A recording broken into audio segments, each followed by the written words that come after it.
we really sit here, Adele? I have had quite enough. Strikes and traffic everywhere. Ah, oh oui. This isn't Versailles, madame. The streets in Le Marais are always a sight to see. Besides, we're almost there. I believe the salon should be right above us, in one of these buildings. The traffic might thin once we're near Place des Vosges. The streets were never the problem, ma chère. Perhaps you prefer a client that lets you drive on the boulevard de Saint-Germain-des-Prés instead? Now, did you bring what I asked?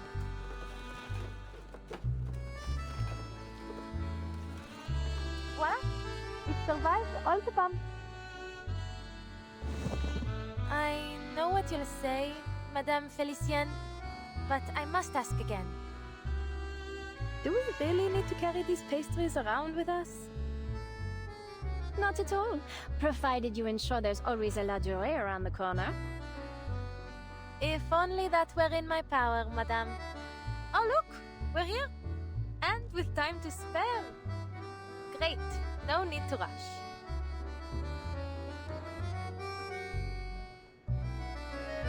I'll be sure to make some adjustments before tomorrow. Maybe stop by the Champs-Élysées and get those macarons you like before picking you up? That will do nicely. Now, shall we go in? You worked hard to find that shortcut. Let's not squander our timeliness.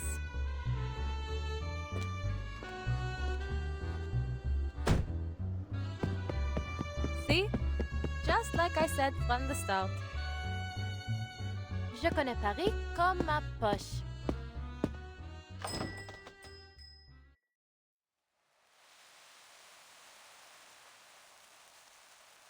Thou art the kingdom, and the power, and the glory, forever. Amen.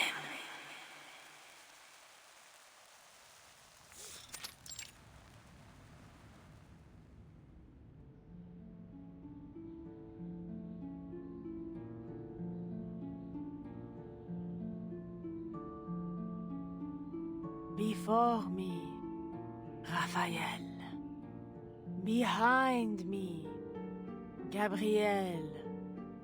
At my right hand, Michael. At my left hand, Oriel. Before me flames the pentagram. Behind me shines the six-rayed star.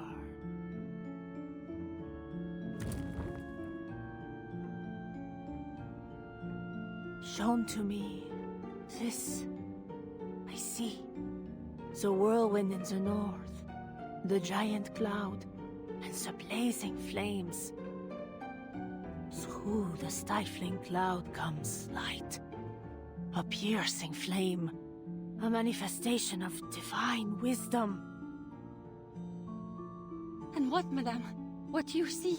Do you... 4 angels have answered, and 4 aids given, so that I may glimpse the secrets of the archive of imagery. Your husband is nowhere to be seen, yet his shadow lingers still in the house.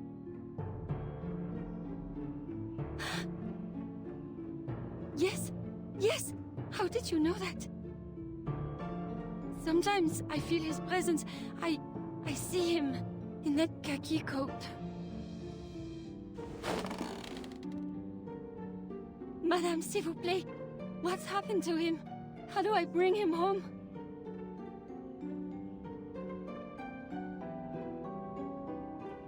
Poor woman. Sounds like her husband's gone missing. Just one of who knows how many others that have lost someone lately. You know, my friend in the police told me there hasn't been any progress on these cases. If only it were as easy as all this.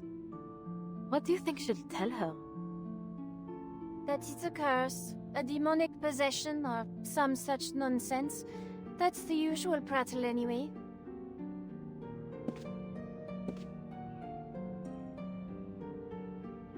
He is bound by a curse, held fast in the claws of a monstrosity. A beast born of no mortal womb.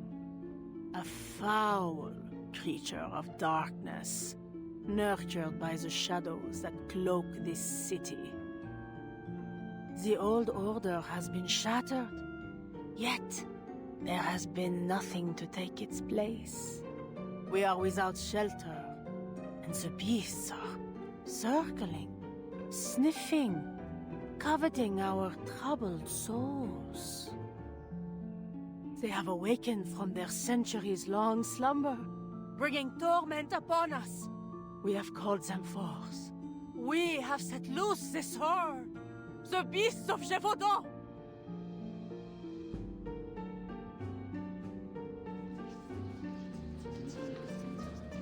So that's what those rumblings were. The shadows have returned.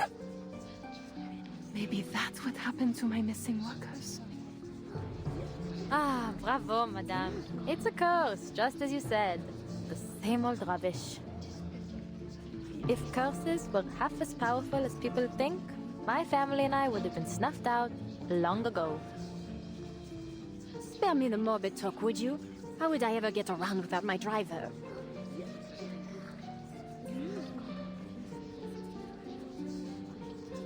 I cannot expel the beast. It is beyond my power. But I do have some means to sap its strength.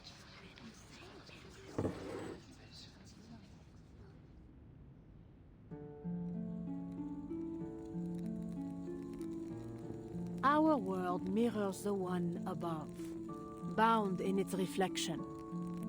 All things find their place in the great chain of being. Sometimes, powers may be drawn from those higher along the chain. From Saturn, I ask for knowledge and insight, and with its power, I offer you this pendulum. Keep it close, and your husband will find his way home. Merci. Merci, madame. There are no words.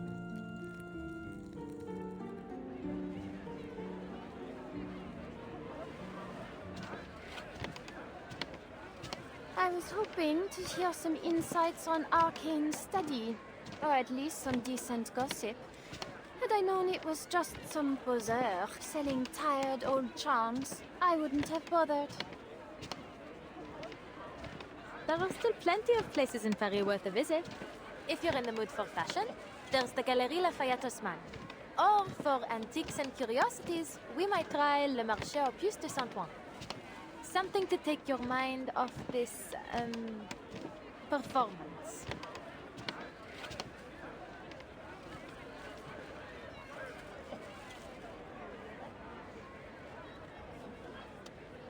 Perhaps next time we could go with Mike. Your hours are paid for. You'll take me wherever I like. Ça va. As you say, madame. I shouldn't overstep.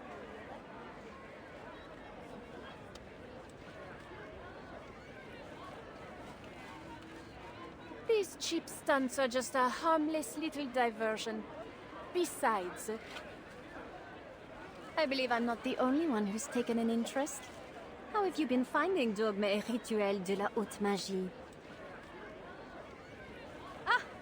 How did you know about that? I'm just reading it for fun. Fun, is it? And what about those red squiggles you've circled around every entry about generational curses? Ah! How on? Did you go through my things? Oh, come on, tell me!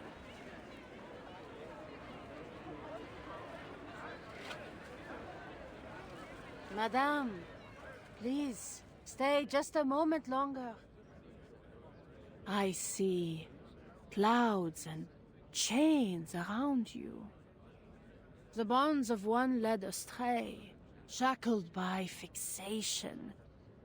I might offer some clarity. Come closer so that I may see you better.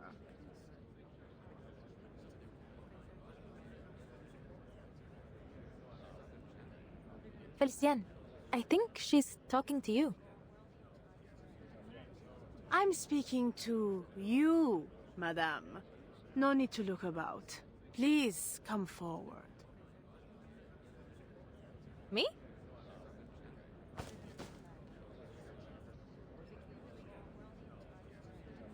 Yes, you, Adele. Well, don't just stand there. Go on. Sure, what's what? Bien.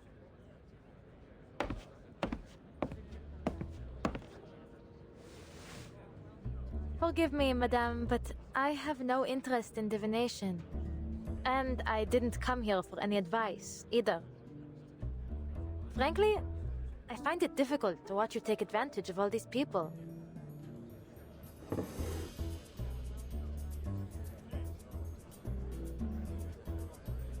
Excellent clarity.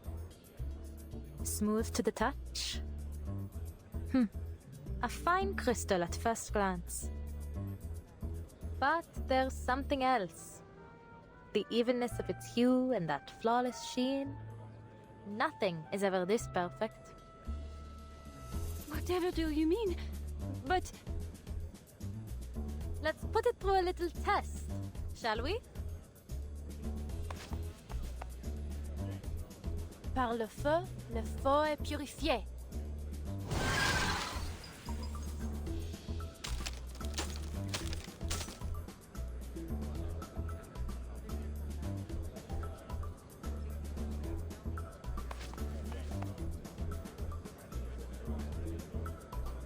Bravo, feu.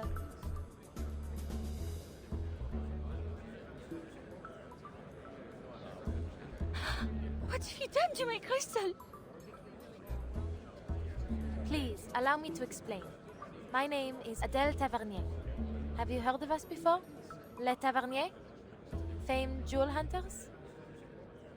The arcane skill I just used has been performed by my family for generations. We've recovered and examined all manner of treasures, including the Bourbon's own French blue.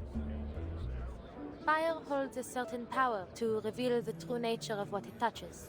Through fire, we discern falsehood from truth. Sadly, madame, your crystal failed the test. It holds no wisdom of Saturn, nor any power from the so-called chain of being. But luckily, we exposed it before the coin left your hand. N'est-ce pas? This...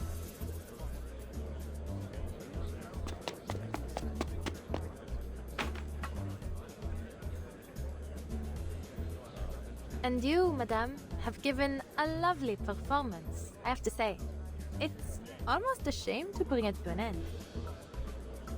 Ah, if only you hadn't tried to deceive your client with that fake crystal. Things might have gone quite differently, no? My arcane skill would have spoken volumes about your integrity.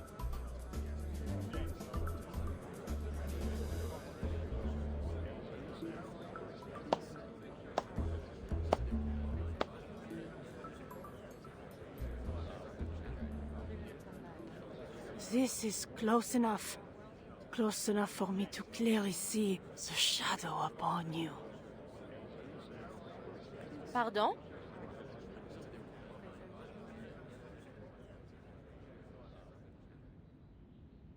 A Tavernier girl, the youngest and brightest, brimming with vitality.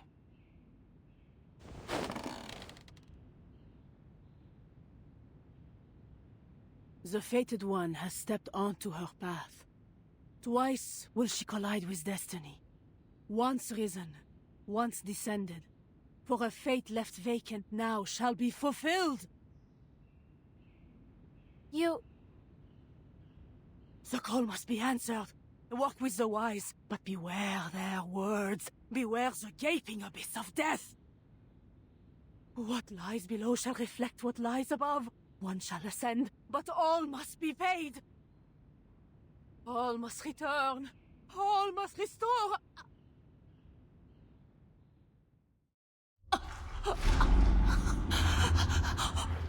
Monster. Beast. Need help! Someone! Fetch a doctor! Madame, can you hear me? Why can't she breathe? Madame, are we in danger? Wait. Is she smiling?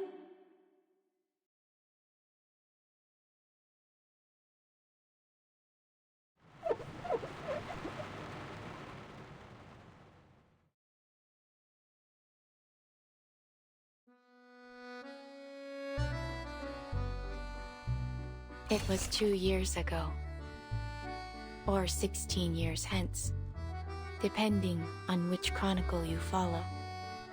To me, it was as vivid as yesterday. But to young minds like yours, it seemed a kind of chaos unheard of. We should start from the beginning. With the war coming to an end, France faced countless possibilities. Its people, weary yet filled with hope, longed for lasting peace. The economy flourished for a time, and people from all walks of life came to France. Still, the impacts of war inevitably surfaced.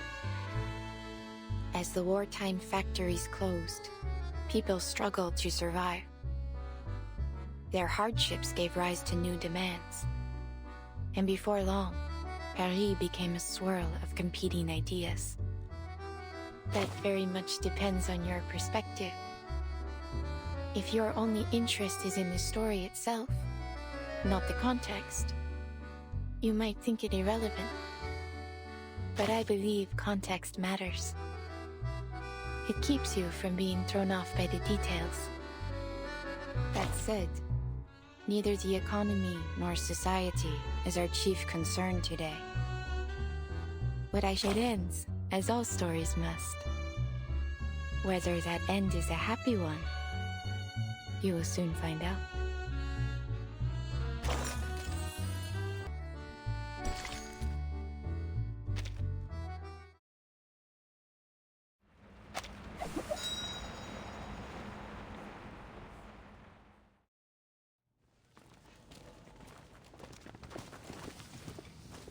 Please, follow the officer outside and leave your contact details before you go.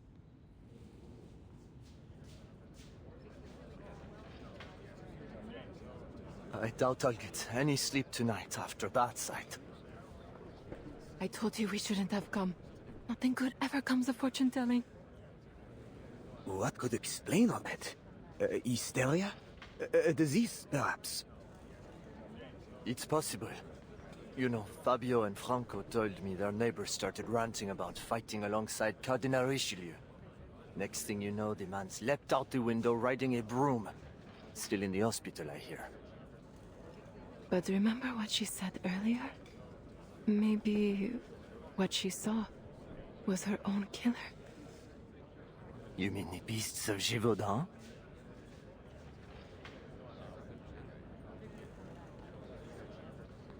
Monsieur Dom, we will begin our investigation immediately.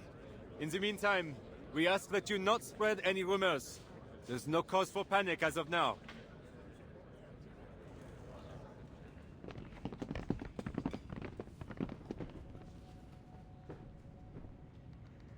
This isn't going to get pinned on me, is it? I didn't even touch her. You'll testify for me, won't you, Felicien? Felicien?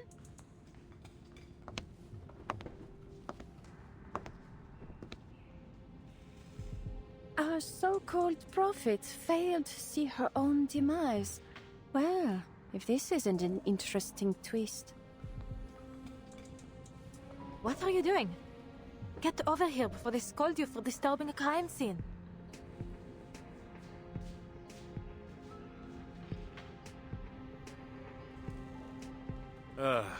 Not these beasts of Gévaudan again. Again? What do you mean, Benjamin?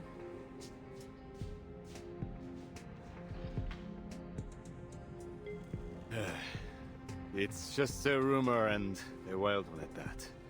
Yet somehow it's spread to every corner of Paris. There have been a number of sightings of these so-called beasts, but by the time we arrive at the scene, there isn't so much as a trace left of them. Not even a hair. The whole world's gone mad. Street crime is on the rise. In the last case, we asked you for help with identification on... well, that was completely...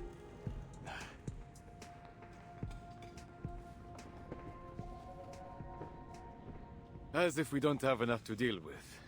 Half the city's on strike, and every day there's some new trouble, whether from the factories or out on the streets.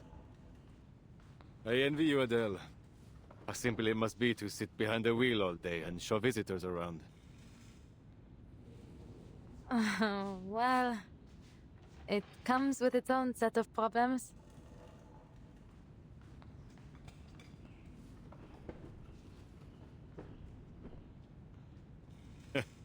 Knew you'd say that.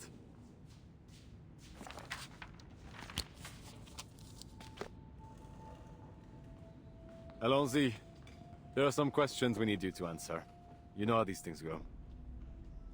I trust you know this is strictly procedure.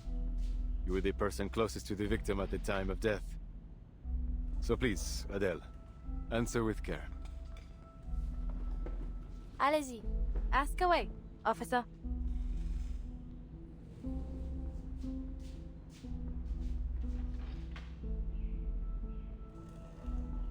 Blue lips, dilated pupils, clenched fists, and a stiffened spine. The coroner will have his say, I'm sure, but it looks like extreme shock to me. Extreme shock? But... what were the circumstances of the event? Anything unusual?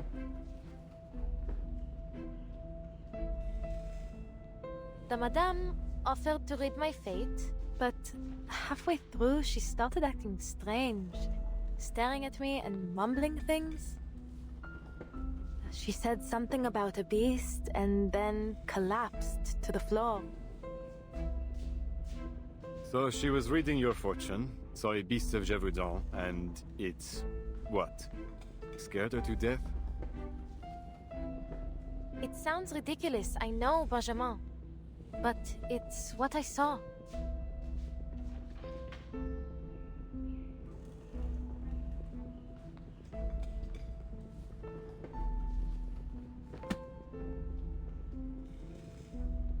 D'accord. Thanks for your help, Adele. I suppose it's about time we tied all these cases concerning the beast together.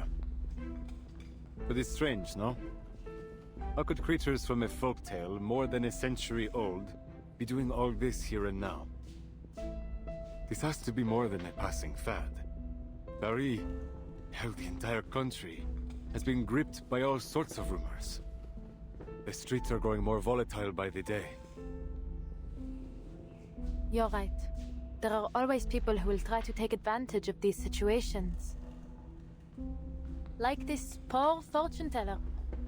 I bet she heard some tales about my family and thought she could scam me with a sensational prophecy about my not-so-rosy fate. Doomed to die on a quest for hidden jewels. Seems the madame didn't know that you're the furthest thing from a treasure hunter. It's hardly a secret that the Taverniers have a habit of meeting an unfortunate end. Far from it. Which is why I didn't believe her for a moment. The Tavernier curse? Please. It's just a story made up to dramatize the legends of my ancestors. From my great-great-great-great-great-grandfather, who died after bringing the French blue from India, down to my great-grandfather, who died chasing jewelry stolen from France during the Revolution. Call it a curse if you like, a mystical power, fate, coincidence, whatever the words. The plain and dull truth is that hunting jewels is a dangerous line of work, no? That it is. While we're on the topic, how are your parents doing? I recall you said they were still in the family business. Out on some quest again. I couldn't even hazard a guess as to where they are now. They move around so often. But they have sent letters. Living life to the fullest, as far as I can tell.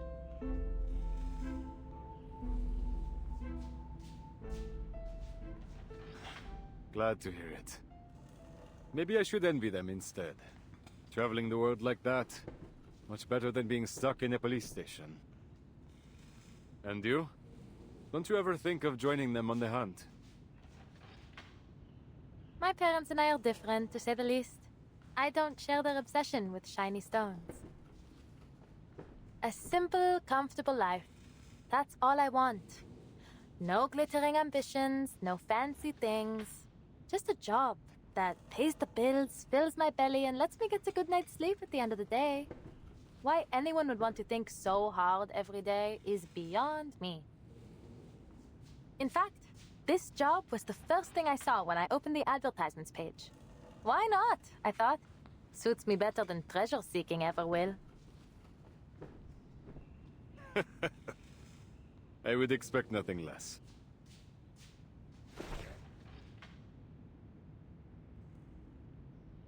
Très bien.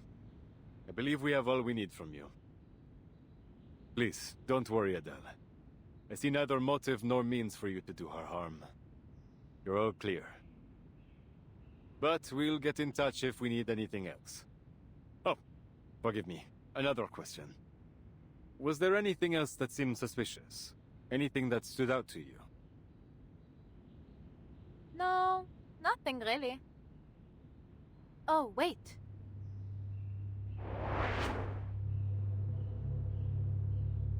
There was a woman. I don't know if she's involved, but there was something odd about her. It happened so fast, but still, while everyone else was too stunned to do anything, she sat there and smiled. She smiled. Do you recall what this woman looked like?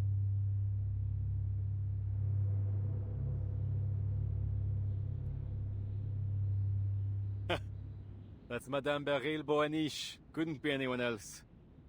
On the Crystal Parlor on Rue de la Paix. She's a diviner too. She's the one who reported the case to us. Our officers have already spoken with her. She reported the case?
Well, I suppose that's that.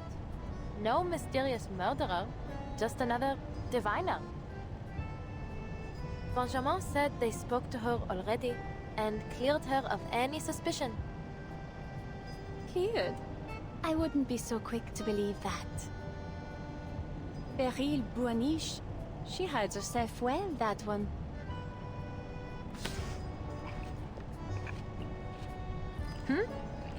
Do you know her, madame?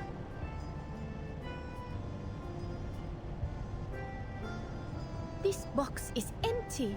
Was that the last macaron? Of course not. I got another box, just for you.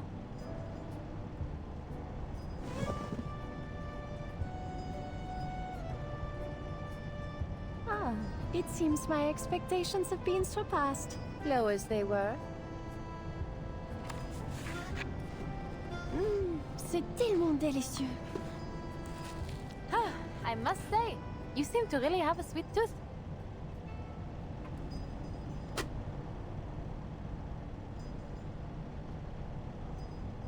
So, Beryl Boaniche, where is she now? Did your little policeman say anything? He said she's running a crystal parlor on Rue de la Paix. Turn around. I should like to pay her a visit.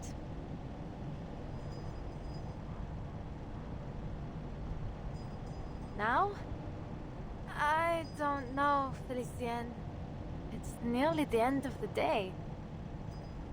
I'm meeting a friend tonight. I told you that. Then you can tell your friend to meet you at Rue de la Paix.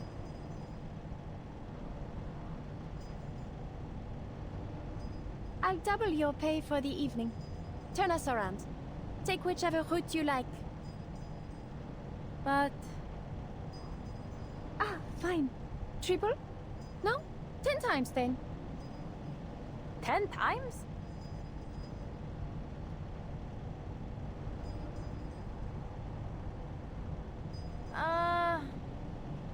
No, Felicien. I really can't. Celia's always busy these days. I barely get to see her. She's all wrapped up in this parapsychology thing. I haven't seen her in so long. I don't want to cancel on her. We'll go to Rue de la Paix tomorrow. I promise. You live a terribly tedious life, Adèle Tavernier.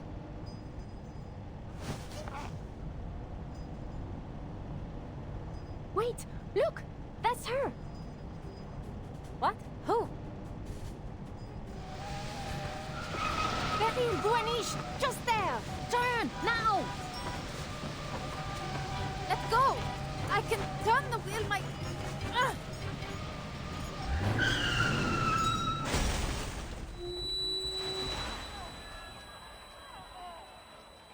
Merde! Have you lost your mind?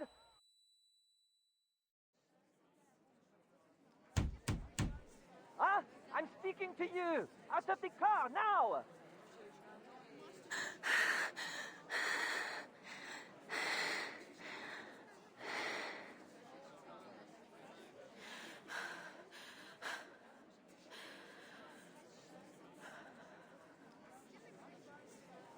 What are you staring at? You heard the man. Get out! We'll settle this later.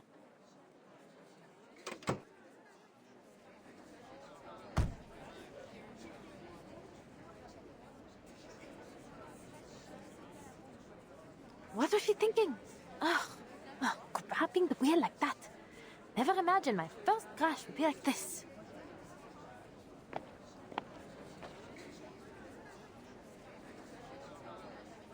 I'm terribly sorry, monsieur. I was distracted. Sorry? Do you even have the slightest clue what sort of damage you've caused? We can't afford to lose time here. The nation is calling to us.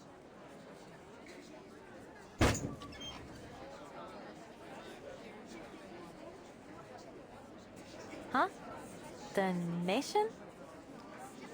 Is that a strike slogan? Or do you mean you have urgent business to tend to? Our one true leader has returned. The Emperor has landed at Gauche-Juin. He will bring glory to France once more. He's riding to Paris with only a few hundred soldiers at his side. Our Emperor is too distant from his people. We must go to him. The Emperor? Golfe-Juin? What on earth are you talking about?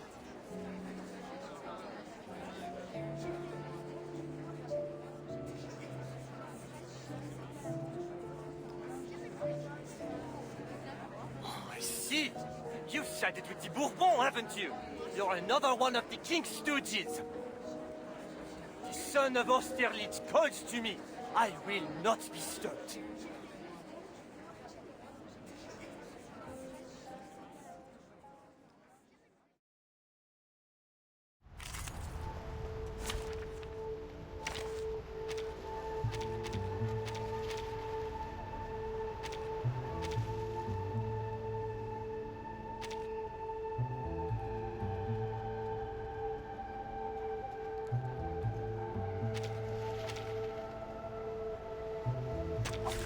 Oh, I got it now.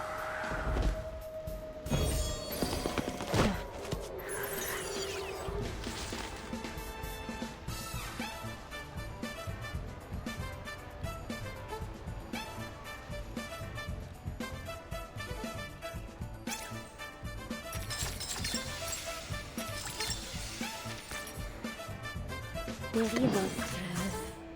Comme l'a scellé le destin. The tremors of fate. Fate has revealed itself to you. That weren't even as tough as waking up an old factory man. Let me be! I must go! To the Emperor! Monsieur, calm yourself. Someone help me, please.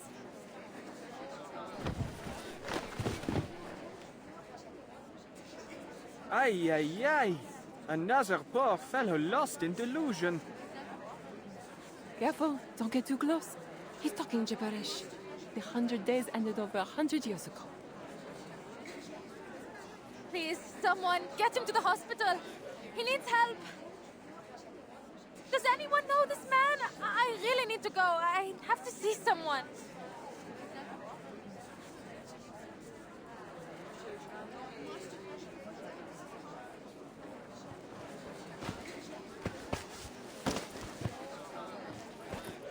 Vincent, my God!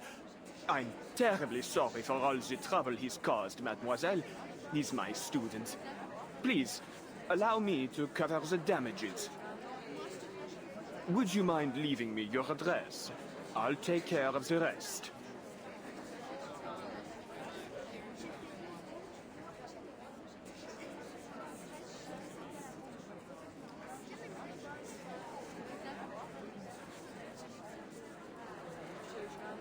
Celia! Adele? Goodness, are you hurt?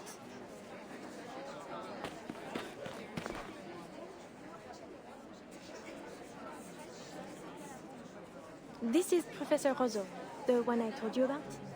Professor, this is my friend Adele. She's who I was going to see this evening.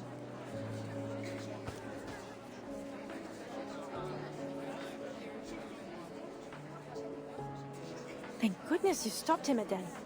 Who knows what might have happened otherwise? Yes, yes, you acted both quickly and rightly, mademoiselle.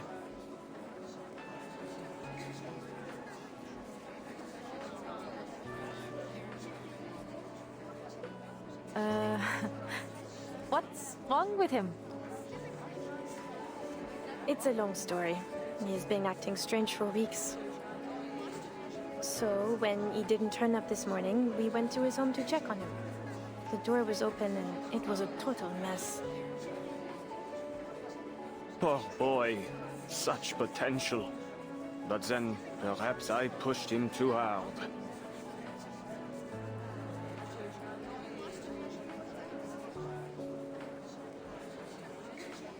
I shan't keep you, ladies. Celia, go with your friend. I'll deal with all this. But... Please, Celia, put this behind you and enjoy your evening.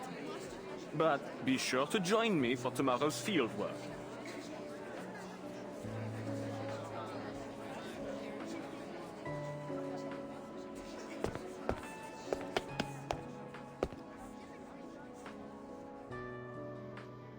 how's your car? I know the professor said he'd cover it.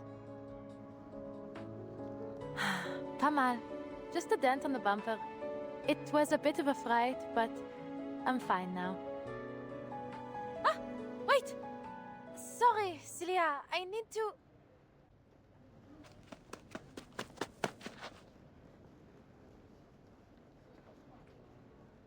Felicienne's still in the car. I'll have to take her back to the hotel. She's not going to be happy after I left her like that. Felicienne? Huh?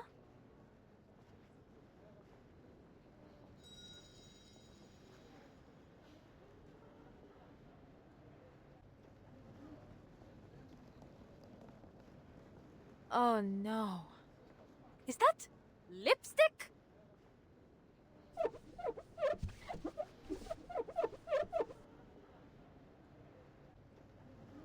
First, she grabs the wheel, crashing my car, might I add. And then she has the cheek to scribble on the window. Ugh.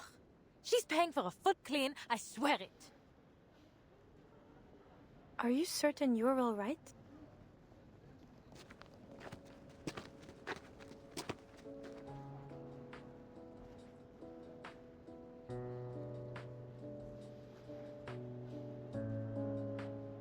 Oh, I'm fine.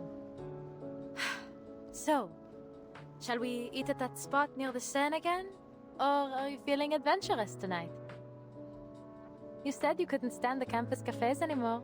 So tonight, ma chérie, you choose the food. Really? I suppose if I could have anything. You know, what I'm really missing is some good home cooking.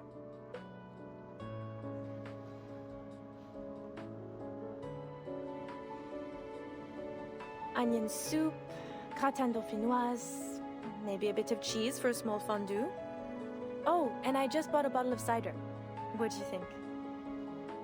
You simply have to come over and see my place now. I cleaned the whole thing. Balcony too.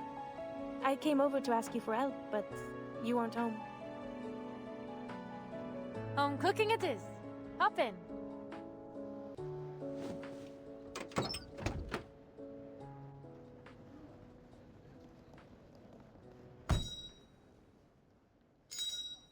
Buckle up to home.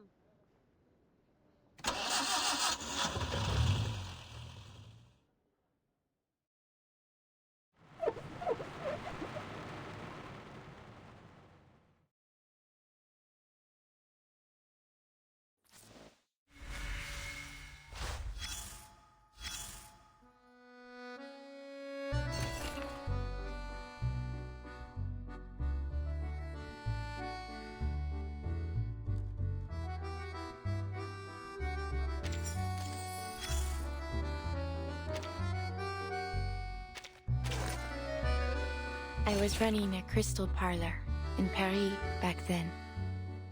People came for all sorts of products, from ordinary crystal ornaments to the enchanted ones. I had them all. I recognized a few of my customers in your suitcase, but many came seeking something I never put on the shelf. Prophecy. But our path through Fate's garden is already set. No prophecy can change where it leads. And I dislike putting a price on things that have no use. So, I made myself a promise that only those I trusted would get a glimpse of what lies ahead of them. To my surprise, it did something unexpected for my business.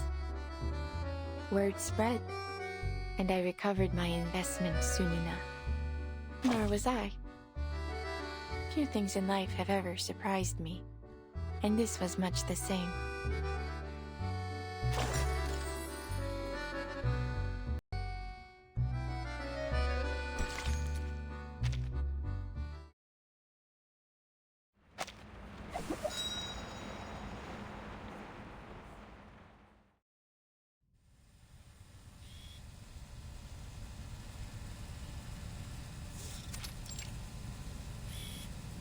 The Tavernier Curse. Every member of your family is destined to hunt endlessly for treasure until they meet their end. Pass through blood relation, usually to the relative closest to them. You don't believe in this so-called curse, do you, Miss Tavernier? Or should I call you Rue?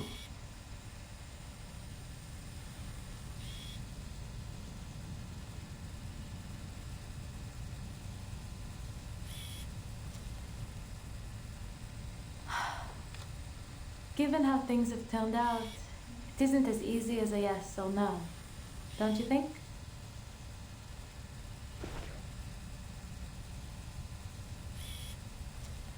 But say it is true, then what of it? We're all going to die, no?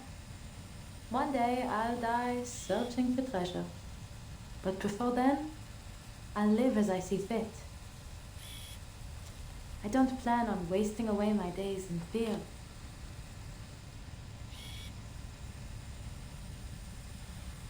The ending may be written, but that doesn't mean I want to follow the story word for word. That's what I told Sisi as we were driving to her place. And now, Looking back, maybe that's when it all began.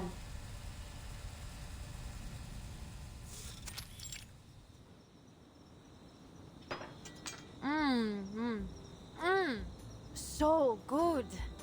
This gratin is the best. How'd you get so much flavor out of a simple potato? You like it then? It's just ordinary home cooking, really. Maybe it's finally time you started doing it yourself. Well, Papa didn't exactly teach me much in the art. He'd just pop open a tin can and say, "Be grateful. When you're in the jungle, this is a luxury." But he never took me to the jungle. He never even let me leave Paris. I still haven't been anywhere.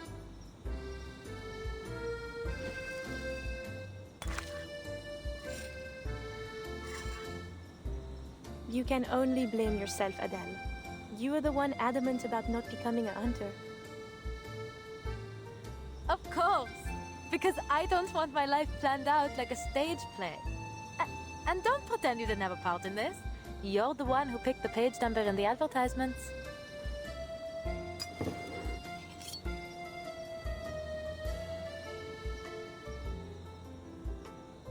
Sharp as ever. Since we're on the subject, how is work going? Any interesting fairs lately?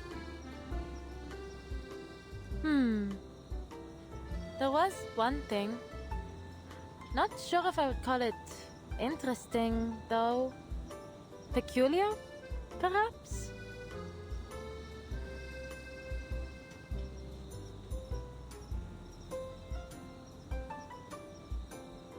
I was at a diviner's salon, and the host... I don't know, I think she was trying to scam me. She started rambling about all these strange things that would happen. Things that sounded a lot like the Tavernier curse. And then she... well... she died. Died?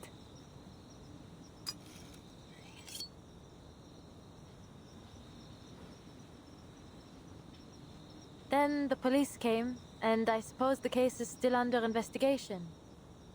Anyway, you know what I think of those diviners.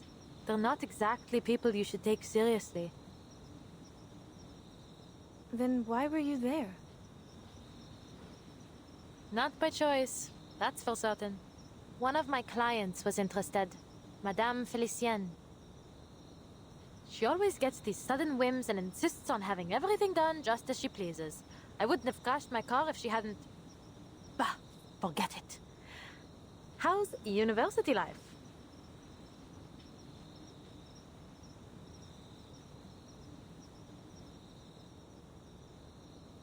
She's a long-term client, then. Can't say you've mentioned her before. Or maybe I've been spending too much time on campus, n'est-ce pas? What do you think? I swear, this little one might forget you completely if you spend any more time hidden away in your books.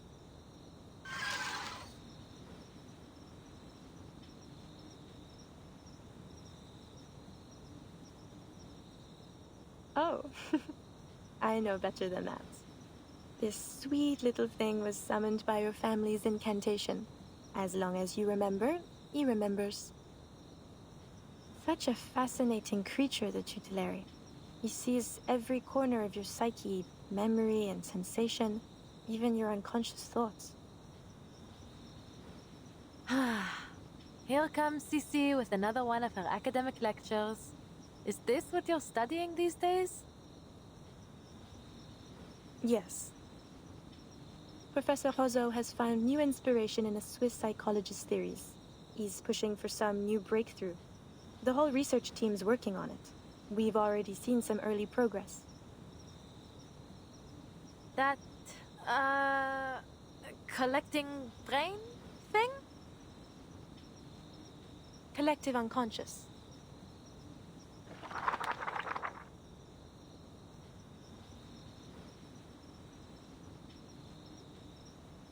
D'accord. I won't forget it again. Says the one who invents a new name for it every time. But it's even more complex than you think, Adele, and very important. It may even help us make Paris a better city. Imagine the minds of people like islands, each floating on their own, and the collective unconscious as the water that links them all. This is Jung's idea of the collective unconscious, a psychic space shared by all of humanity. Human aggression, whether it be war, class conflict, or tensions between humans and arcanists, has always been a constant.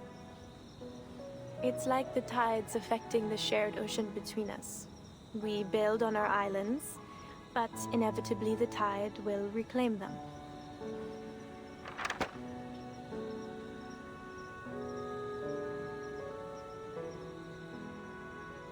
Maybe this guy's onto something. We're all fighting for our place in these troubled times. But I don't understand what's unconscious about it. Are you saying that deep down we're all war-hungry maniacs? Certainly not. But we are all under the influence of this collective mind. That's why the same conflicts happen again and again. In all times, in all places, and to all people. We can't force back the tide, but what if we found a new way to change the ocean itself? Fill it with a new nature, one of peace and equality. Even one tiny drop of new thought could make a world of difference. What we're trying to do is find some way to practically influence the collective unconscious, to create real and lasting change for everyone. I believe, truly I believe, it could do more to save us than any law or reform ever could.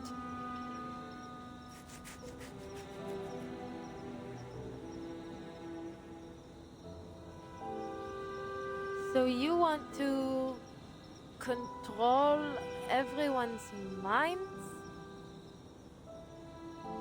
What? No. We still want people to think for themselves. We just want to change how they think. If we can plant a more hopeful vision into the collective unconscious, we could sow the seeds for a better future for all. Like how Victor Hugo wrote his dreams into his books, and they reached every reader in France. Only we're doing it in a more controlled, systematic way than simply telling stories. What about Vincent? He seems the furthest thing from control, loyalty to l'Empereur aside. Are you sure this research is safe? Truthfully, I wouldn't say it's entirely without risk. The collective unconscious is a sea of primordial images formed into cultural motifs and symbols. The more popular that symbol is, or the more often a theme occurs across cultures, the more powerful it's said to be in our collective unconscious. Take Napoleon, our conquering hero king and cultural symbol. Vincent? Well, he's always admired him, so perhaps that made him more susceptible. We're working in the mind, so it's understandable that there might be some unforeseen effects. I fear Vincent may not be the last to suffer like this until we find a safer way to proceed. Popular symbols, recurring themes, mental distress.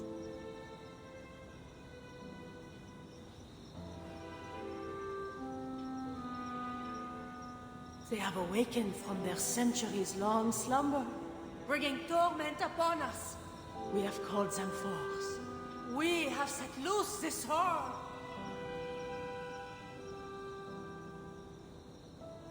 Like the beasts of Gévaudan?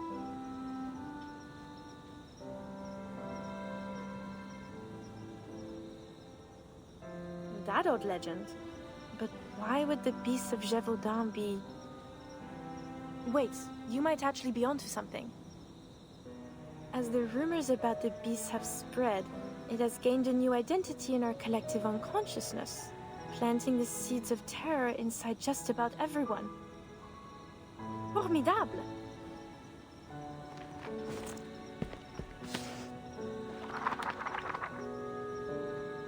Merci, Adele. You truly are my very own academic muse. I must take another visit to the Danse Macabre mural.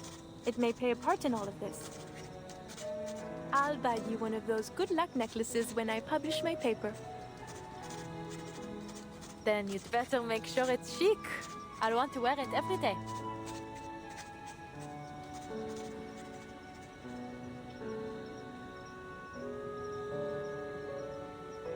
So, what comes next? It's only a thought for now. One I must keep to myself. But you'll be the first to know when it's confirmed. I swear, you, and indeed the whole world, will be shocked. You know, and please don't laugh. Sometimes I feel like an adventurer too, hunting for hidden treasures with my pen and paper. I suppose what I do isn't all too different from your parents after all.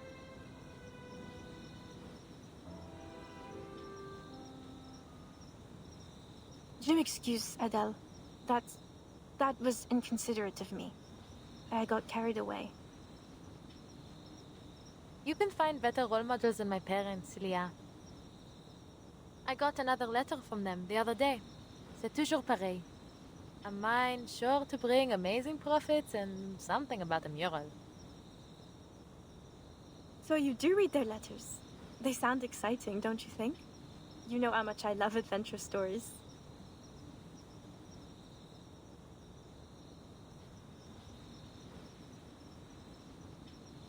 That you do. Sometimes I think you're more of a tavernier than I'll ever be. I suppose I have always thought of you as a sister. Anyway, enough about that. Where are you taking your client tomorrow? To Rue de la Paix. There's a crystal parlor we're going to visit. Because of what that diviner told you? You must be the master of your own will, Adele. Don't let your subconscious make all the decisions. Whatever you say, Madame Professeur. I mean it. So many things in life are stirred up from the depths of our minds.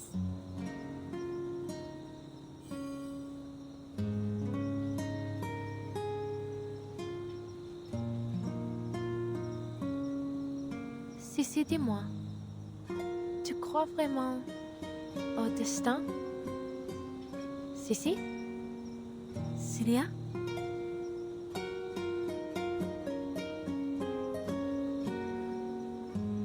Bon, bonne nuit, chère amie. Que demain nous porte chance à toutes les deux.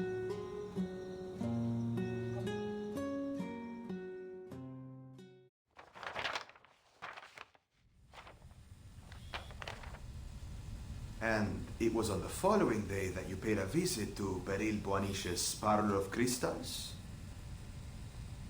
Correct. And there, you have another, what did you call it? Unusual divination. Beryl Boaniche had foreseen my visit long before I arrived. Just as she had foreseen all that came afterward.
Tomorrow?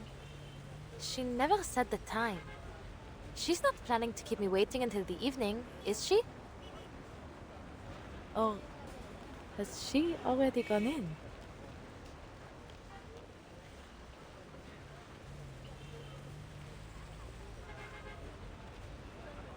Should I knock again? Someone must be in at this hour. Bonjour.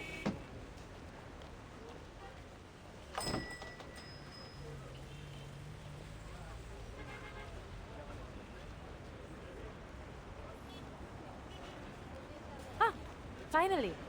Perhaps they didn't hear me knocking before? Hello? Right. I suppose I'll just let myself in.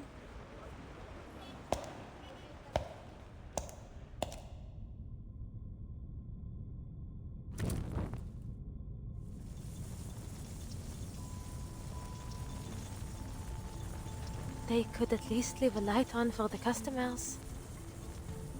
Hello? Anyone here? I think my friend arrived before me. She's about this tall, just enough to always be looking down her nose at you.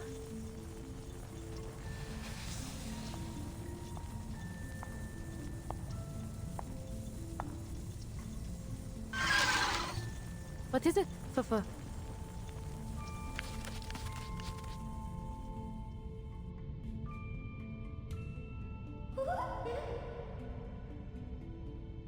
Sprites, of course.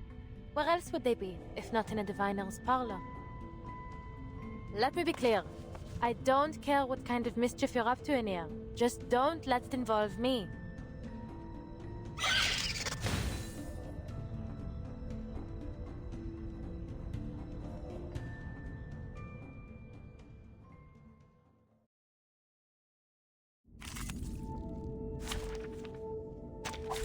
Oh, I got it now.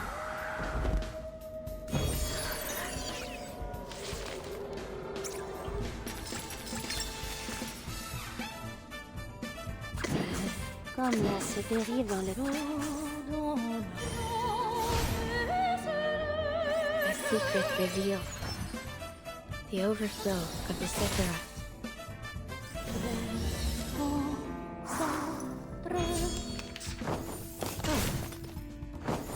I said go away.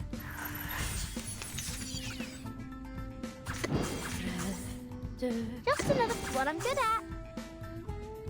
Just another shift.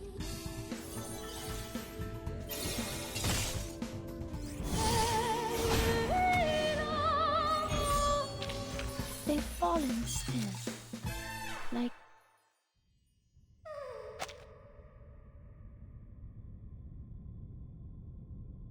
Ha! Not so funny when the joke's on you, huh? Now, lead on. Bring me to the owner of this place. Understood?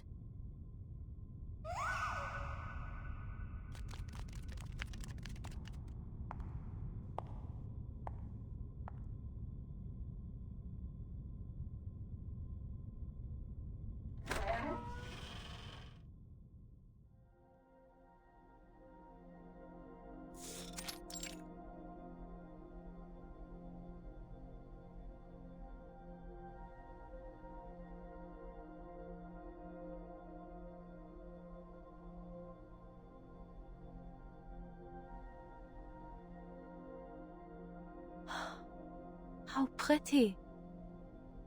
Never seen a parlor quite like this.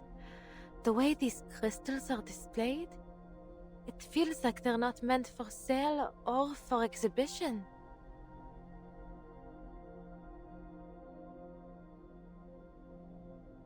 Is it the lighting that's giving them such an otherworldly glow? Or maybe... Perhaps you are thinking of the Sephiroth. When captured, they may be manifested through crystals.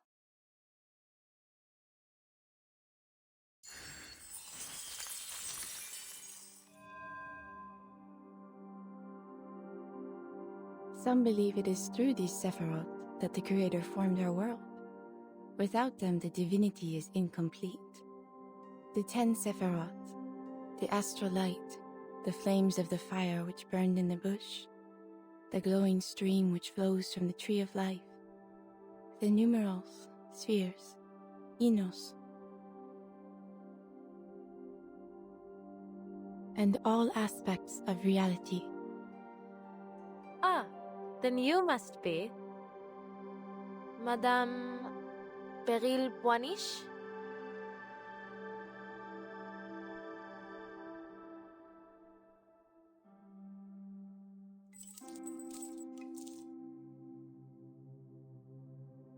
Through certain objects and rituals, or by gnosis gifted at birth, we may catch a glimpse of a splendor that is not of this world. These crystals are one such object. In their reflection, we are shown the hidden secrets of the archive of imagery.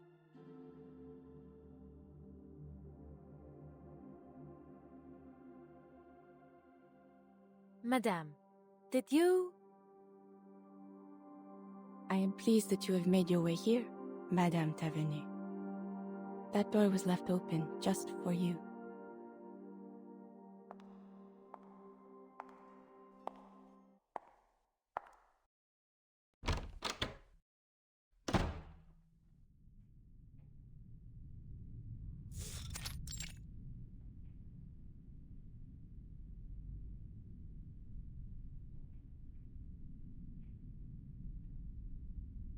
So, I'm the first one here. I see. And you were at Madame Raymond's salon the other day to retrieve your crystals? Indeed, I was. I have been occupied in business overseas and neglected the security of this parlor. Someone has been taking my defective crystals and pawning them off to other diviners. Few are able to detect their flaws, but, minute as they are, they render them hazardous for ritual use. I must act before any further harm is done.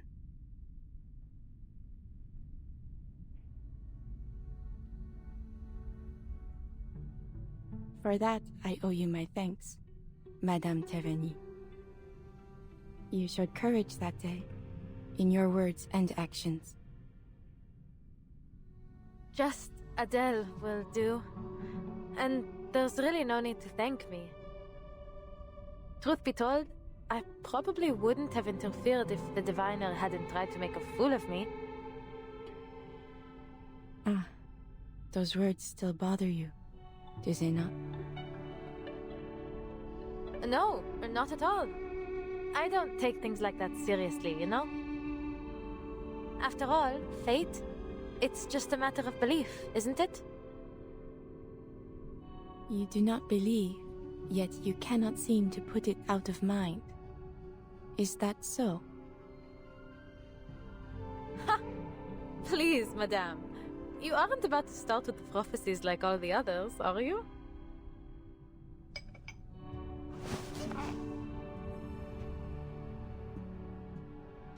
Forgive me.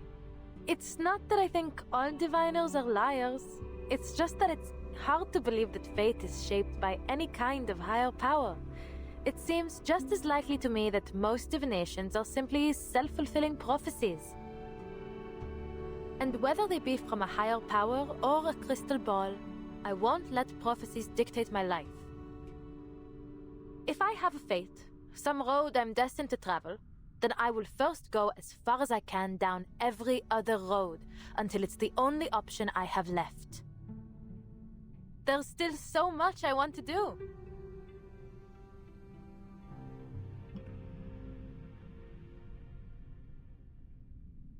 Fate, dear, is a universal law, the cause and effect of all events. Just as the path of light through a crystal may be predicted to find its refraction, one road inevitably leads to another. While some believe our paths to be unpredictable, others see them as written, from beginning to end. But there is little use in searching for meaning in such a thing as fate. My reading foresaw your coming today, and here you are. The light passes through the crystal and falls as it must, as it ever was to be. You knew I'd come? Then, what about my friend? I saw only you. Zut! She didn't even bother to come. What is she thinking?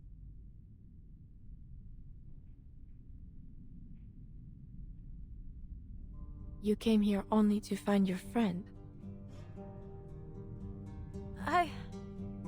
Well, yes, you could say that.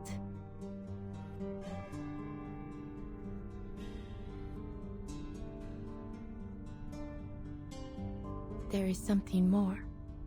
A question. Not about the truth of fate, but of how you might act upon it. The curse in your family, or as some may call it, the path of the Tavernier. You wonder whether it is your time to walk it, do you not?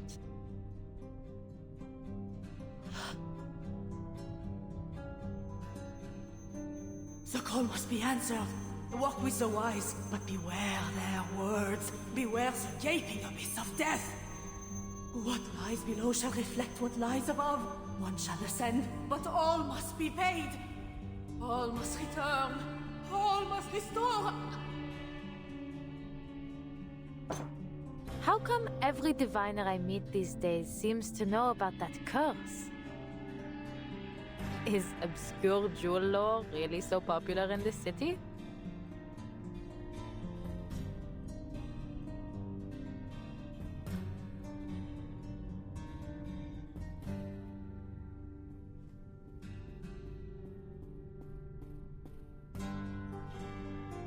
Madame Raymond foresaw the future, but she peeked too far, and for that, paid dearly. You mean...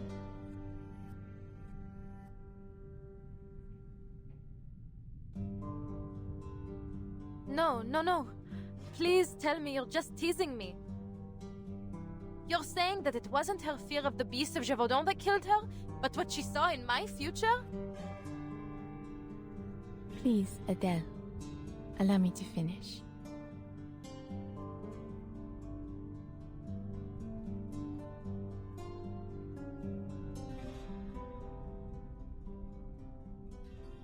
The fate she saw was not entirely yours. There is a shadow which lingers on you. In a way, it is true. You are indeed cursed.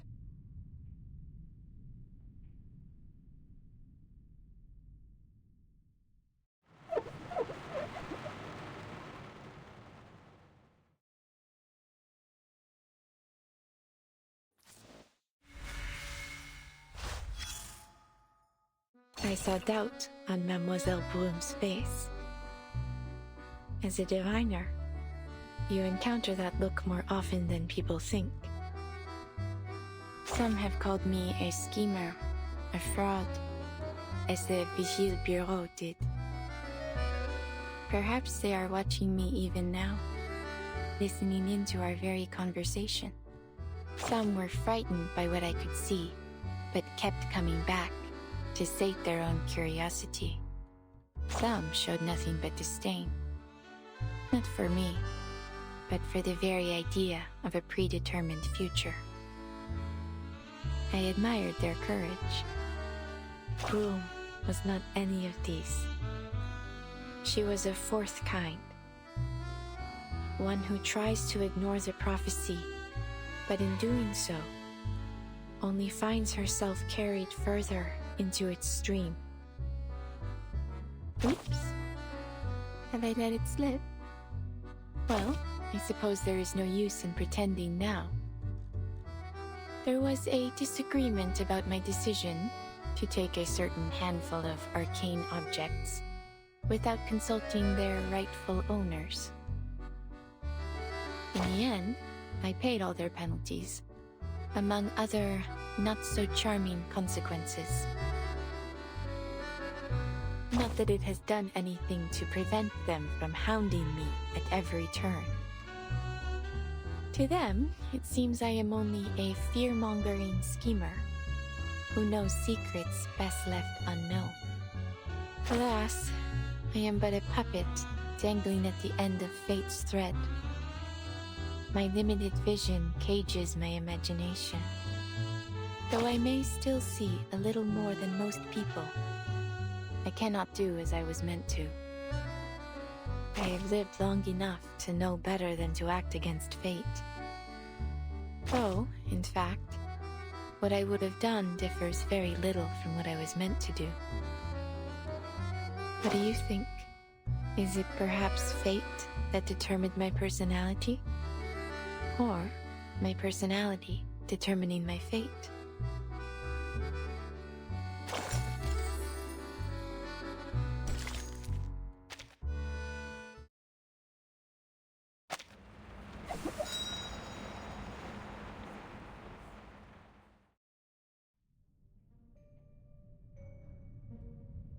All things carry energy, and we are much more perceptive to it than we think.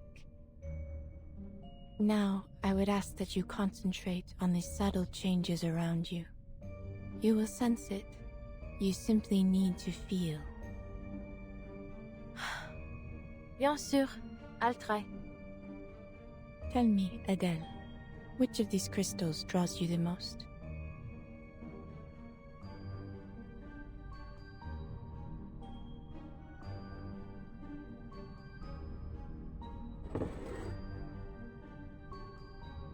Maybe this one.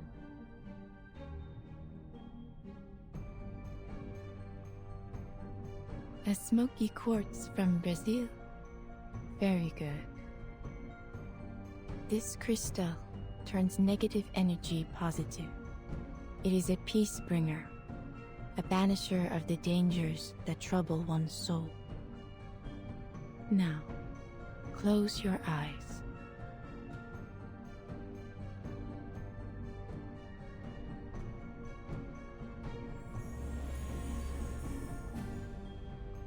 Sept doubles, sept portes, sept en tout révèlent les séphirotes.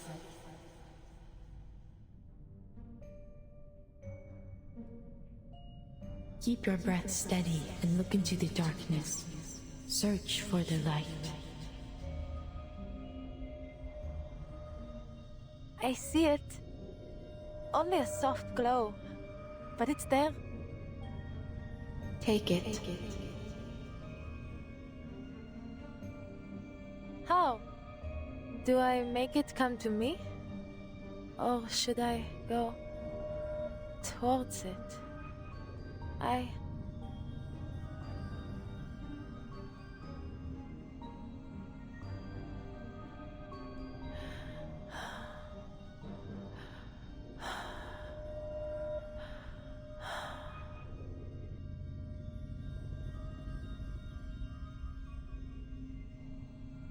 Adele, come on, wake up!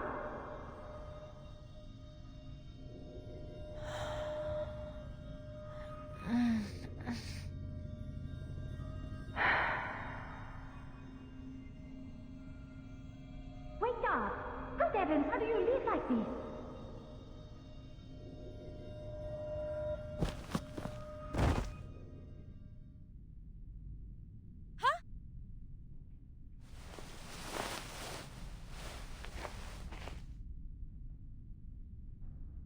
Huh? Good morning, I think you meant to say. I've been looking all over for you, and here you are napping like a pampered cat.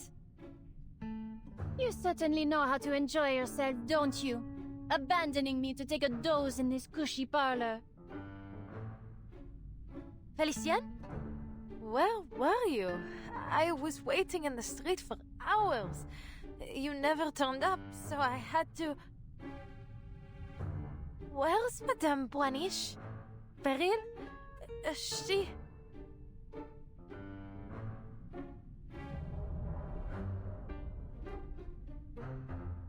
Still dreaming? Look around you. The parlor's already closed.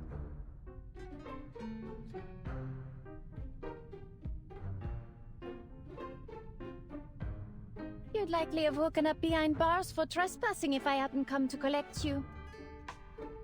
Quelle honte! This place seems more tedious than I thought. Come on, get up. We still have time to look elsewhere. Oh, Of course. I'll fetch the car. It's by the back door. No, not the car. I'd rather not get into that death trap for a while.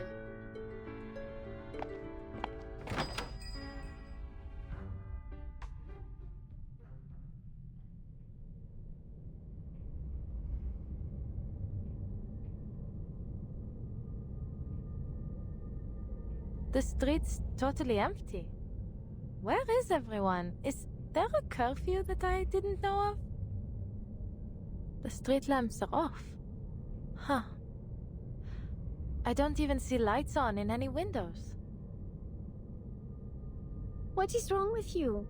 Heaven's sake, it's a good thing I didn't let you behind the wheel. Look, is that not a light right over there?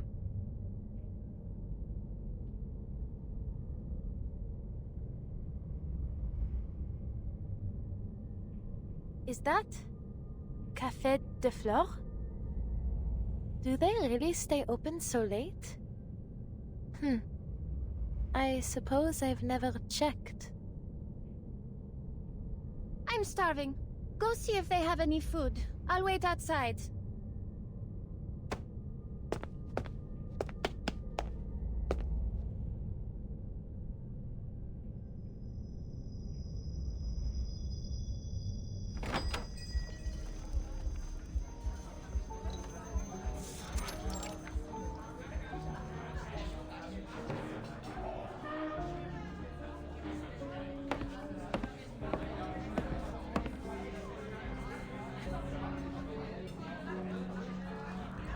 As I was saying, Georges Bataille is looking for executioners for his secret society. Executioners, that's right. Every one of the members would rather be sacrificed in the rituals than be the one to swing the axe. Who would have thought? The norm breakers can't even bring themselves to commit violence. Is it a mercy or just selfish martyrdom? Did you see the last performance at the Théâtre de Ganguinel? Chuck Chauvin has been the worst director I've ever seen. He ruined all the gory scenes with his so-called theatrics. But he's a self-absorbed man. It's hardly a theater anymore, more like a circus. I wanted to gasp at the sight of shattered bones and slit throats, not from sheer disappointment. Honestly, I missed the Apollo Maxa. Every death she brought to the stage was impeccable. Mademoiselle, I must confess, I'm confused. You're saying that something will just pop into existence if everyone believes it exists? In a manner of speaking, yes.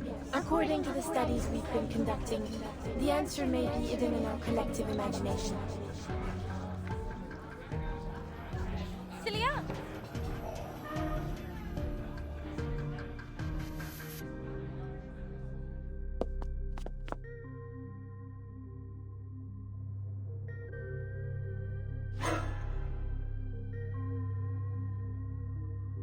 Adele! What a surprise!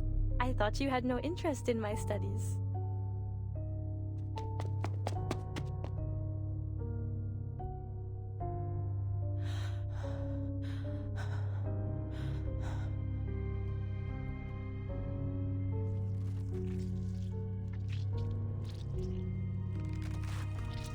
You look pale. Come, sit with us and have a bite to eat. It won't take long.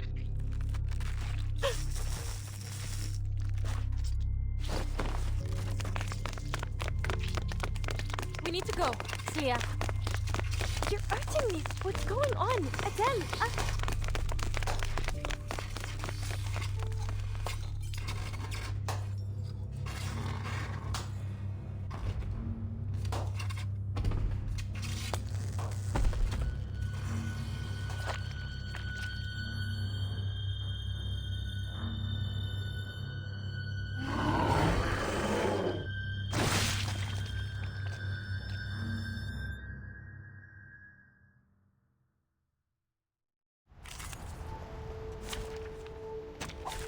Stay behind me. I'll keep us safe.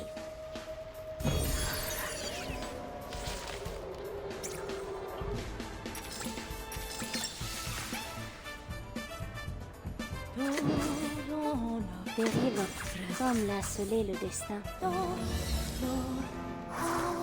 The tremors of fate.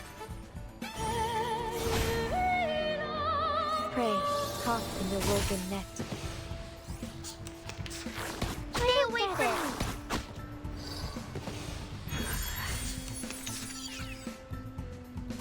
Dérive, what I'm good at. Just another shift. What I'm good at.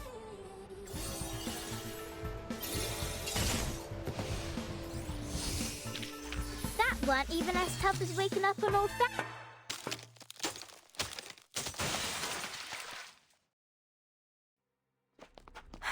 Merde. The car. It's still in the alley. Celia, stay close. Felicienne, run!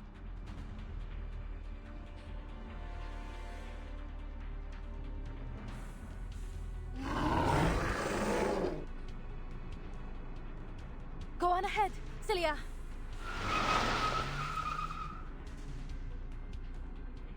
Get in! You... Wait, shouldn't you be in the hospital? You can explain later. Celia, get in the car.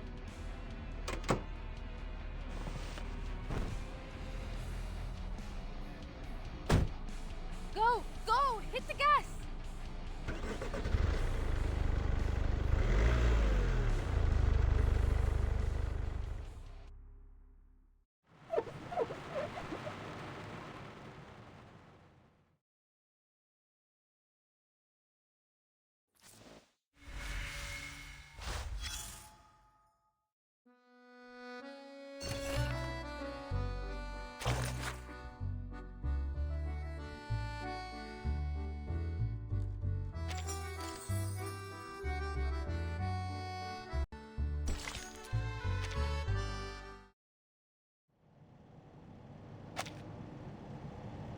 Are you all right?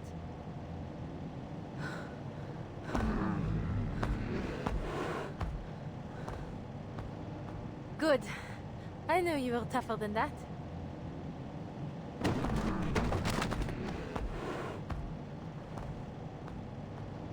Ah, even with twice the legs, they still couldn't outrun us.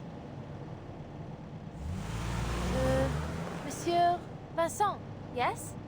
We bumped into each other yesterday, remember? I appreciate the help. You came just in time. But... shouldn't you still be in a hospital bed? Impossible n'est pas français. I was back on my feet in no time.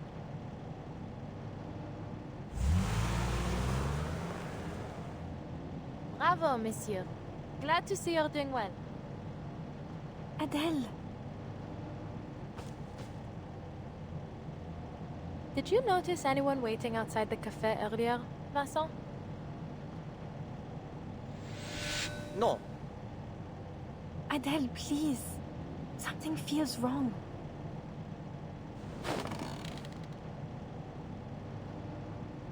Those lipstick marks on your passenger window. Rude, wouldn't you say?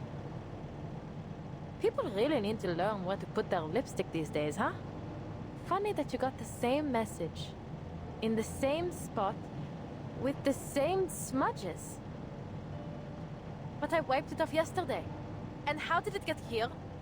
Where did you get this car? Or... is this even real? Am I in a dream? You're speaking nonsense, Adele. How could this not be real? Have you been sleeping all right? Enough, Sissi. You're just a part of this nightmare like everything else.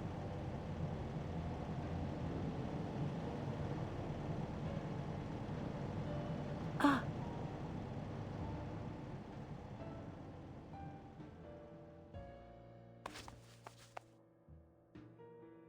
Par le feu est purifié.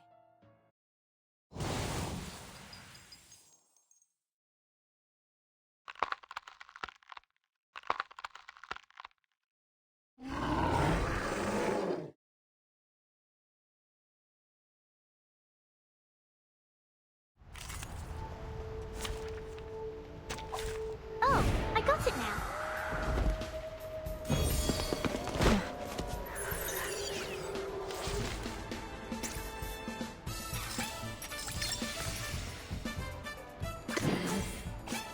périr dans le flot des tours, comme la sorceleur chef. A ripple stirred. Fate has revealed itself to you. These sheets are my wings!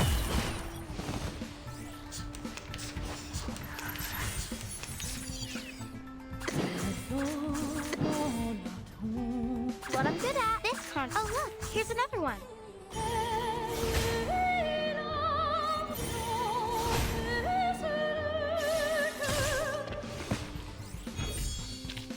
They've fallen still.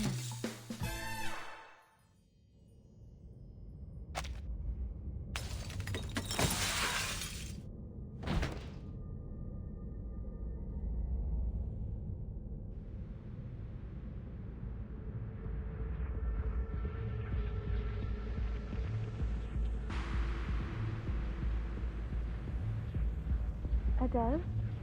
Adele? Adele? You...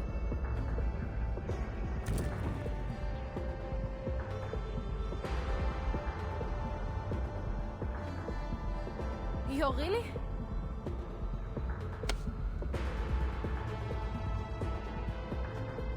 Listen to me, Adele. I remember now. I know the truth about the Beast of Gévaudan. Manus Vindicti cracked open the archive of imagery. That's what's been causing all the disappearances and madness. They're trying to destroy Paris. Don't trust Oiseau and don't come looking for me. Take this.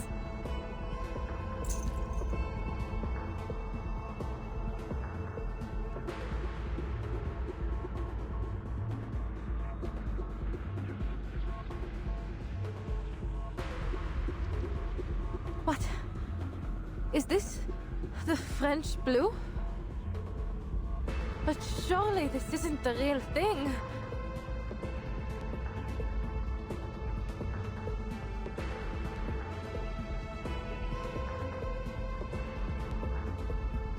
Just take it. There's so much more I want to say, but just remember this. The archive of imagery must stay closed.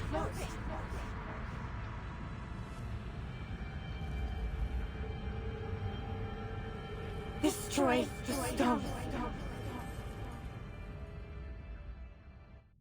Celia!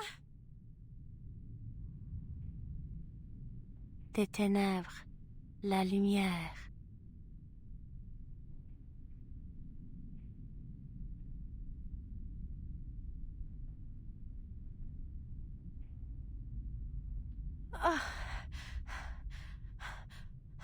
Where am I? Take a deep breath.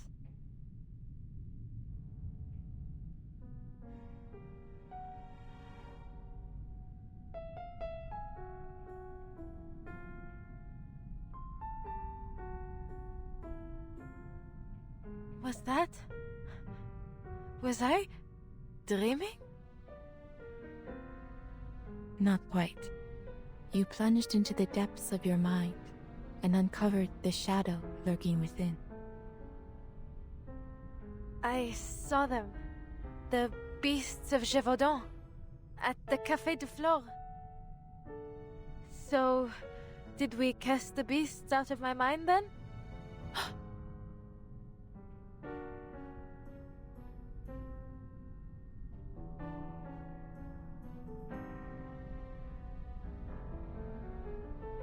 Zut!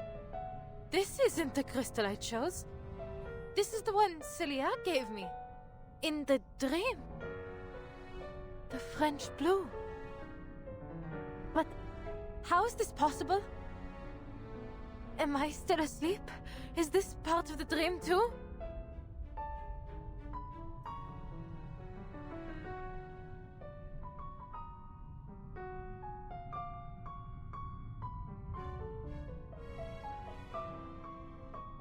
You must be confused. There was no other crystal. That gem was already in your hand when you came in.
What did you know about Manus Vindictae at that time?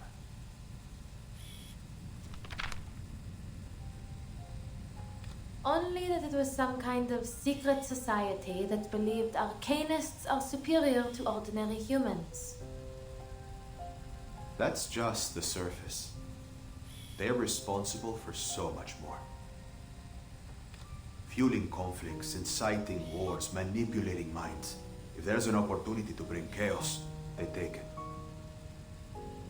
Their power extends to all corners of the world in almost every time period, including yours. The Hermetic Order of the Golden Dawn, Asifal, and what remains of the Rosenkreutzer. Even Carl Jung and Sigmund Freud were associated with them, whether knowingly or not. And it looks like you got caught up with them too. You must have encountered them in Paris.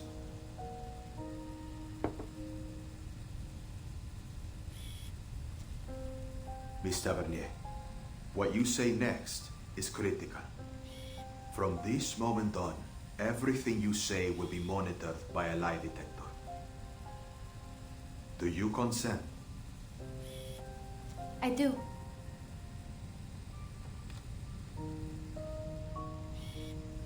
You seem confident I've encountered them, but I really have no clue how I would have any connection with them. Then you've got nothing to worry about. This is your drawing of the diamond necklace you saw in your dream, correct?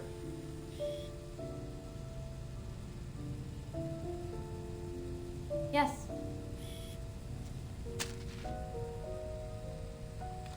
You identified it as the French blue, correct? I did. The French blue, said to be the most beautiful blue diamond ever. It seems whoever it ends up with meets a horrific end. First Louis XIV suffered defeats in his final years. His son was taken by smallpox and France fell into financial ruin. Then Madame de Montespan, Nicolas Foucault, Catherine the Great, George IV of England, and Thomas Hope. I'm sure you're familiar, Miss Tavernier. After all, if it weren't for your ancestors, the diamond would never have come to France in the first place. That's true. I grew up hearing all those stories. Then you must also know that it's impossible for you to be in its possession. Of course, monsieur. The French blue was recut more than 100 years ago. The biggest piece became the Hope Diamond. I doubt it retains even half its former glamour. But believe me, at that moment, it was the only conclusion I could reach.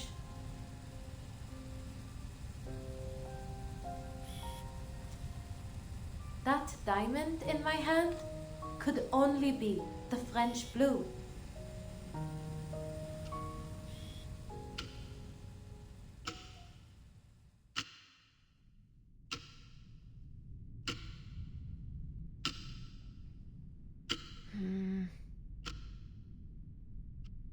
You have spent 3 hours studying that diamond, Adele.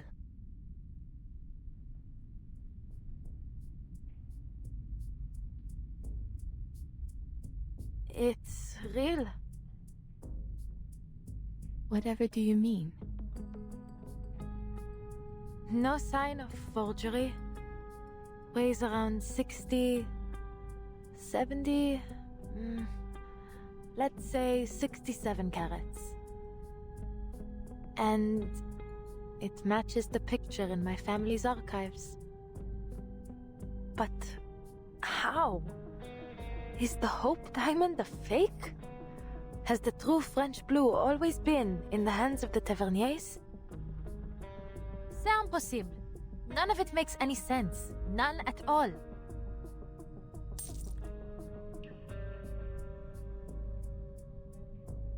Madame Boaniche, what is the meaning of this? Are you playing tricks on me? Am I seeing illusions because of that cleansing ritual? If you insist I arrived with it, then I'm taking it back home. Adele, I run a crystal parlor. I neither sell nor possess any such diamonds. I am just as certain as you that I am not its owner.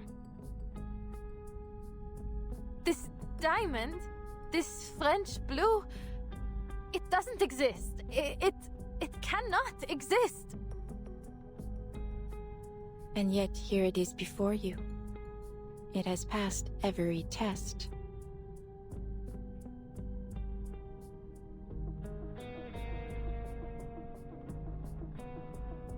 I don't understand. Celia gave this to me in my dream. How could it be here, in reality? How does something from a dream become real? Dreams often reveal truths greater than our senses allow us to see.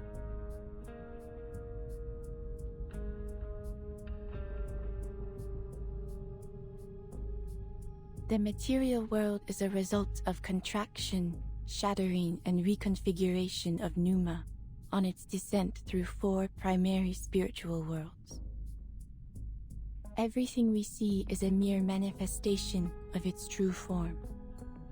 If destroyed in this world, it will yet persist in the spiritual world. So long as the idea of it remains, it may return to the world of matter through an emanation of Pneuma. Perhaps this diamond in your hand is the idea of it, manifested for a second time.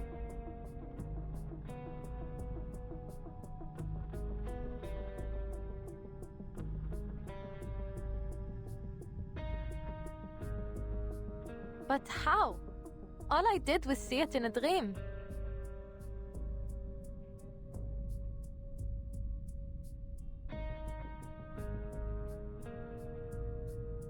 So if this dream made the diamond real, why only it? Why not my friend Celia? She was there too. Damn it all! It's like I'm trapped in a dream where you just know something awful is about to happen.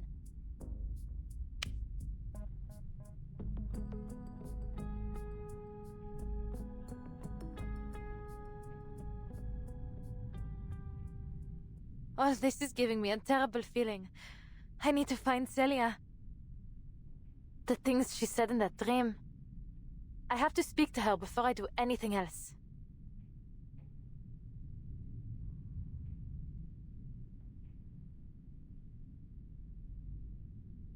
Would she be at the campus now?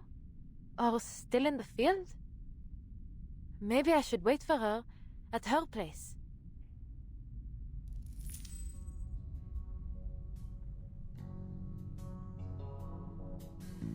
Madame Boaniche, you couldn't do a divination to tell me where Celia is now, could you?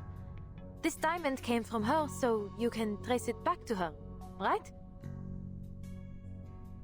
I am afraid not. Though it may be a fine material for divination, it will not provide the vision you seek.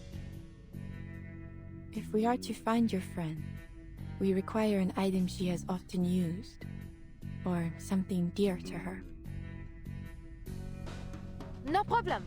I just need to pick something up for my place. Please, madame, would you wait here for me? I'll be back in 30 minutes at most.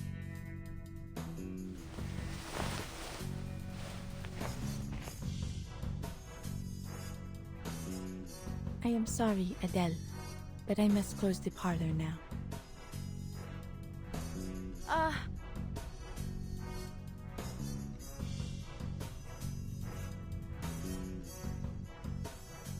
Then But I am willing to take a little detour on my way home. If I can be of help.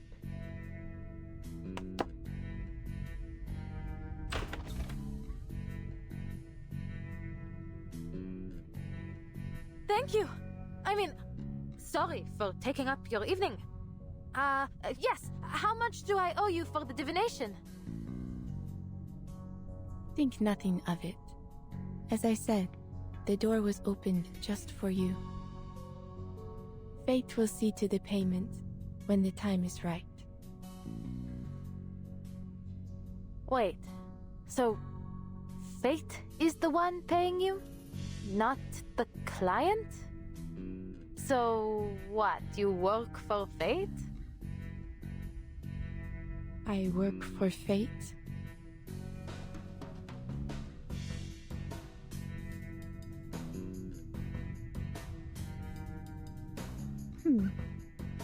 I have never heard anyone put it quite like that.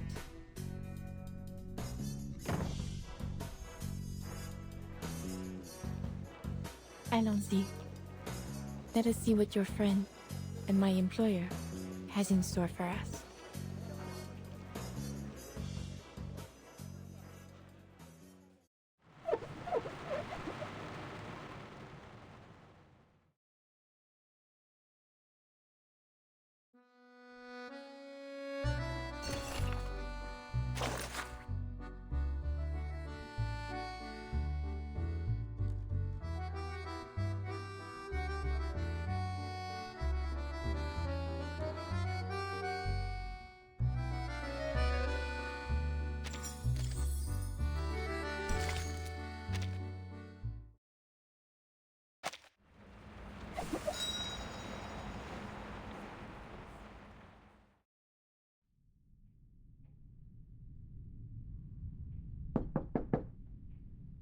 Celia?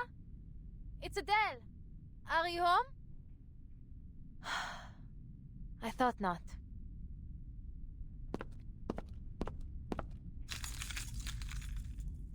I live right across the hall.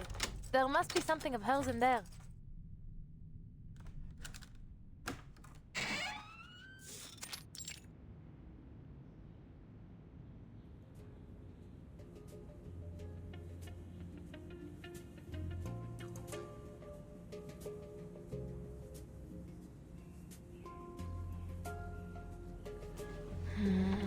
Come on, Sissy, you must have left something here.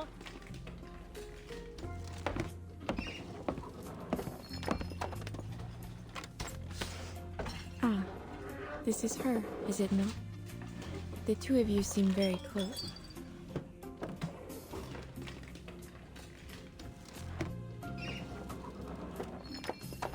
Almost like sisters, actually. My parents were always traveling, so her family often took care of me, making dinners, that sort of thing.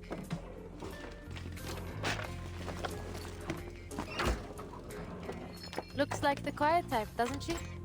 But she's hugely ambitious underneath it all. She's certainly set her sights higher than I ever have. Ah, come on now. When I don't need them, they're all over the place. But now... Aha! Will this do?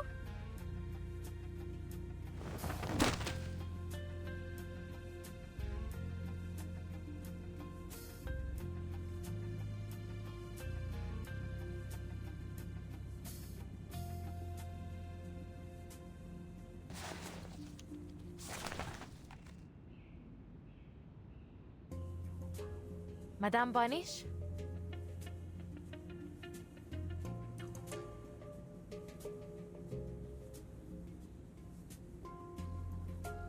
Letters. Yes, they would do nicely.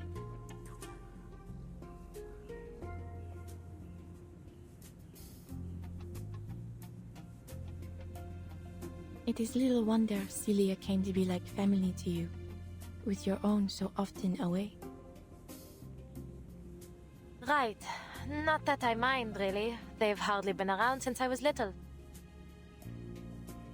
I see. Shall we begin? Let us find this chosen family of yours.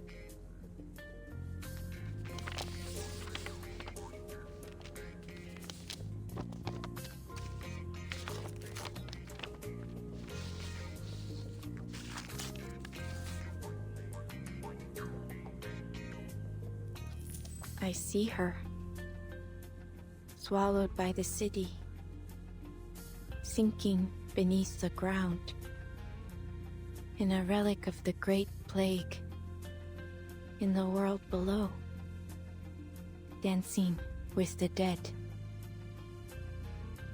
Swallowed?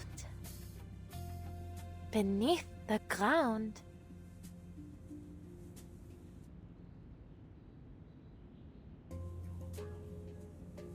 Could it be the catacombs? Oh, of course! The Danse Macabre she talked about. It's there!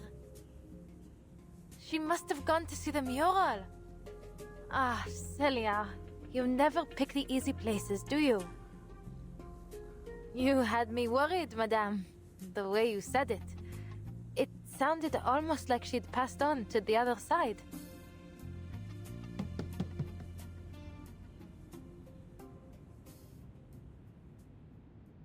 I see you there too, Adele.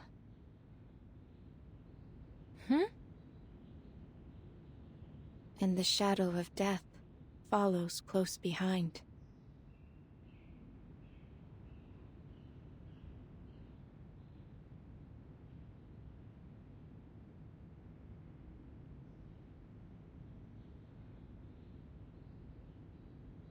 Ha! It's hardly the first time I've been warned about the shadow of death, is it? There's no way I'm leaving Celia there by herself after what you've said. Your vision may be right, but still, I'll make my own decision.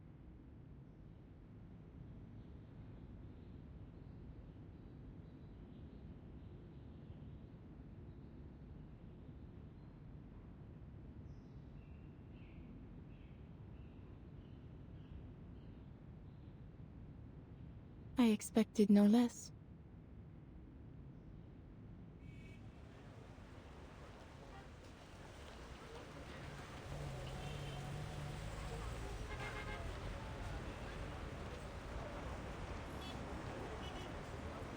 Madame Boniche, if you'll pardon my asking, can dreams be controlled? Think first of matter as the lower form of spirit, and spirit as the refined form of matter. When we dream, we tread in the spiritual world above, and thus we may shape it, just as we do our material world. Then, is it possible for a diviner such as yourself to decide what I dream?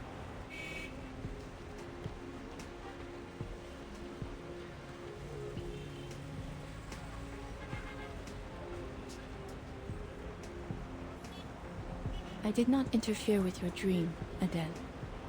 But, if your concerns are too great, you do not need to accept my readings.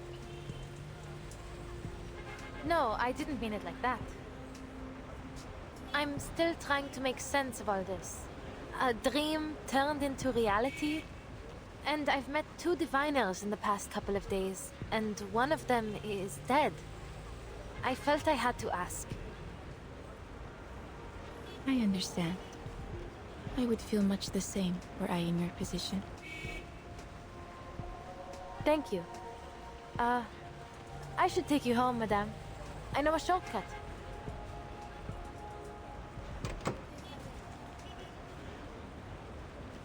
Felicienne? You're just getting better and better, aren't you? Leaving me waiting once again. What's your excuse this time,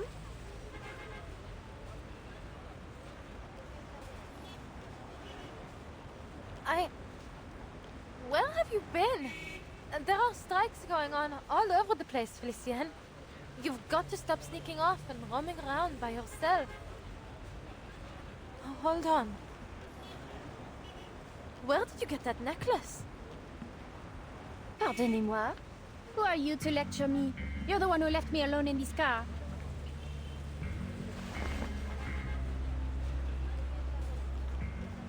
That necklace? Celia gave it to me. How did you get it?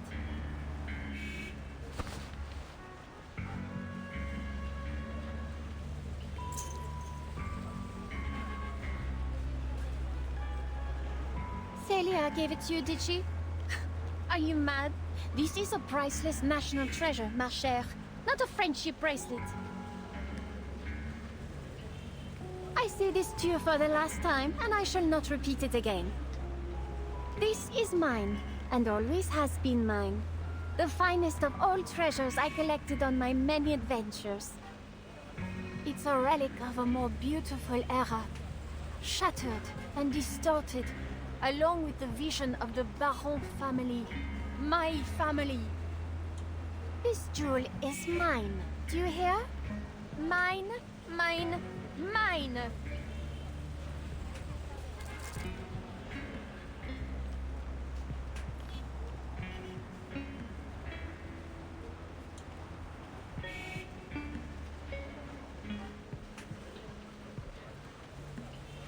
What are you talking about?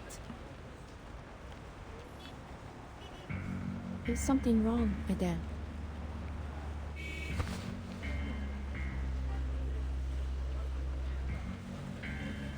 You are still worrying about Felicienne, is that so? Well, not anymore. It turns out she's been waiting for me in the car. And, Felicienne, what do you mean it's yours? Felicienne?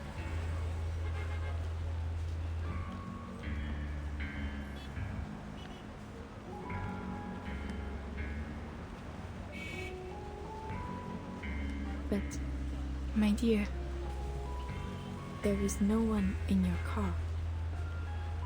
You have been arguing with an empty seat since you opened the door.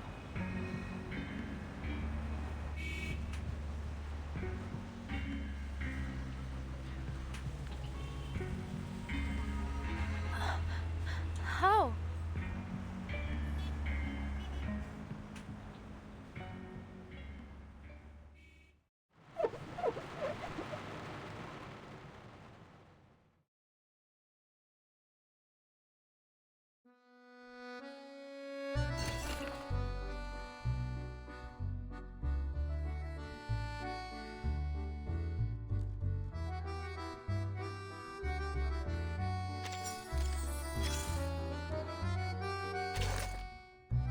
And there she was, glowering at the empty passenger seat, yelling as if quite alarmed by someone inside.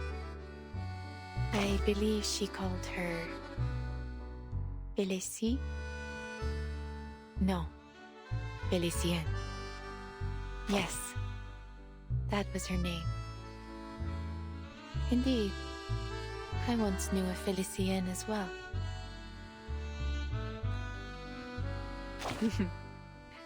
You do know how to make me laugh. But Felicienne is no Napoleon. She never became a household name. Perhaps her demeanor and her air of self-assurance gave you that idea. But I advise you to look a little bit closer. That said, the Felicienne I knew would not take well to being mistaken for just any Felicienne. Before the Second Industrial Revolution, the blood in her veins was more prized than liquid gold. The barons were known as fighters, heroes, priests and priestesses of lightning. That legacy was passed down through generations. Even a century after the last aluminum furnace bearing their name went cold, she still remembers the heat of fame, of success, of envy. Precisely. When she was born, this storm had not yet begun. Not that it matters much, you see. In times like these, those born before the storm often still cross paths with those of another era. Just like you and your friends. And myself and Brune. Yes. The Felicienne I knew disappeared long ago. Absent a miracle, I doubt anyone will ever see her again.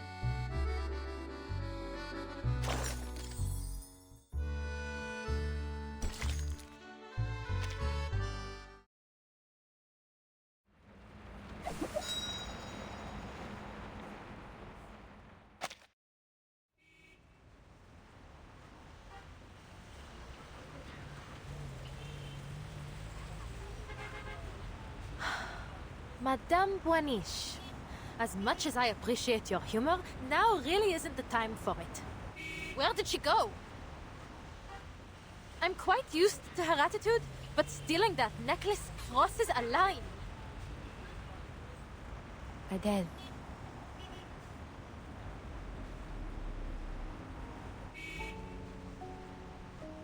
Felicienne was never here.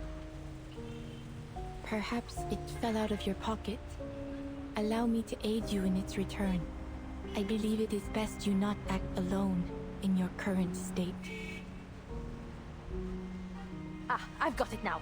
She didn't come to your parlor today, so she must have gone somewhere else. And she's been waiting in the car ever since. No wonder she got angry and stormed off.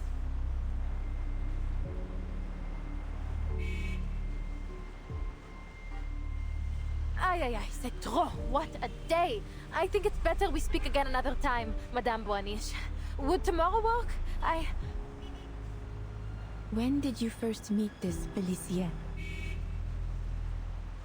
Oh my goodness.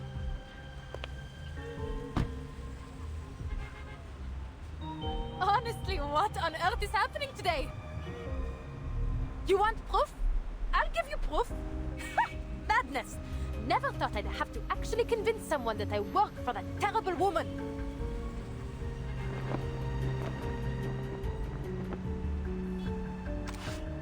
It was raining. She started complaining about the mud on her shoes the moment she stepped into the car, then insisted we head straight to the Champs-Élysées. You know, wealthy young ladies like her are always generous with payment. I often have to take time out of my evenings just to count all her tips. That very first day, she even gave me some gold francs as keepsakes. I've got them in here.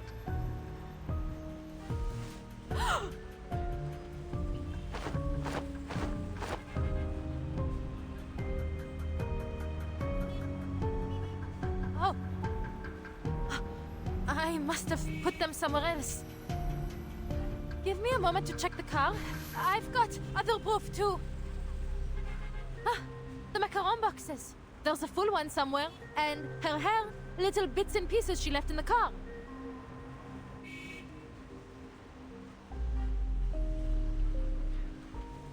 I remember that day.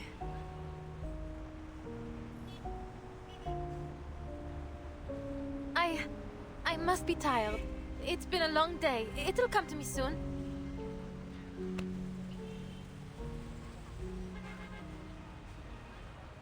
But there is nothing to remember.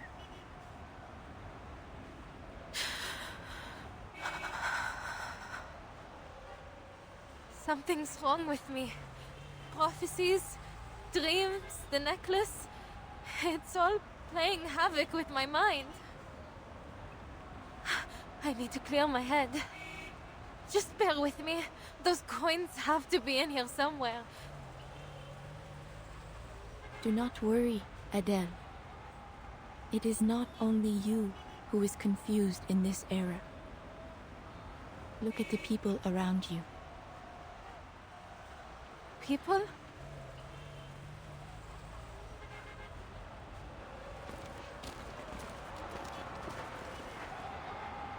No more atrocities!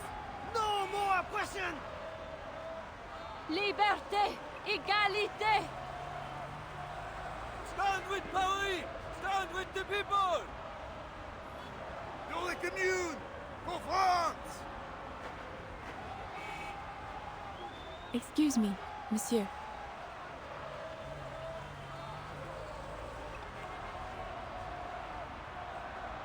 Where are you going? We are following the Garde Nationale to fight the Royalists! Yes! And then I'm going straight to the pawnbroker to get my mattress back. You do that, sister. Brighter days lie just ahead if we fight as one for our city! It is no easy feat, but your voices today may echo further than you know. You will triumph in time. Merci, madame. Pour the Commune de Paris!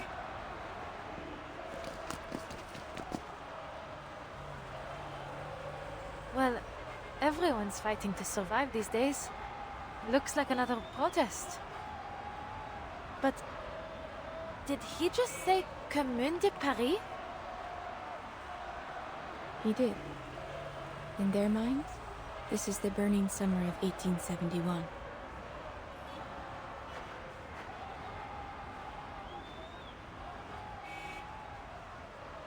Unconscious thoughts, countless in number, are converging upon this city. This is a volatile time indeed. Some worry for their missing family and friends. Some are terrified by ghosts and spirits. Some obsess over a long-dead emperor. And others are shaken by the phantom attacks of a beast of legend. The edifice of reality is shaking. Chaos has been invited into its foundation. Whispered fears, murmured madnesses. A sickness is sweeping the city, and the beasts of Gévaudan have multiplied.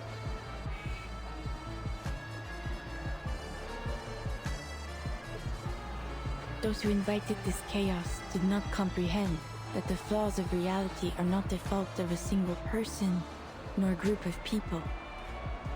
This is not the way to mend, Harry.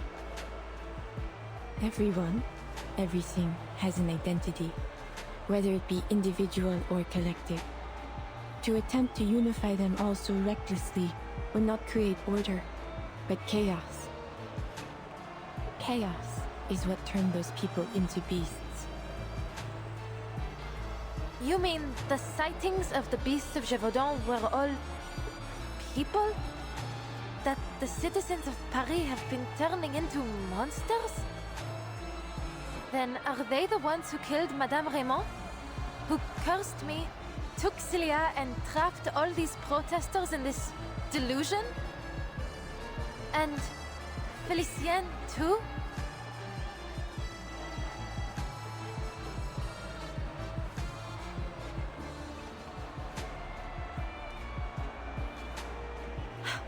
Truthfully, madame, I'm having a hard time believing you, or even my own eyes. Everything turned completely mad the moment I entered your parlor. The beasts of Gévaudan were nothing more than a rumor before I met you, but in your parlor, in that dream, there they were, attacking me. And now you claim that Félicien isn't real, that I just made her up. What are you trying to do here? I play no part in your fate, Adele. It is what brought you here. I am only a witness. Only a witness? You've got a clever answer for everything, don't you? Then tell me where the necklace is. You must have seen Félicien take it, right? So, did you witness that, madame? You received that necklace in a dream. It is only natural that it would vanish into another.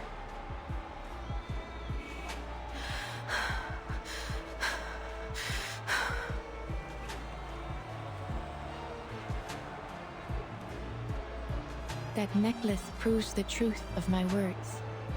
The spirit world is as real to us as the physical world. I will happily read Félicien's fate. That is, if you still believe she is real. I don't need you to read anything. I need space to get away from all this madness and think for myself.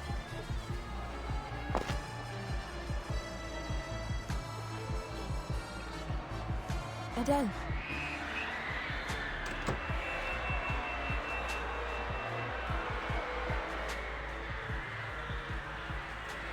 Adele, behind you. What?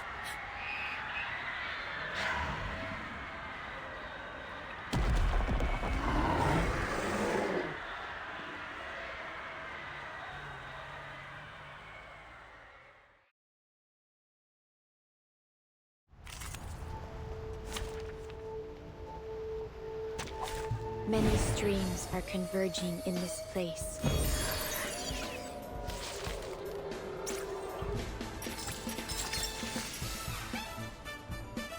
Comme la sphéride.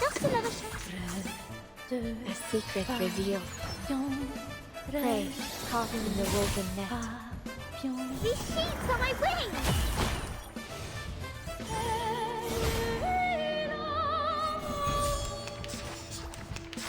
I don't get it. Comme la souffle. Well, I'm good. Just another shift. Oh, look, here's another one. A glimpse beneath the veil, the overflow of the Sephiroth. They've fallen still.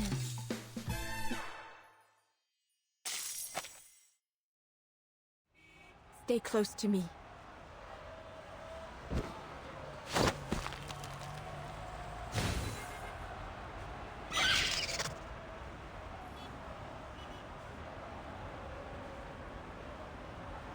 Your hand! Did it get you?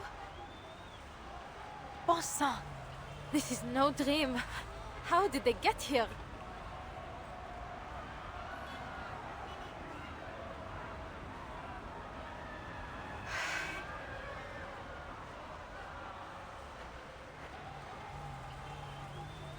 Is that what you meant earlier?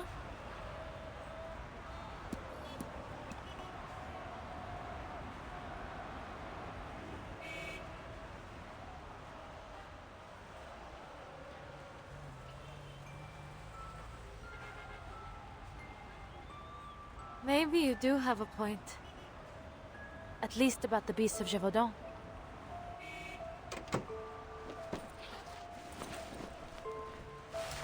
Here, take this. It should help with the bleeding. I can't just leave you like this. You'll have to come with me, madame. But I'm afraid I can't take you home. I must find my friends before anything happens to them. I can't just leave them wandering the city while these monsters prowl the streets. Is that so?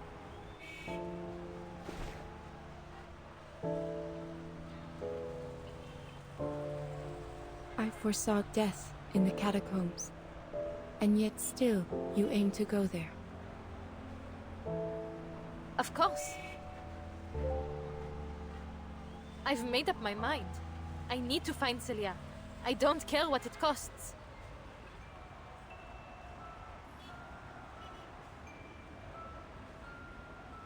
I'm still not sure if I can trust you. But for now, at least, I don't believe you want to do me any harm. But I need to know. Why are you helping me?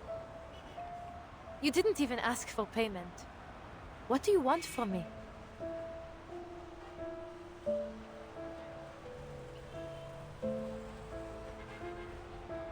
So this is what you choose to ask.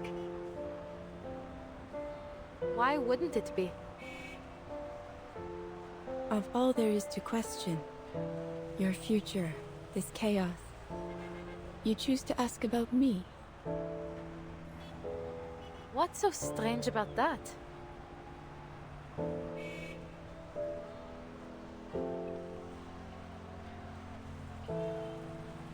Nothing. Your curiosity is only natural. I have never once lied to you, Adele. You are cursed, haunted by a shadow of fate. I only wish to see what will become of you. But don't you already know? I'll die in the catacombs. What else is there to see? You know this yourself. Yet, here we are. We have a common interest in that fate, you and I. Let us leave it at that. Go to the catacombs, Adele, with me by your side. You will need my help once you enter.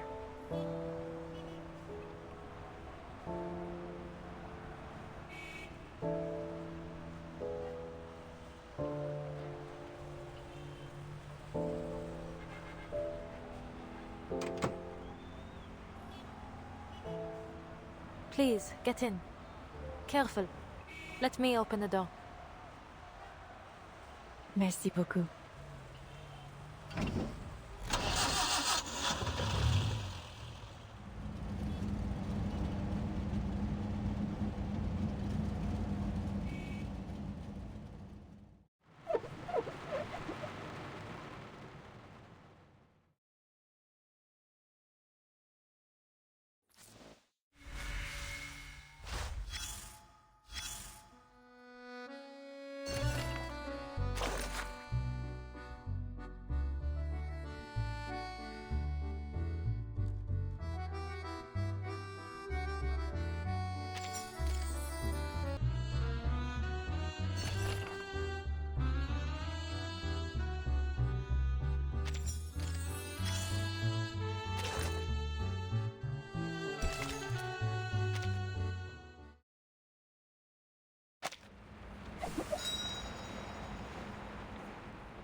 This should be about where the restricted area begins.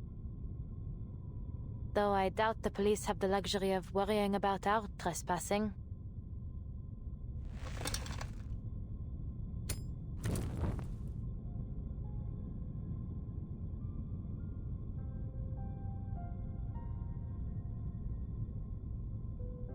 I've always wanted to explore the catacombs. It's almost eerie to think they've been lying beneath our feet for centuries. And it only got spookier once they started stuffing the dead away down here. A vast labyrinth lined with skeletons. But despite the spookiness, I still feel it has a special charm. Secret passages used by revolutionaries and soldiers, surviving in their own way against the march of progress. The catacombs have a rich history, indeed. Yet only a small portion of it remains open to the public. It is a place dear to the spirit of the city, yet one that is hidden away.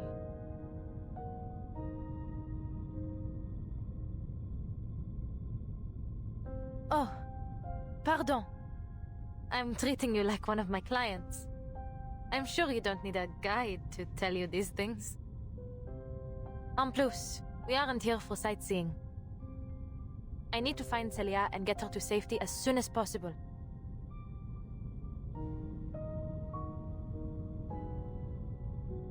But these tunnels stretch out almost 300 kilometers in all directions. We can't go looking for a needle in a haystack. Madame, your divination revealed Celia's whereabouts before. Could you perhaps try it again? The fates of many commingle here. To trace her would be to catch a single stream from a flowing river. But it seems her stream is deeply entangled with your own. Perhaps by observing yours, I may discern her presence. Your stream is quite unique. The familial curse you bear. It may be a gift in some strange way, setting you on a path unlike any other. I've certainly never thought of it that way.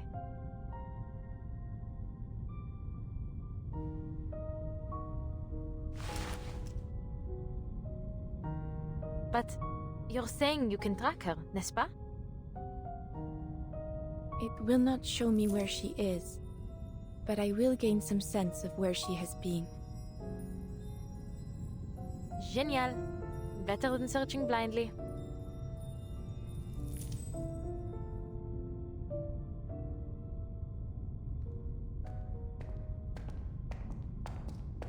To the left. D'accord. Then we go left.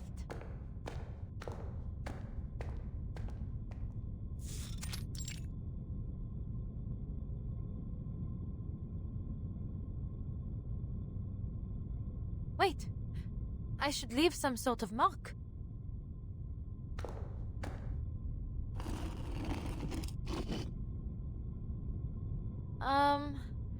We've been walking for a while now, but we still haven't found anything.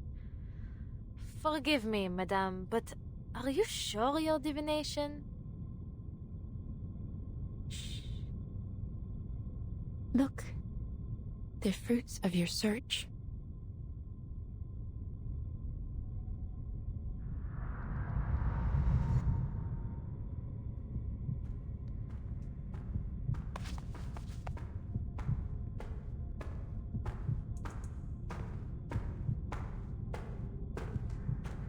Who's there? Oh, a fellow explorer. What luck. You see, my headlamp's gone out and I've been separated from my students. I wonder if you might help me get to the surf... Wait, you? Are you not that same young lady from yesterday? And you, Madame Baril-Boiniche? What on earth are you two doing here? You know each other?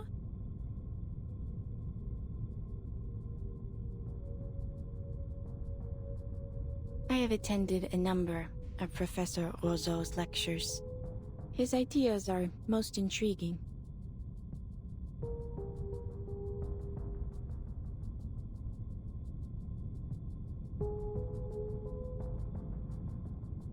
Was Celia with you, Professor? I've been looking for her. It's serious. I tried calling the campus, but no one answered. Celia? She was supposed to join us today, yes. But I'm afraid I haven't seen her. Most unlike her to do such a thing, but perhaps she had a change of plans.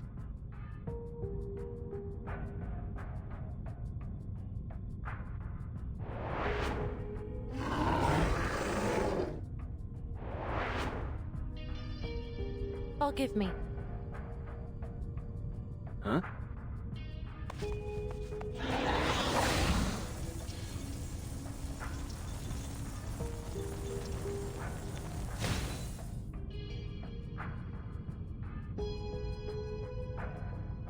Mademoiselle Tavernier, what are you doing? No need to be alarmed. It's just my arcane skill. It's a relief to know you're as real as you appear. But you have heard about the reappearance of the beasts of Gévaudan, no? To say nothing of the critters that surely nest down here. Monsters wearing human skin could be lurking nearby. We can't be too cautious. I appreciate the warning.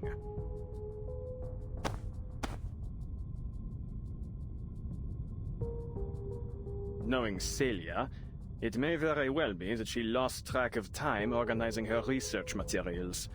Are you quite certain she's not at home? That does sound like her. But I went to her place. No one was there. In all likelihood, she's in some cafe with her nose buried in a book. But mademoiselle, why is it that you are so concerned with finding her? It's as if you're certain she's in some kind of danger.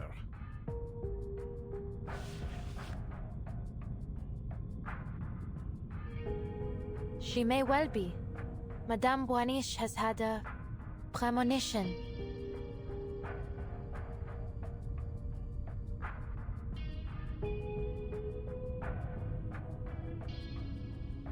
Madame Boaniche, forgive my bluntness, but you've been indulging this mademoiselle far too much.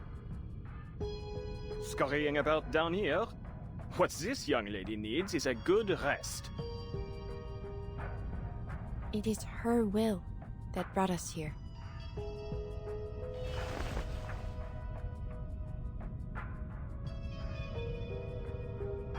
Mademoiselle, I know you're a dear friend of Celia's and worried about her safety.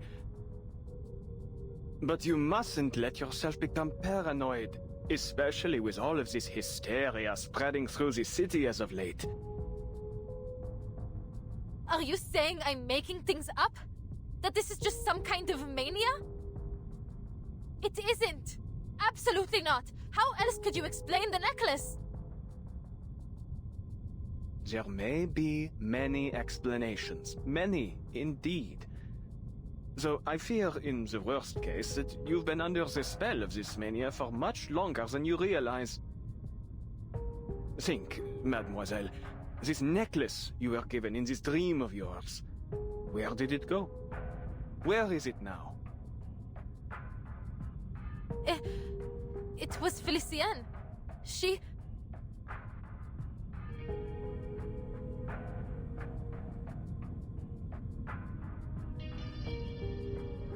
I remember. I saw it.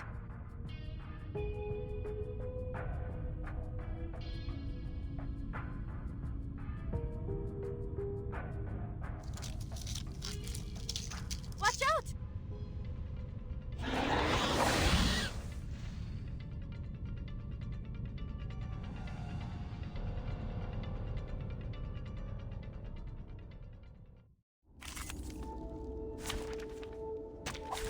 Where should I flutter?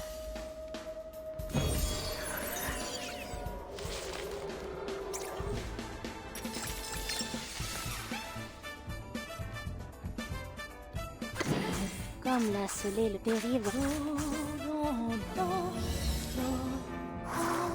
Rico stirred. Fate has revealed itself to you.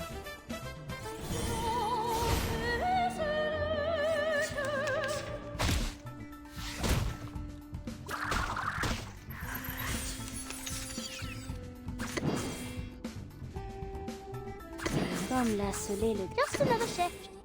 What I'm good at.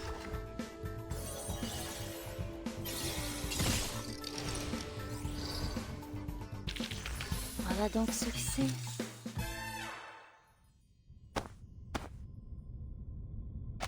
Please, mademoiselle, those were simply ordinary critters, not mythological beasts.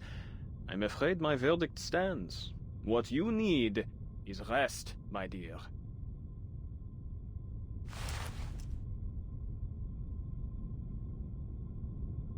As much respect as I may hold for the art of divination, in fact, my own field of study overlaps with it quite a bit. Ultimately, divination is but a tool, and an auxiliary one at that. In this era, everyone is clamoring to find the true paths out of their predicaments. But I have yet to hear of anyone who has found an ultimate answer. I believe that it is only when all of society is united that we will have any chance of success. Indeed, that is my team's and Celia's shared goal. There are, of course, those who claim to have found the secret to creating such a society, but they are nothing but imposters. Little do they know that the lies they spout are destined to backfire, causing suffering and disaster as they too are devoured into the collective unconscious. We must make our own decisions. Wouldn't you agree, Mademoiselle Tavernier? I suppose you have a point.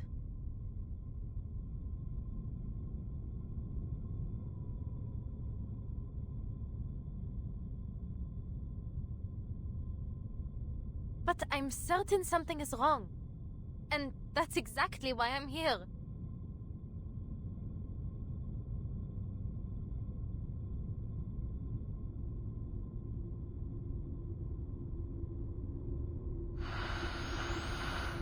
Celia? Don't go! Adele?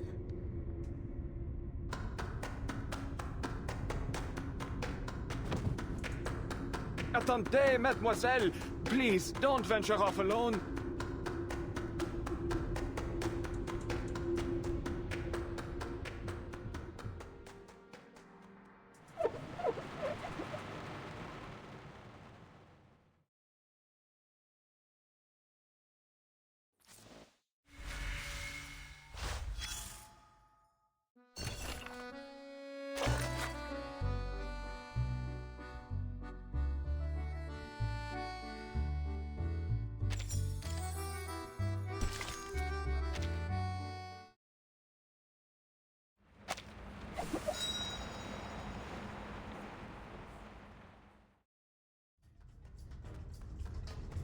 Celia, wait!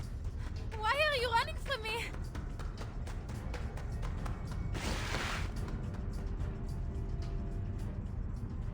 A dead end.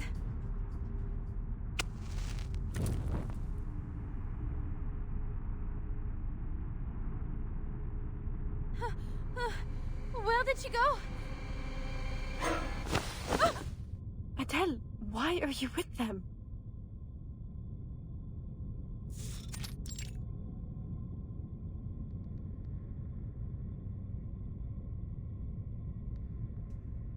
Celia?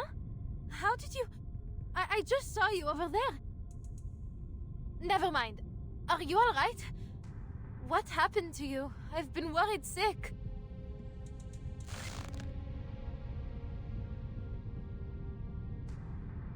Answer me. Why are you with them? Them? Who do you mean? Manus Vindicte.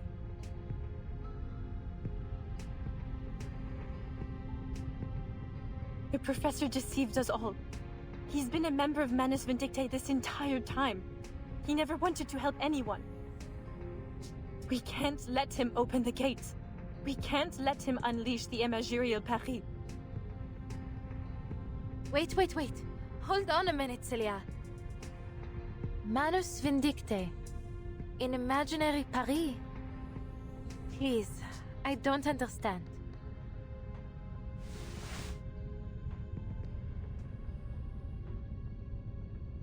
Do you remember Vincent? The madman that rammed into my car? He turned into a beast of Gévaudan in my dream. You were in it too, Celia.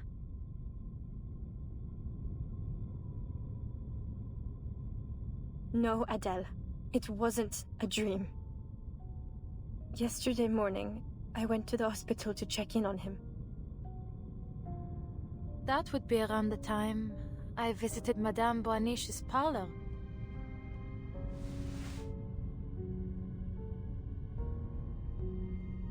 But when I arrived, I was told that he'd been taken to his hometown by his family. I truly didn't think much of it at the time, although I was remiss to have lost my chance to say goodbye. But on my way back, I saw him again. He was getting into a car, one that I recognized right away, Professor Roseau's.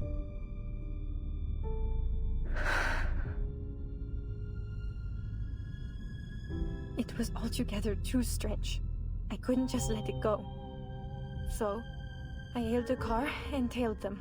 They parked in a hidden spot and entered the catacombs together. They kept going deeper, and I followed. I don't know how long we walked, but it felt like we were descending into hell itself.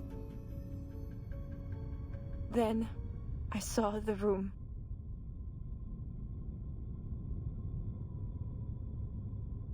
You should feel honored, Vincent. Few have ever had the privilege to stand in this place.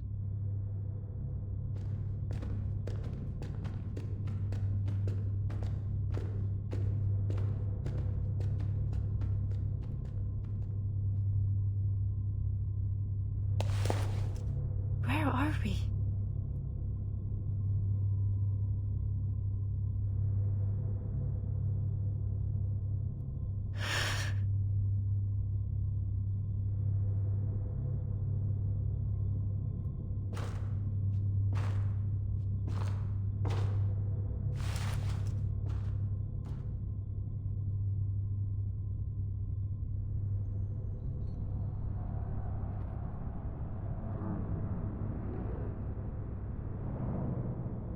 A ladder?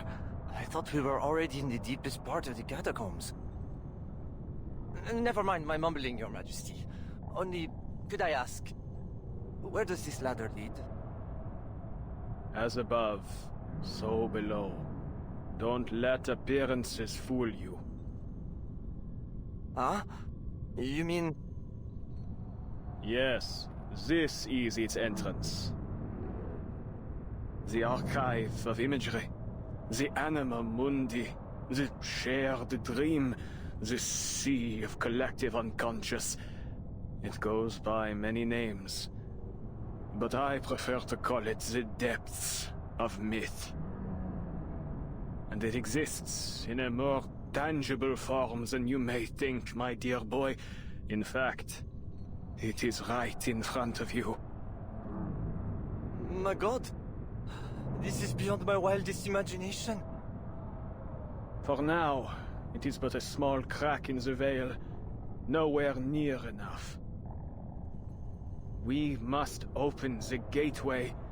If we wish to restore the glory that once shone on this land, we need a far more radiant light. Like the brilliance of the sun of Austerlitz. As I told you, there is risk here. The maelstrom of imagery will devour any who dive into it, reshaping their body and soul into something else entirely. But I have faith in you, my boy. You remember what I taught you, don't you? Of course! I'm ready! It would be my greatest honor!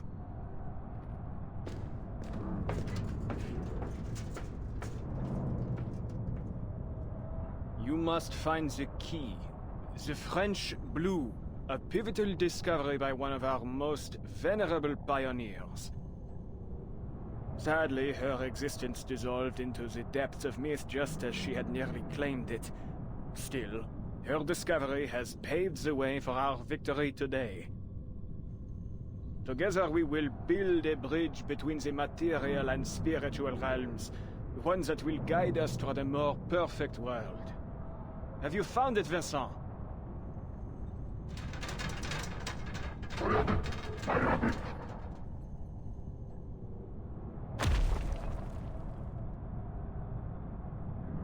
It's bright, so blindingly bright, but part of the sun.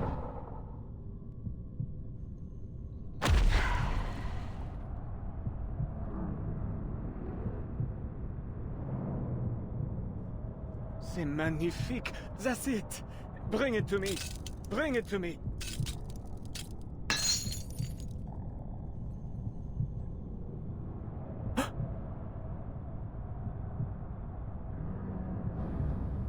What a shame, dear boy. It seems you weren't worthy after all.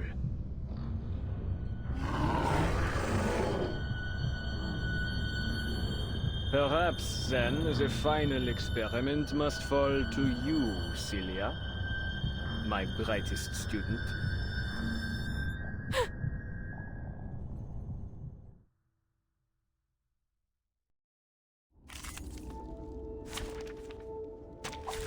Stay behind me.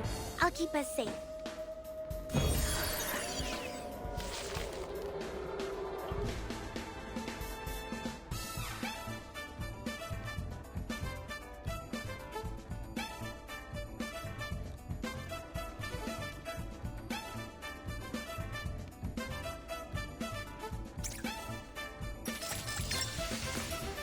Comme la soleil le drôle, dérive comme la A ripple stirred.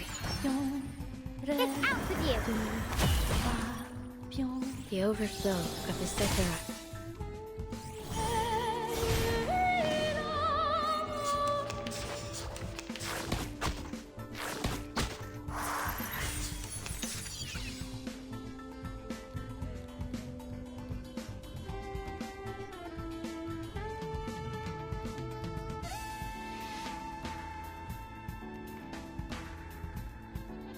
This conscious dérive dans le is what I'm good at.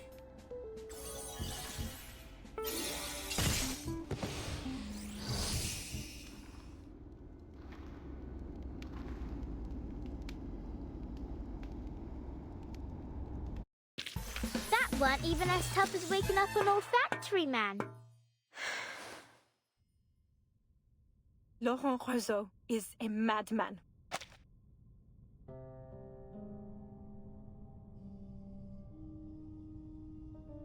I thought he genuinely wanted to make the world better through parapsychology.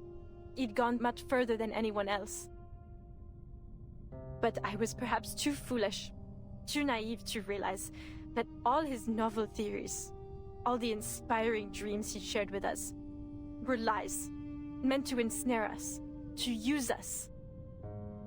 All those rumors of monsters in the city, the madness in the streets, the disappearances, they were his handiwork. He and Manus Vindicte. Professor Rousseau? The depths of myth? Manus Vindicte? I saw him. Vincent. He became a beast of Gévaudan. I saw it with my own eyes. Then he turned to me and...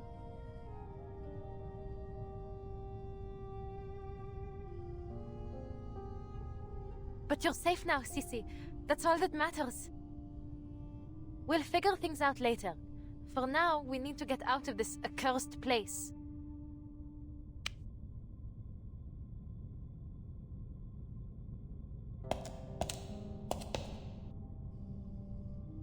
Sissy? What's wrong? Allons-y, come on. We have to go.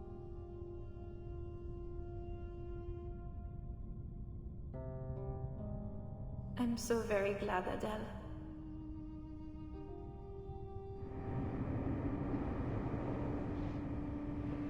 I still truly see myself through your eyes, n'est-ce pas? Sissy? What do you mean? What else would you look like?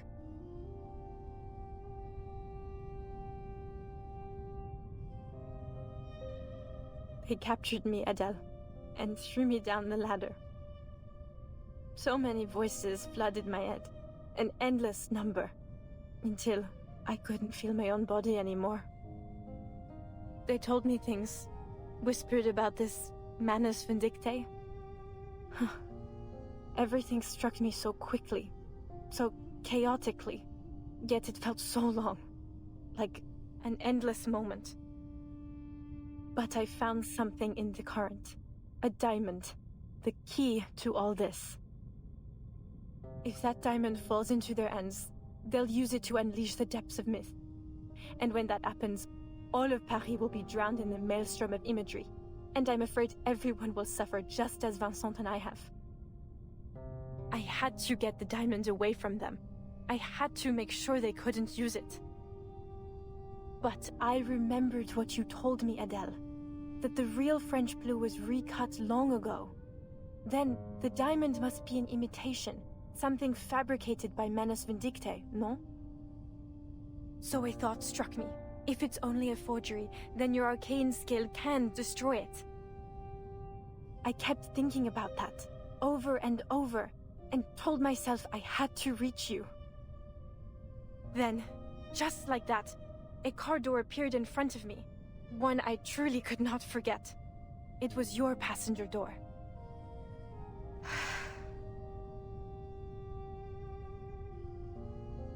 Maybe the depths of myth really does connect our dreams, blurring the line between what's real and what's imagined.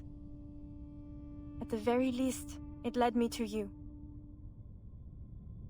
So then, in that bizarre dream, it really was you? Yes, it was. The depths of myth, how it connects us, truly is amazing.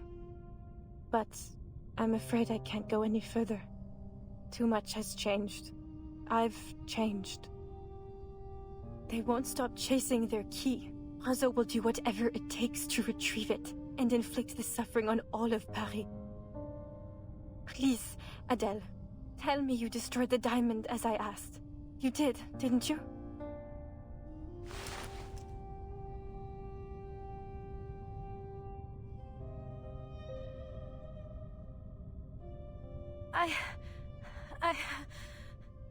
It was all so strange and confusing.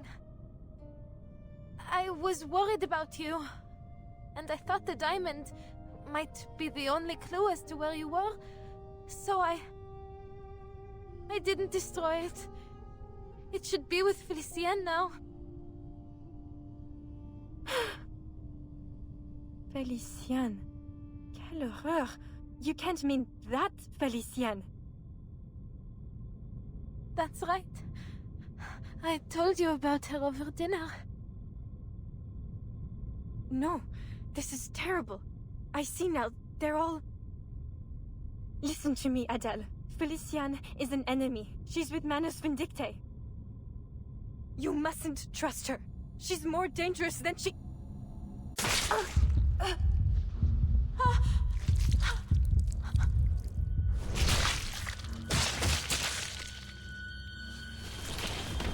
How rude. You really ought to reflect on your choice of friends, ma chérie. I have no patience for personal slander.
No.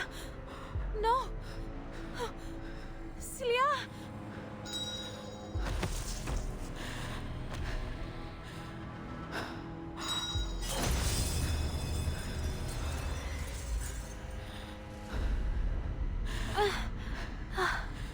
My head hurts.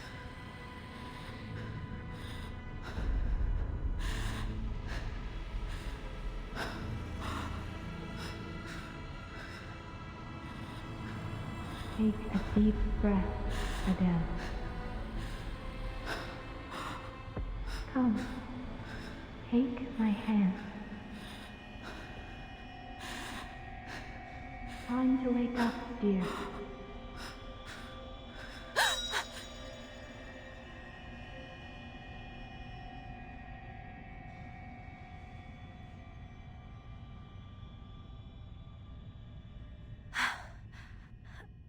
Madame Boaniche?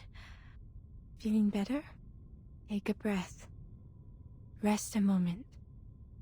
We are here with you now. We?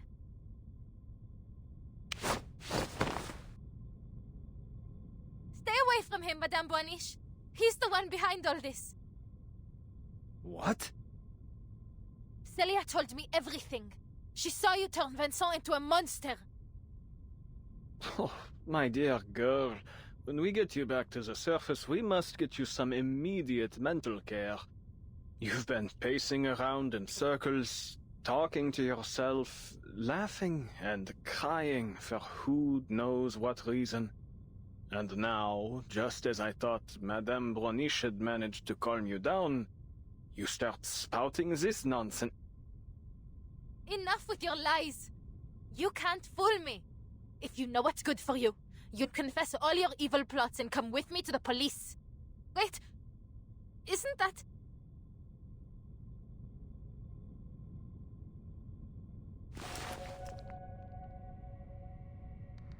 that mark? It's the one I made earlier. It's exactly how I made it. But I followed Celia. We went so far. How could I be back where I started? Aren't you listening? All you've done is pace in circles and mutter to yourself. And now this rubbish about Celia. For pity's sake, girl, look around. She's not here. Ask Madame Boaniche if you must. But I saw her with my own eyes. Felicien stabbed her. It was real. It was true. She was dying in my arms. Her blood was on my face, my hands.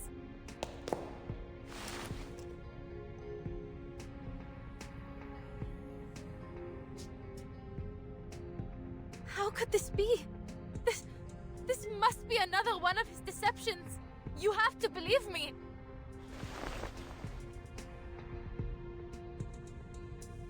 Can't you use your divination to see the truth? Please, Madame. You have to help Celia. She's dying somewhere.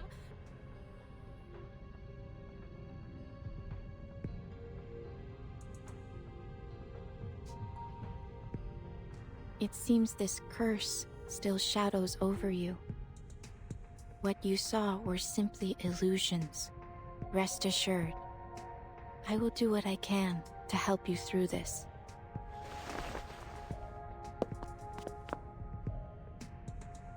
Illusions? So, even you think I... But there's no mistaking it. I saw Celia and Felicien and the diamond. Felicien has it. Celia told me it has to be destroyed, or else...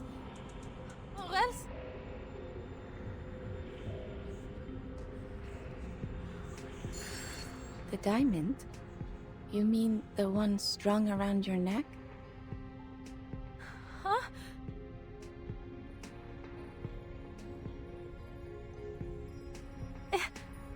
Impossible. Felicien took it from me. But how can it be here again? No! This is absurd!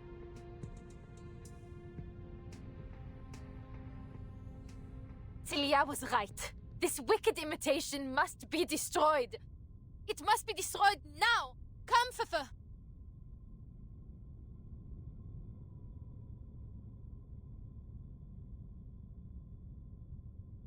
Huh? What's wrong, Fufu? Destroy the diamond! Fufu?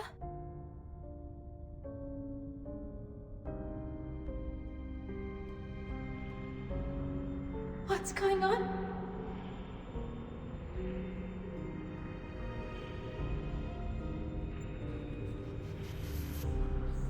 This is all too strange. What was I doing again?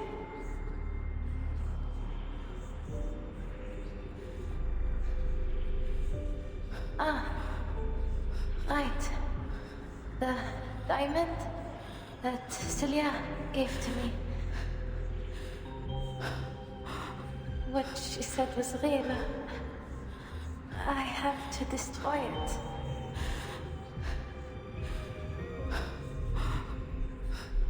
But this isn't any ordinary diamond. It's the miraculous French blue. Do I really have the right to destroy a national treasure?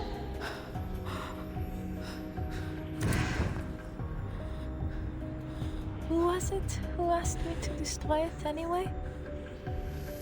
Oh, it must have been Celia. But Celia, she gave the diamond to me. It's mine!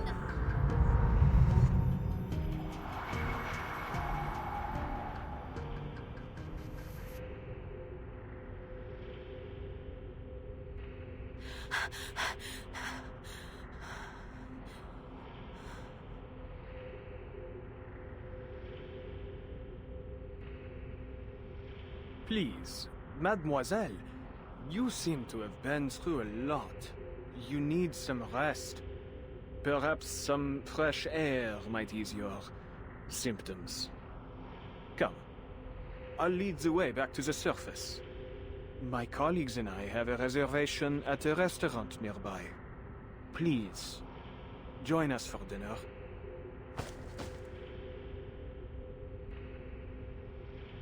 I think you're right, Professor. I need some fresh air.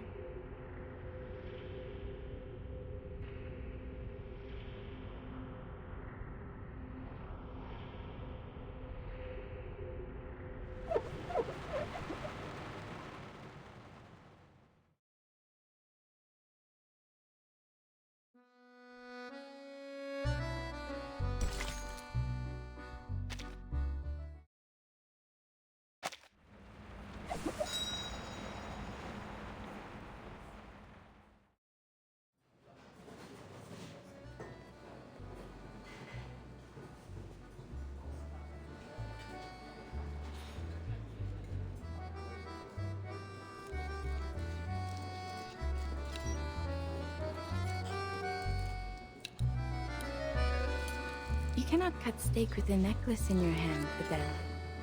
Why not put it down? Just for a while.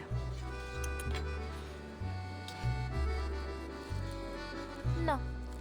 Thank you, Madame, but I can't afford to lose it again.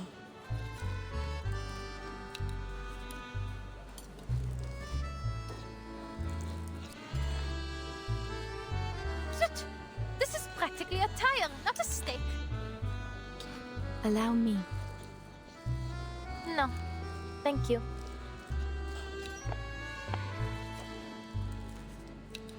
Oh, Madame Bouaniche. It's been a long time. I'm glad to see that you're still in Paris. And you? Still in search of your lost fate?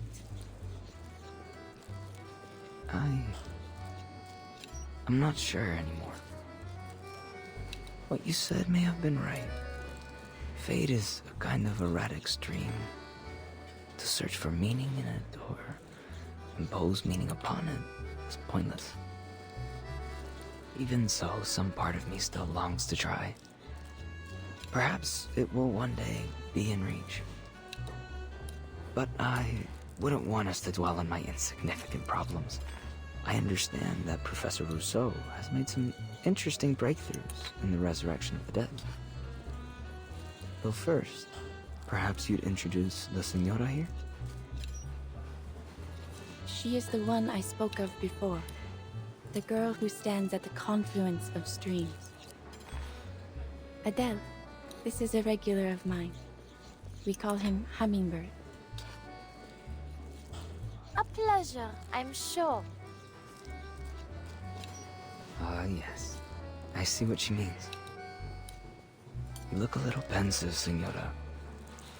I wonder, have you found yourself seeing otherworldly figures and hearing elusive voices?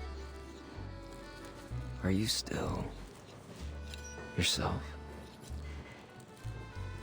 What are you talking about?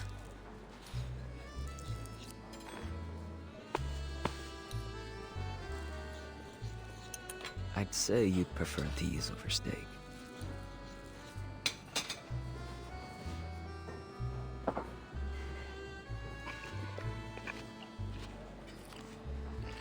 They're passable. Though nowhere near as good as La Durée, I must say.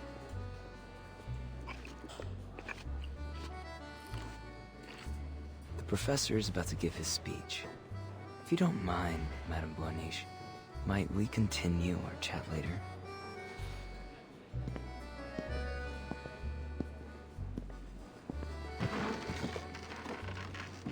What on earth is Rousseau up to?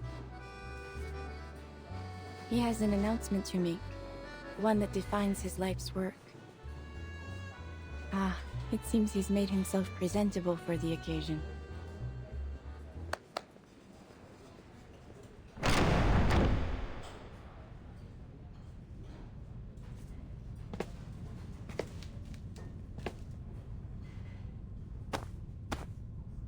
Greetings, dear brethren. We gather here today to celebrate a momentous discovery. One that belongs to arcanists alone. A breakthrough that lies far beyond the reach of human comprehension. Enough with the self-aggrandizing. Get to the point. I didn't come all this way to watch you pump yourself full of hot air. There's no need to rush, is there, Animus? We have all the time we need.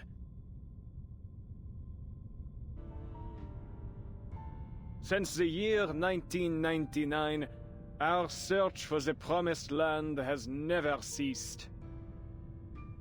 Following the will of the Guiding One, we have unraveled countless mysteries of this storm.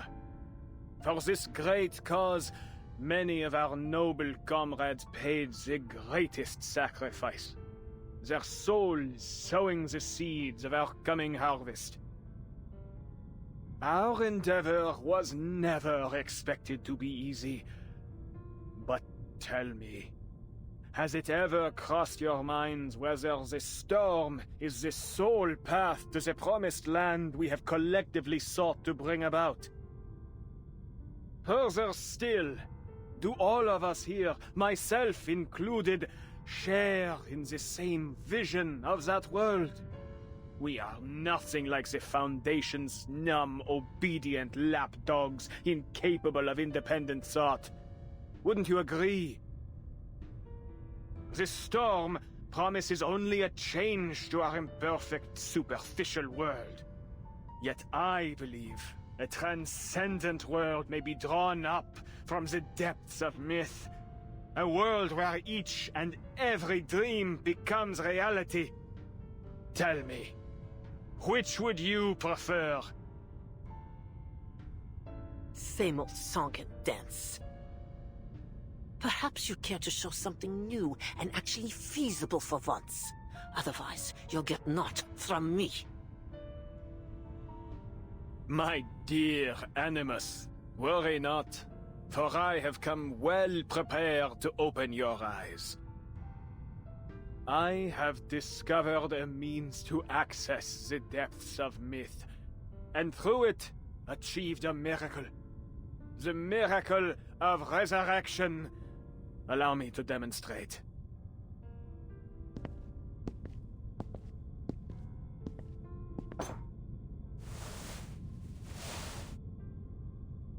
When one's flesh and spirit are fully immersed in the depths of myth, their body frays and sinks until, eventually, it disintegrates. Yet the spirit remains intact. For in that realm, the spirit is itself the most authentic and pristine substance.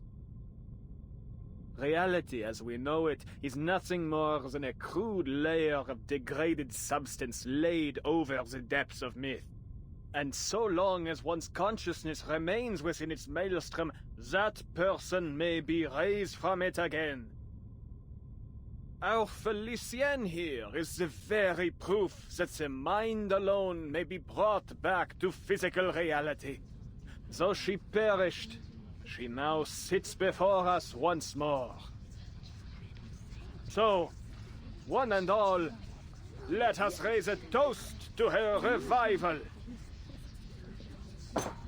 Roseau, what in heaven's name are you trying to say?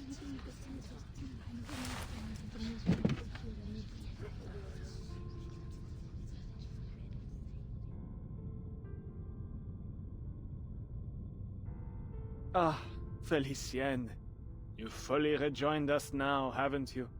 Won't you please introduce yourself? What do you expect me to say? You know very well who I am.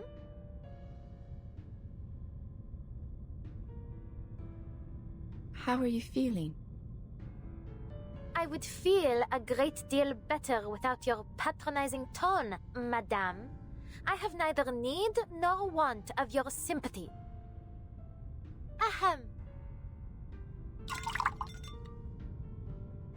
Voici là.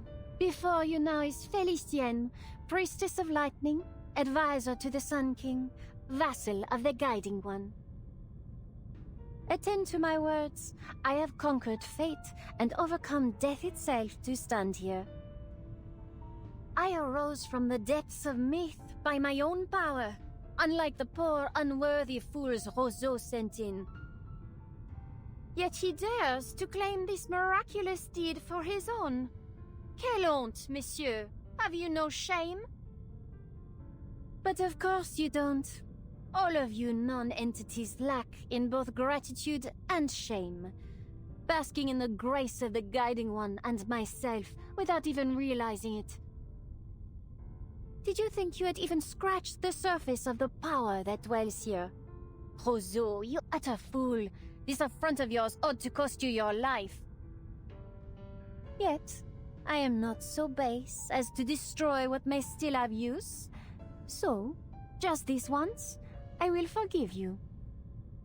As for the rest of you, my forgiveness likewise extends to the rudeness you all showed in stuffing your faces before toasting to my health.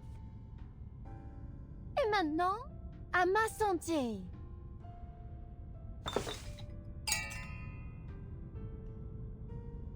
This is a miracle. Bringing the dead back to life. It isn't really possible, is it?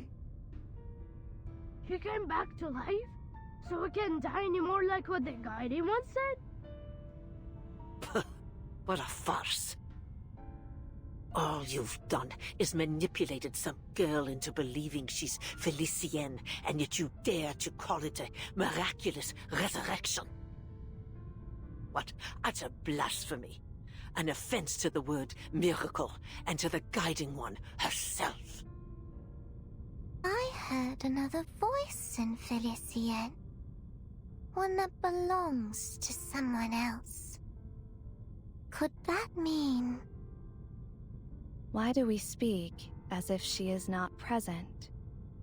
Let us bring our concerns to her. There are things only the true Felicienne would know. Mind alone, returning to reality? But has Felicienne lost her arcane skills in the process? If so, then this revival is meaningless. Whatever the case may be, if this is a true venue of life eternal, should we not seize it? At least until we find an alchemist capable of concocting the Fountain of Youth. I believe I see one drawback already. Only one who dies in the depths of myth may be returned from it. To die elsewhere would be to lose the original image of one's being. I imagine this is our shared goal then, to unleash the depths of myth upon the material world, so that we might render a collective image of all who dwell in this era to be raised anew. But ought we not to first celebrate Felicien's return? Though I must say, it is a strange sort of return. How different she looks, n'est-ce pas? True. This dowdy girl is a poor vessel for one so noble. Mind your tongues. You're speaking of my new body here. For all her faults, I would not call the girl dowdy. She simply chose to turn a blind eye to beauty. I've always felt she picked the wrong career. I admit, it did her some good. She learned to read people and how to put them at ease. But it pulled her further from her true heritage and from the refined taste expected of a jewel hunter. Alors, Felicienne, your right hand, is it all right? What do you mean? Do you not feel it trembling? Oh, shoot. Is something wrong?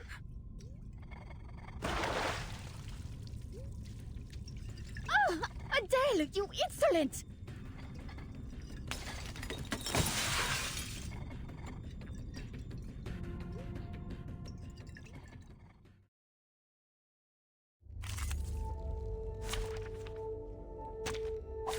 Many streams are converging in this place.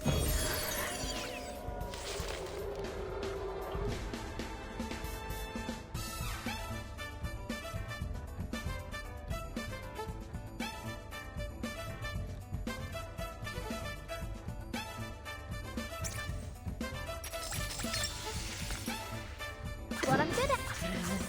Comme l'aspérive dans le flot des séphirotes. Get out with you!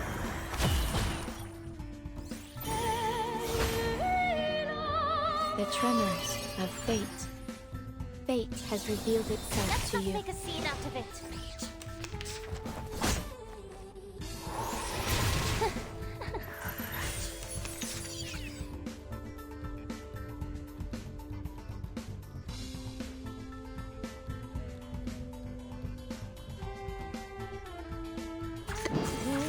Just another shift. What I'm good at. Oh look, this conch should do.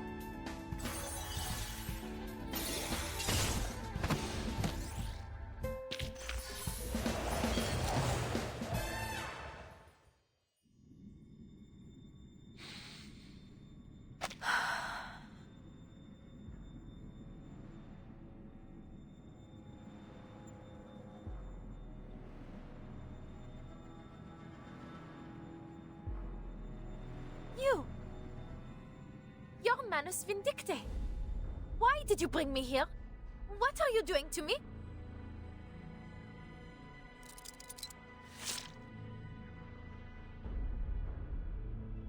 Arrête!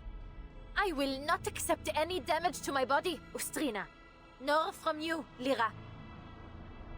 One move, and I'll burn you to a crisp, inside and out.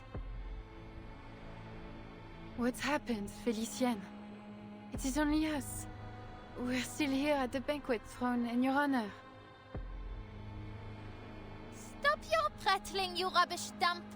Another word and I'll rip that canvas to shreds.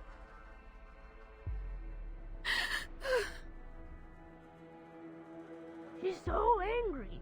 That means she has to really be Felicienne. Words of wisdom from a puppet of all things. Need I point out who pulls your strings, hypothetic? You cowards! Ganging up on a poor, innocent woman! Each and every one of you is a monster! I won't play whatever game you have in store for me. Get out of my way! Fascinating. Though Felicien's spirit has seized control of her body, the former spirit seems able to resist. If I am indeed correct, what we are seeing is their thoughts and memories beginning to blend, causing this confusion.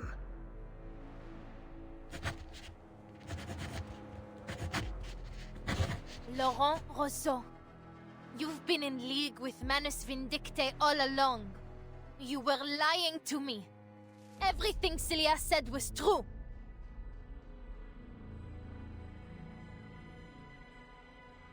My dear, no one here has mentioned Manus Vindicte but you. Yet you seem to know a great deal about those present already.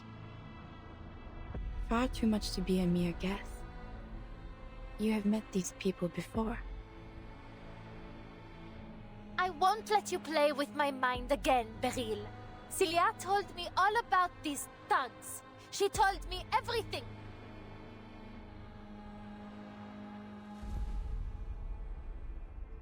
Maybe not exactly everything, but she did tell me that it was Manus Vindicte that killed her.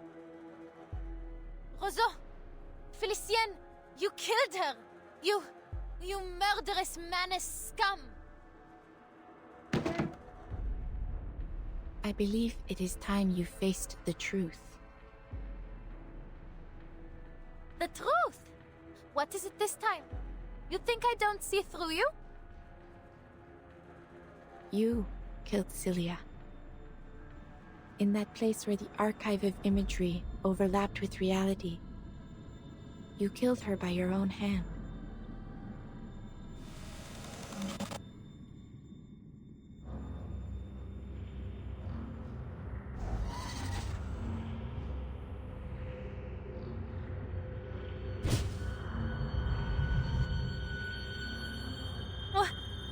What?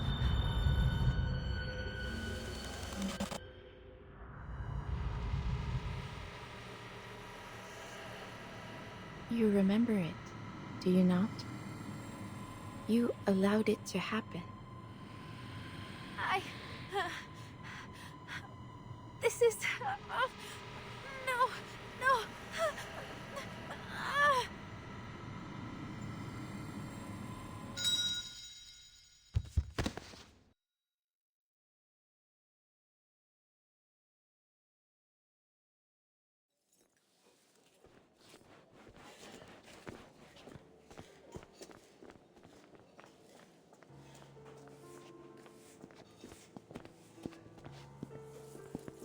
Felicienne has quite the flair for the dramatics, doesn't she? And as always, our audience simply sat back, their eyes glued and mouths agape. We are indeed fortunate for your skill in divination. We will have to wait for Felicienne to return to her senses, but thereafter we follow the plan as discussed. Using the French blue as our focal point, we will draw up the true, perfect Paris from the depths of myth. Democratic, independent, chosen by her people and shaped by the dreams of every one of her citizens. I have seen many versions of Paris, from flames to paradise. Nothing is beyond possibility.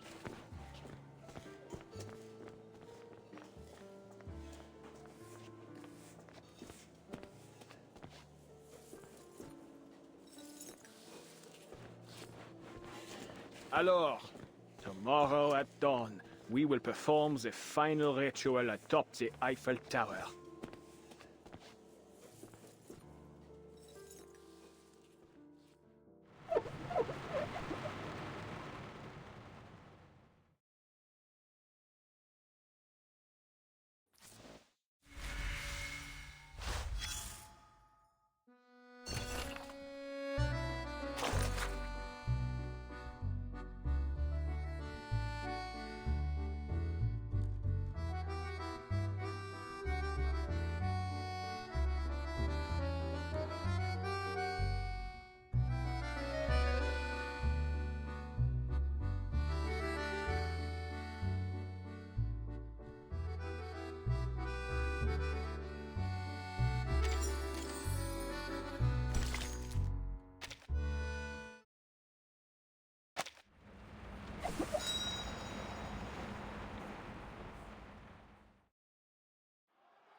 Liberté!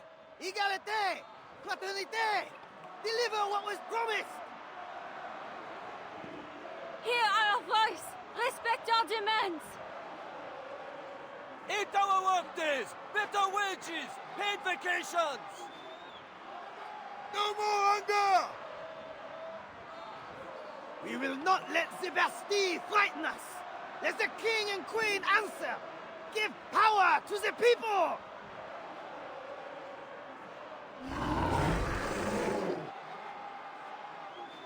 Drive them out of Versailles! Bring them here to Paris! Liberty or death!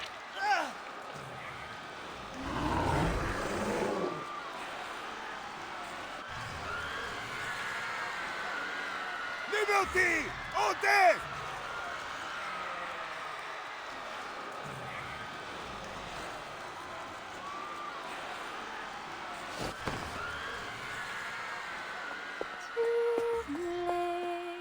Jeunesse, je l'ai offerte. Le diamant tout court, tu m'as noué. Eau de miel, faux langage, non jeté dans la cage. Quelle surprise! The great Felicienne seems in better spirits now.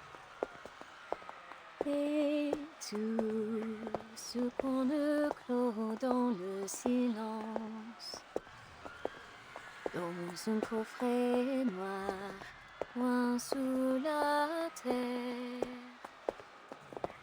Though I feel this isn't the time or place for such a song, mademoiselle.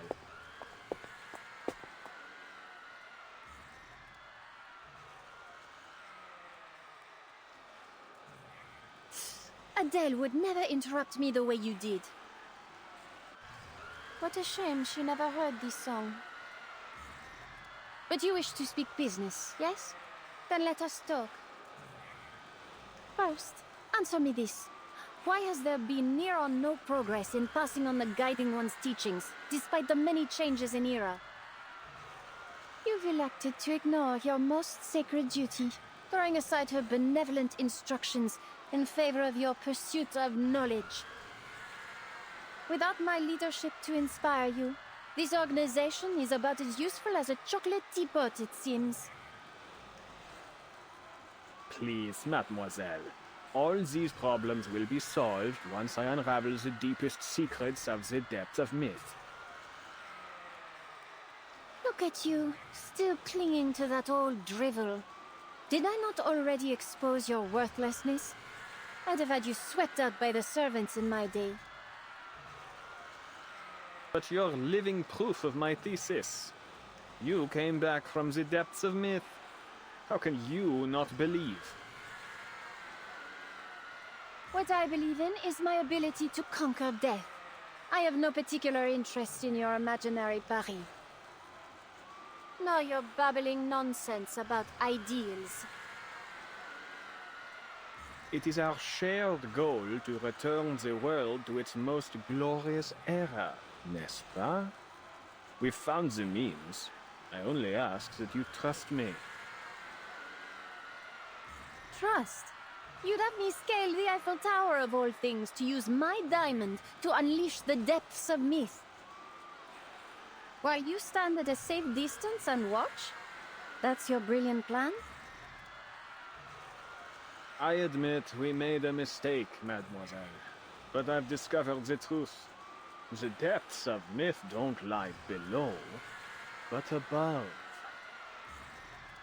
Altitude represents ascension, a primordial image as old as civilization itself. That is why you must reach the peak of the city's tallest structure.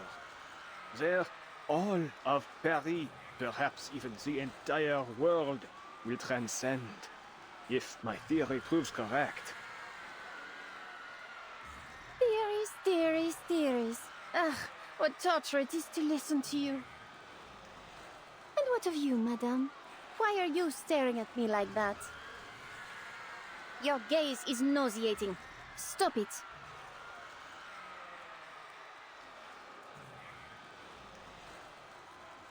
Are you even listening to me? I am.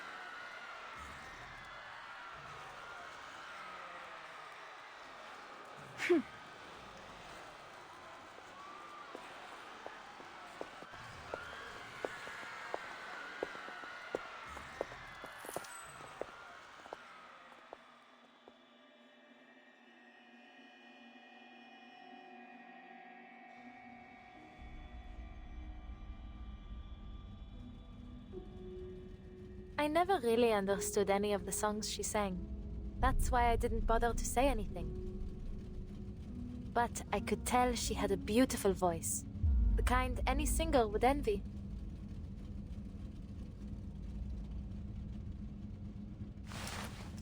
She has a real sweet tooth, particularly for macaron.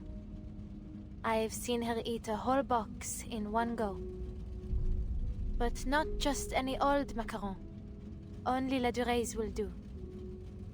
I often had to plan our trips around the store on the Champs-Élysées. Lucky for me, Felicienne was a late riser, or else I'd have had to race all the way from the bakery to her place every morning. But what she was eating, they weren't macarons, were they?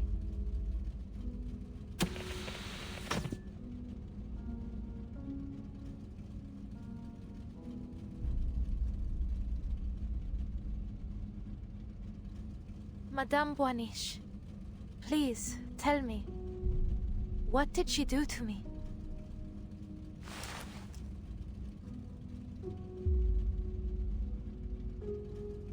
She stole your fate. Her original self perished long ago within the depths of myth. The spirit that found you was only a remnant, a mere shadow clinging to a world in which she no longer belonged. She longs to live again, even if it is only as a parasite. What about those memories we shared? Were they all just illusions? Some were true experiences you shared as your streams of fate merged. Others were but fabrications.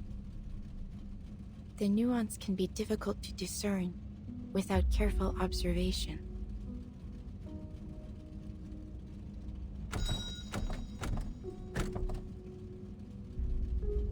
You've really confused me, Madame. What side are you on? I am a watcher of the streams of fate, not a participator in them. I take no sides. But you can do more than watch. You already have. You were the one that told me about this inevitable death. And then, Celia really did end up dead. You know exactly what's going to happen to me. You know everything. Don't you?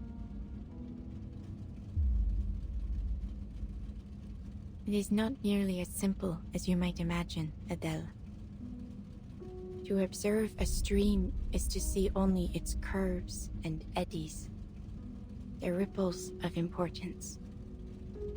I see the path, but not every moment along it. That is itself sufficient for me to ascertain one's eventual fate. There are rarely any exceptions. You said rarely. So, there are exceptions? An exception, yes. I told you about her, did I not? I had been drifting along the streams of fate when I saw a girl who resembled me, who in some part came from me. It was quite a revelation. I saw where our streams merged long before she was born, and I knew I would name her Matilda. That she would grow up to be kind, brave, and truly gifted. I followed her through every turn and every ripple to the very end.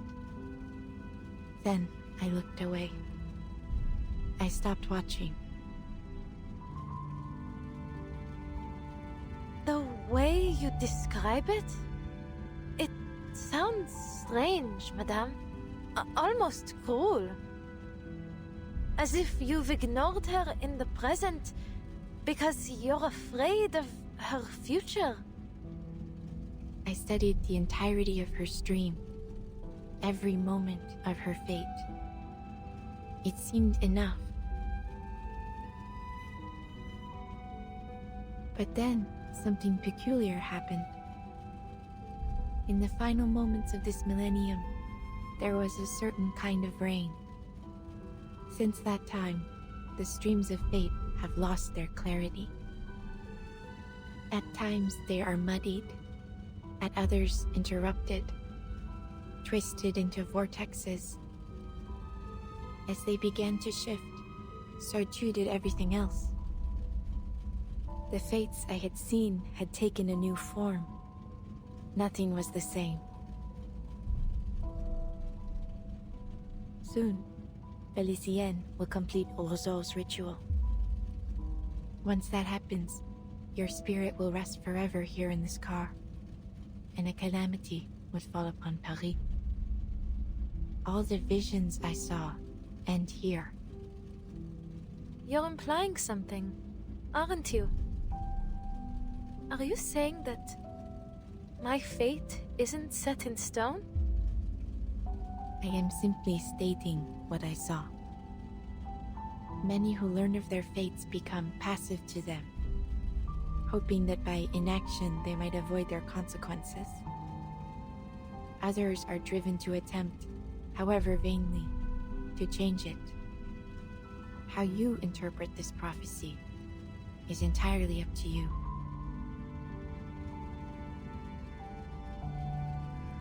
Then there's still a chance for me to leave this car, n'est-ce pas? This is a spiritual haven, a place which belongs to you alone. Once you leave, you may find salvation hidden within the currents, or a fate far worse than death. I don't want to know what lies in wait for me. What I want is to get out of here and destroy the diamond, just as I promised. I won't fail again. You know a way to let me out, no? You wouldn't be here otherwise. Please, madame, tell me. Whatever future you're hoping to see, it will never happen if I give up now.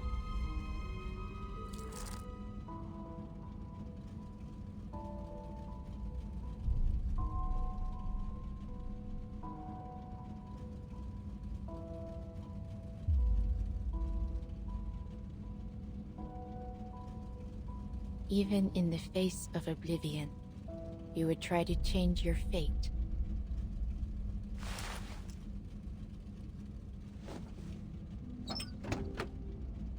Go, then.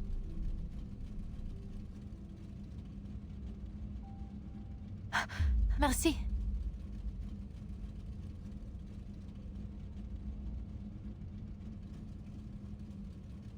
I'll see you around, Madame Boiniche.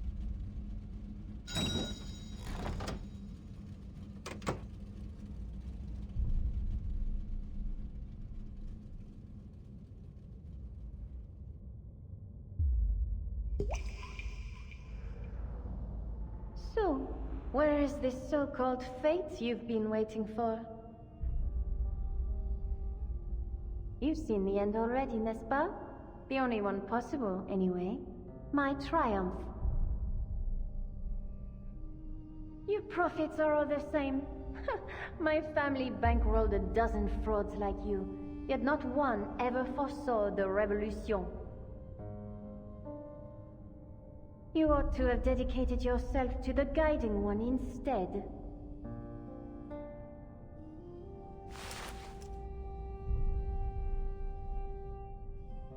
You speak because you seek my direction.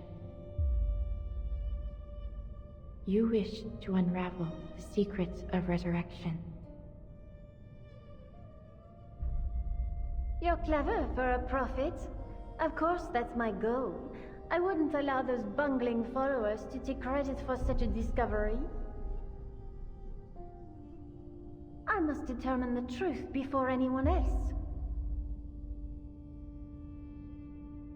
North, that is where your path leads. But know that there are consequences to what you seek. You will not emerge from it the same.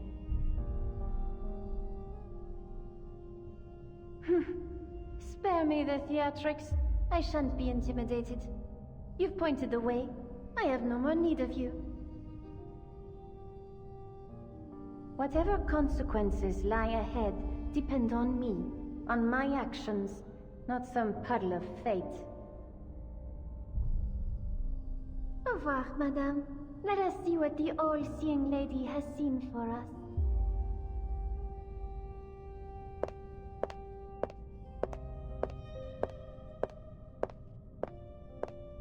Goodbye, Adele. I look forward to seeing what comes of your actions. To seeing another prove me wrong.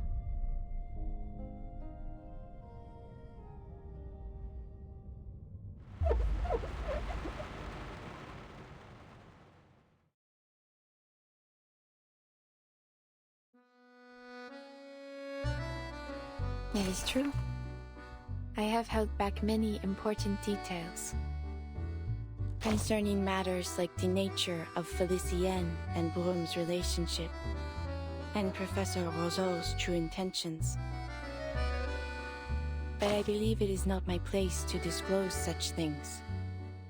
People deserve to discover these things on their own. Ah, of course. And why not? My Matilda. Such a lovely, radiant girl. She has inherited my strength and added to it a vitality of her own. Those who speak with her often leave smiling. As for her future, I cannot share it with you here. But I can assure you, her path is one worth looking forward to.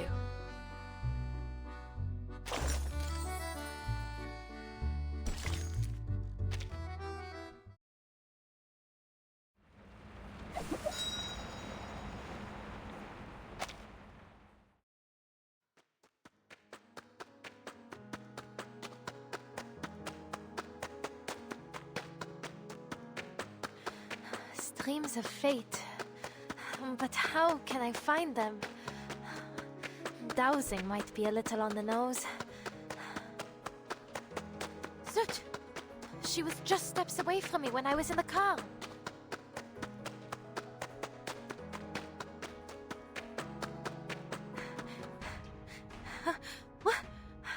What's that?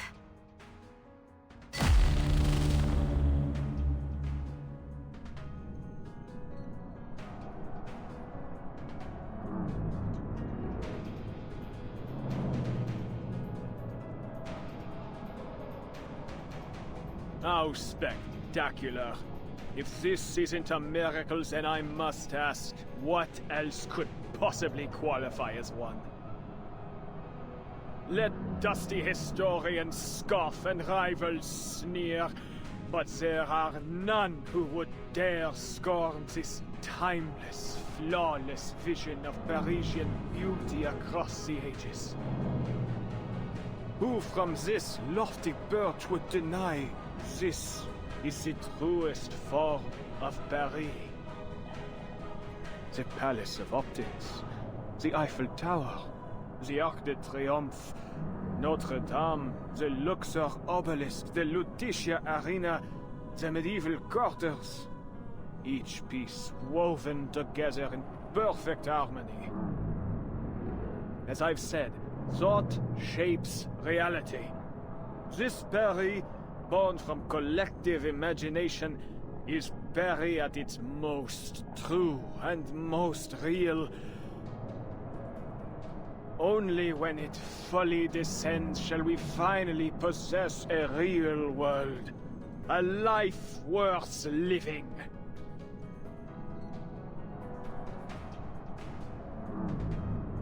Must you hang over me like this, Roseau? And you, madame? Did you foresee this? The fate of Paris now rests in my hands, and yet I remain myself. What a pity it must be for you.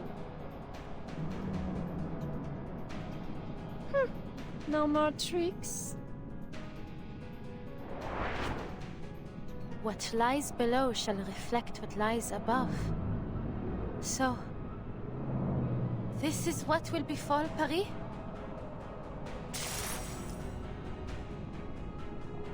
I can't touch her.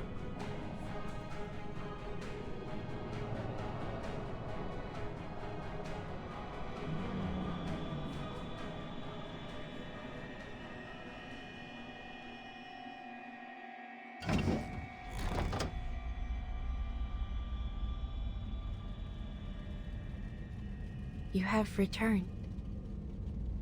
What?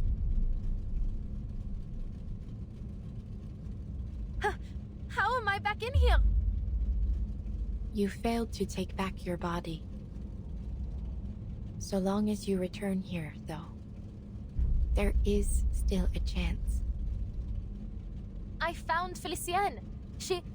I was right next to her. But I couldn't reach her no matter how I tried. Then give up, and accept this as your final resting place. No, I won't sit here and do nothing. I will destroy that diamond. I must, for Celia.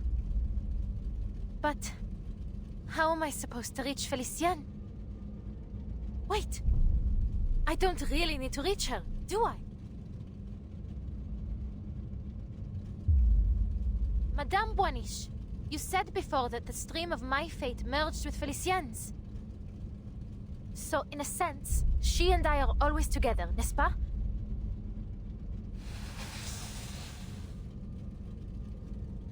Then, I don't need to find her, nor even find myself. Because she is me, and I am her. You have begun to understand. She only had the means to claim your body because your spirits are closely intertwined. Any impact to your body affects both souls, though the weaker of the two spirits often cannot endure the strain. Often, but not never, no? So even you can't see what comes next. You don't know whether Felicienne or I will win this fight.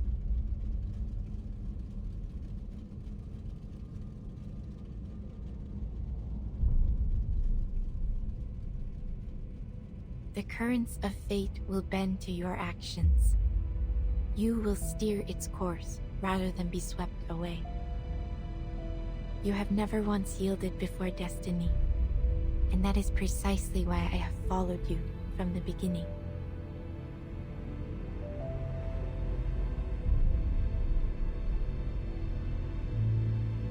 It is as you say. I do not know if you will emerge victorious in this final trial. Will you carry this through for me? Do you even need to ask?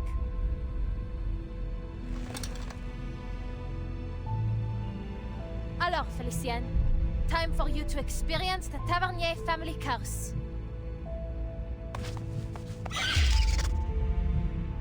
If our fates are truly intertwined, then this curse must bind your soul as well as mine. And in true Tavernier fashion, your end will come, just as you lay hands on the treasure you desire most.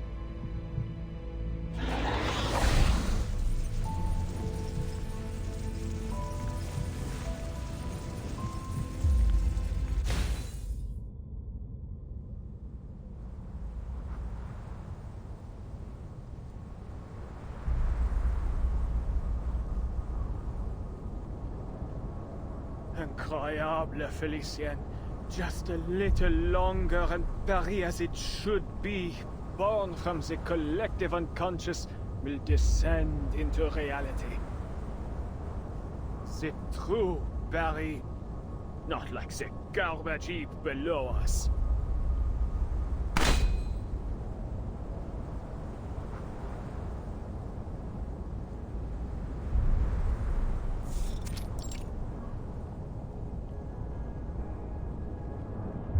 Cecilia? How did you get here? How are you still alive?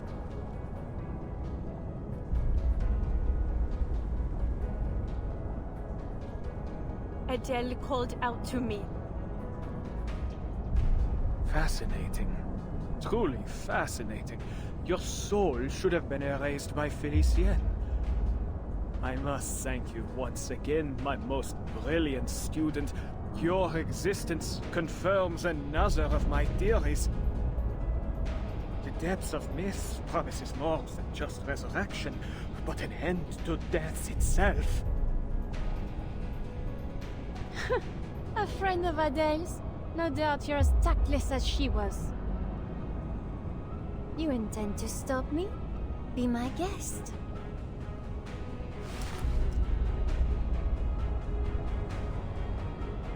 Go on. You should be grateful I've given you the opportunity. Whether you hit me or the diamond, you'll stop the ritual. Go on. You really think threatening Adele's body will intimidate me? It won't work.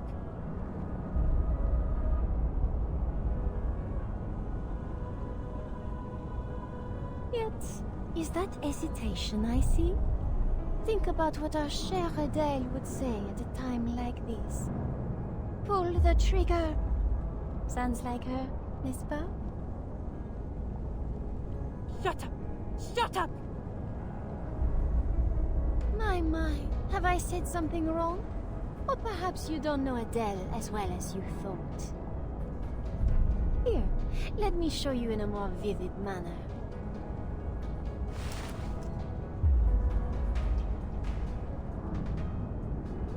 Don't worry about me. Just shoot. Take us both out. It's what you have to do. It's the only way to break my family curse. You have to end the adventure with my death. To fall at the height of a brilliant journey. That's better than fading into some bleak, ordinary end, no? No, Celia. You don't need to do this. I'll end this myself. Huh?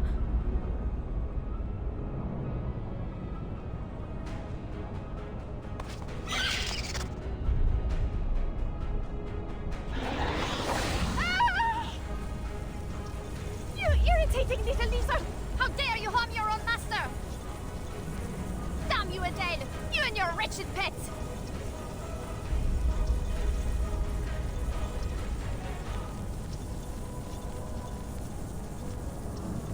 So this is what it feels like for a soul to be scorched. I finally understand why so many fear hell.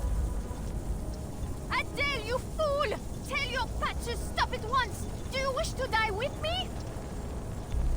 No, I don't. Not right now, Felicienne. So why don't you draw the diamond? I can already guess your response. You keep dreaming! This diamond belongs to me! Not even death can steal it from me! Listen to you. You'd make an excellent tavernier.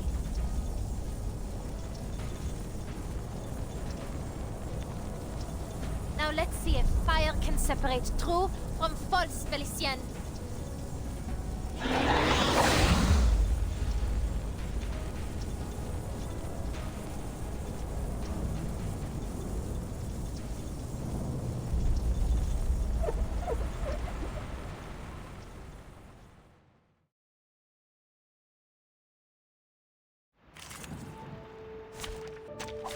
Where is that budget hog hiding?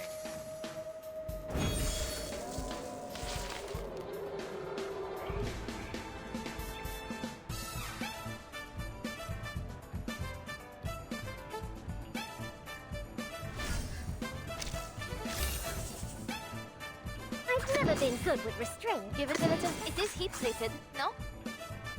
Doom pervades within. Keep calm. Eliminate what is false.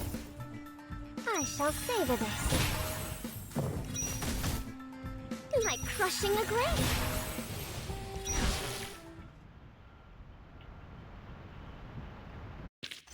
What for What reward will there be?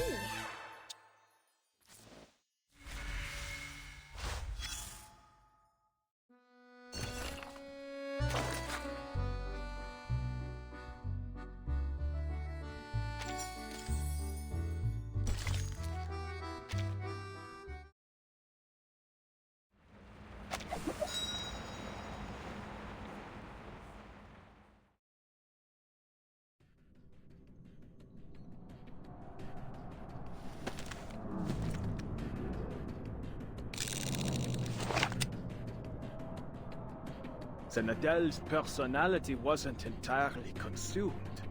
She's managed to regain control of her body. Even a spirit as strong-willed as Felicienne lacks the ability to completely dominate another. Perhaps I was wrong to shift focus from the power of the collective unconscious.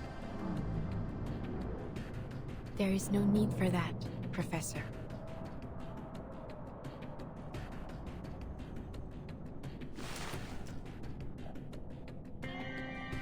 Even were you to interfere, the outcome would remain unchanged. You are but a pebble in the course of the stream of fate. Wait with me a little longer. Things may just take an unexpected turn. You saw something, didn't you? Quite the contrary. I see nothing. And that is what fascinates me most of all.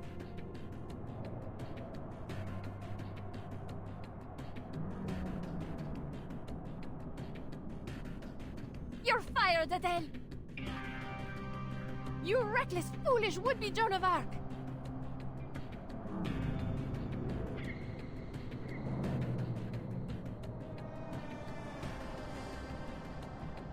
That's almost flattering. But this is nothing compared to what you did to Celia.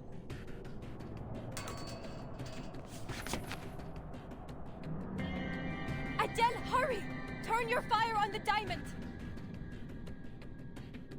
Silence!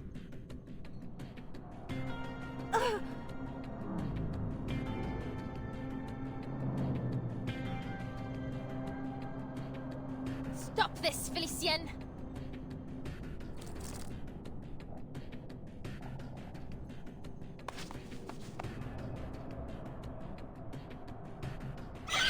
Par le feu est purifié.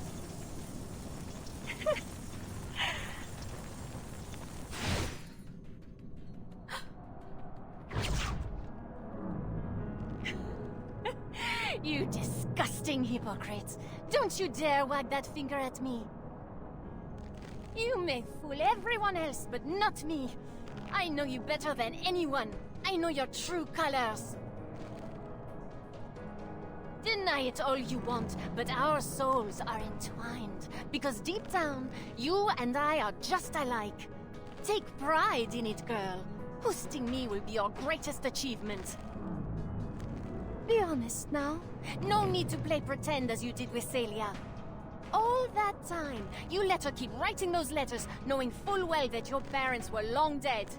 How wickedly false indeed.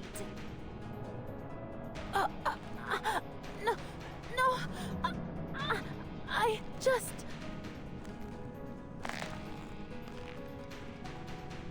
She shared her deepest hopes and dreams with you through those make-believe adventures, but you ignored them.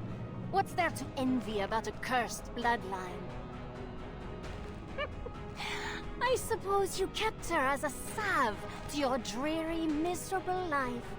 You really thought you could fool the world into thinking taxi driving was your highest ambition? Deep down, you've always craved more. Don't act like... you know me.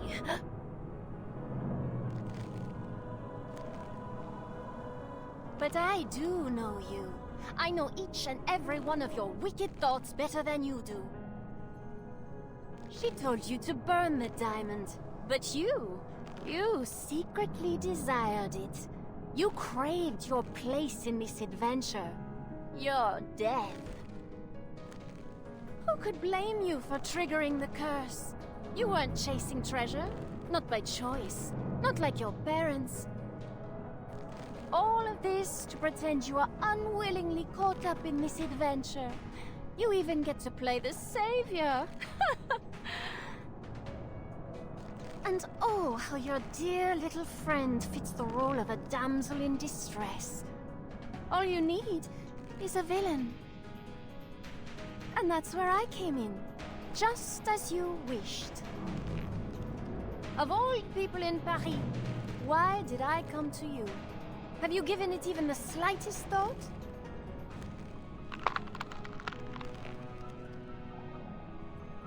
Admit it, Adele. You wanted me to hurt Celia. You wanted to kill her.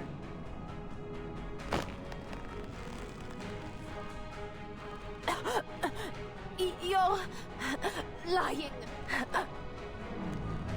Ah, yes, lies. She lied to you too, Adele. You really are a perfect duo. Two little liars keeping secrets from one another. Allow me to reveal another secret. Destroying this diamond will bring an end to more than just me. It will end her as well. Though perhaps, without her, you might at last be free. That's not... true. Don't listen to her, Adele. You must destroy the diamond. The depths of myth must not be unleashed. Lose your friends or lose the city. What will it be, Mademoiselle Tavernier? What am I saying? I have no intention of giving you the chance to decide. I am not about to die again.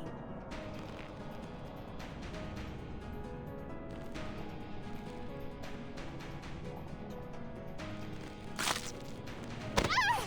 Damn it!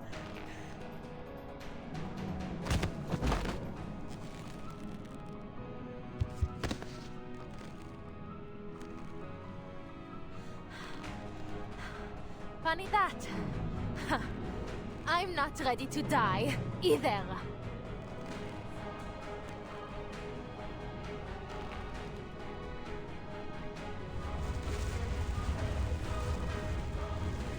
I won't let you get away.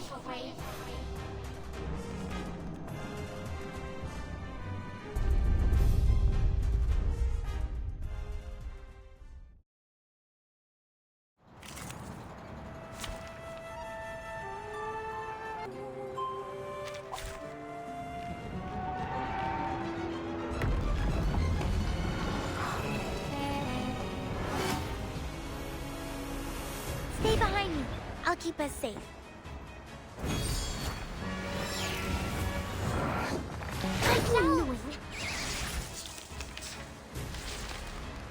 Do you really believe you can escape this? Escape me? Soldiers? Shape-shifting? Manus Vindicte? My dear, foolish Adele. You are but a grain of sand before the tides of fate. What good could possibly come from fighting me? The rift is widening. We have to stop her. Those monsters, they're forming some sort of shield. We need to break through. Allez, Adele, think!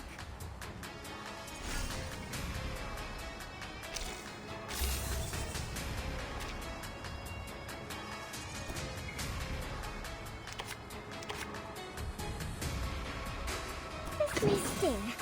Embrace. Give it a little butter.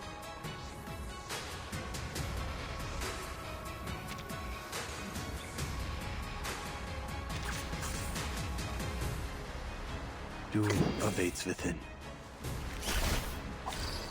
Purge the impurities. Leave me alone, you phantoms. Eliminate what is false. If the depths not of let myth is yourself go. nothing more than a sea of collective unconscious, then the creatures born from it must be quite for crude, this. no? Mere reflections.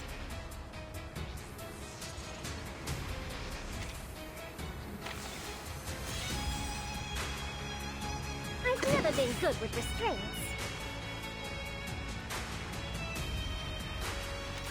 It is heat-treated. No. Let me sting. Embrace. Let's pull together. Stay back, I say. Like crushing a grape. Schmerz betrifft die Toten nicht. What's so scared? Give it a little water.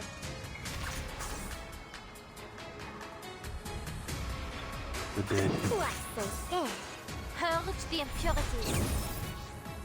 Stay back, I say.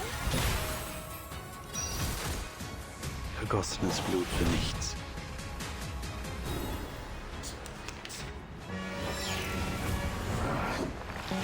Pay for this. You are not evil little flame supposed to scare me.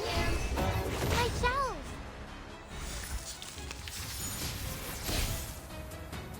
Open your eyes and look around. Can you not see what is...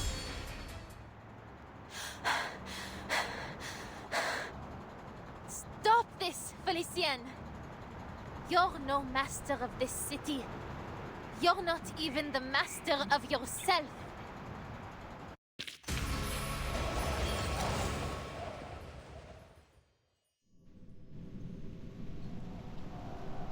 She's going to destroy the key, Beryl. If I don't intervene, all I've worked for will come to nothing. Give me one good reason I shouldn't shoot. The rift of the archive of imagery has shown no signs of closing, Professor. Look up again. Watch closely.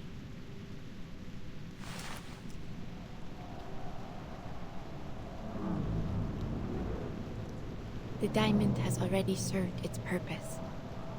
It has torn the rift open. The depths of myth is trickling down over us as we speak. Let's see what more the little gemstone can do in her hands.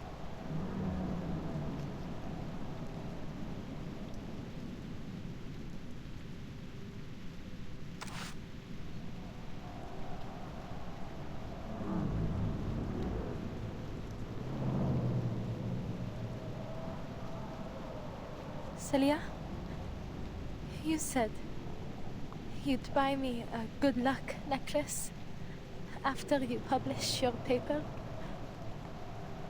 Will you keep that promise?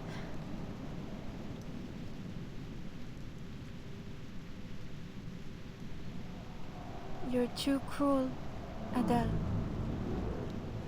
Why didn't you just tell me?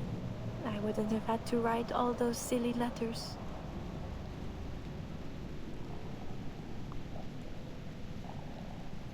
Will I see you again? I'm not sure.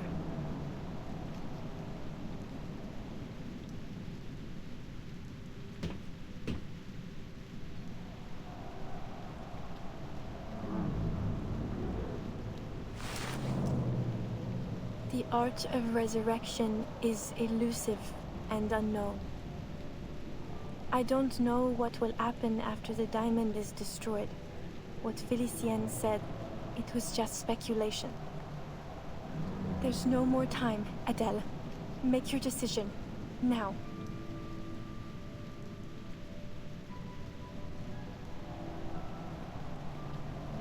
You know what? Felicienne was right. I am a foolish, pathetic hypocrite.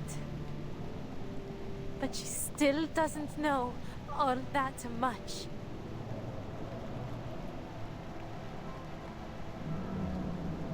You were never the damsel in distress. No, you're the hero. The adventurer. You were the one who uncovered all the clues. You were the first to embark on this journey. You're more of a tavernier than I'll ever be, Sissy.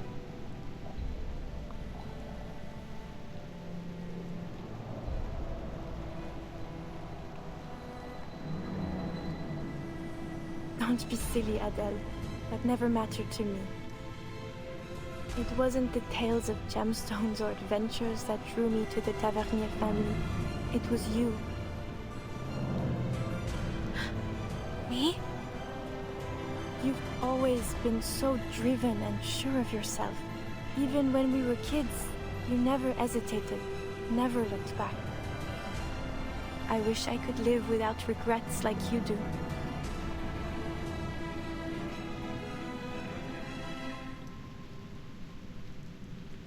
Stay that way, Adele, just as you are. Well, maybe not completely without regrets. That's asking the impossible.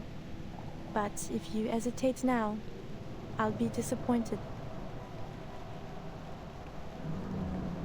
So go on. Follow your art, my dear friend. I believe in you.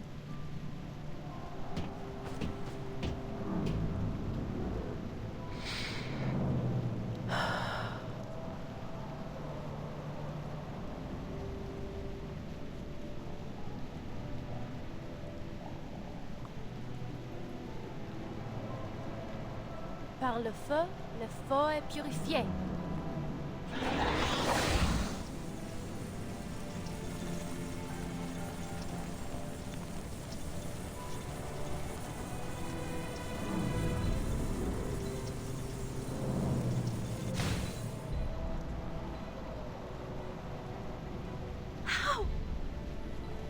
How can it still be here? Par le feu est purifié.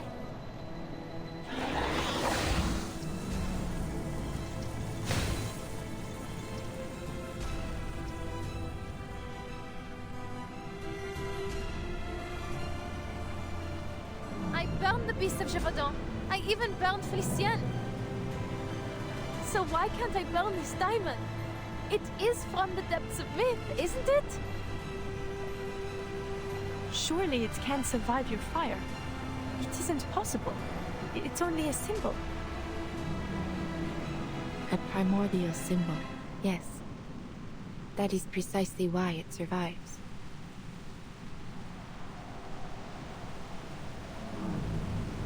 The French blue is both abstract and concrete. An iconic symbol held deep in the collective imagination of our society. No matter how many imitations or counterfeits may exist, none will ever take its place. It is eternally transcendent, unconditionally pure. Its existence can never truly be destroyed. You have done all you can, Adele.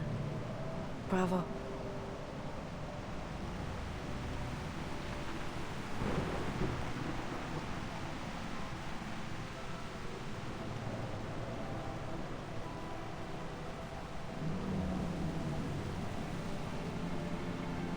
But I failed to destroy the diamond.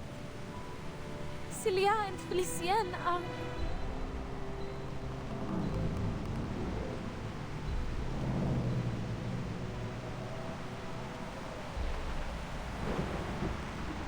Countless streams converge and intertwine here in this moment. An unstoppable downpour is coming.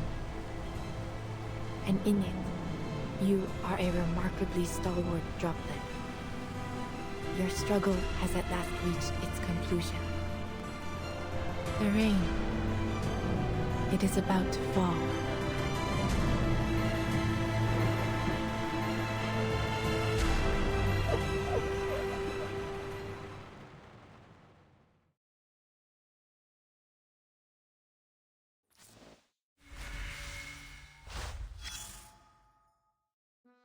What a cruel storm. So far, the story has followed along a classic direction. Broom walked the hero's journey. But just as it seemed that it might end with triumph, down came the storm. This is the 5th joke fate has played on me. Of course you did. You know, I suspect you knew how it would end the moment I told you how it began. Yet I cannot see beyond the storm, so it always takes me by surprise. Yes, though I understand it may come at a great price. Perhaps that is why the Vigile Bureau and the Foundation have kept such a keen eye on me. Perhaps they think me one of those storm advocates. But why would I advocate for it? I have never asked for it. All I have done is try to understand it.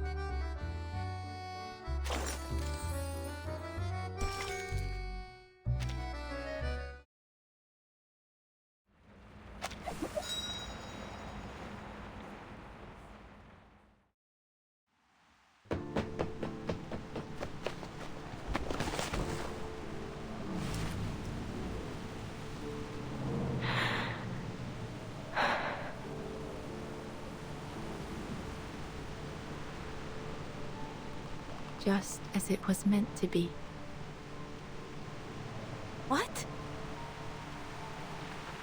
This ridiculous sight. This distorted Paris.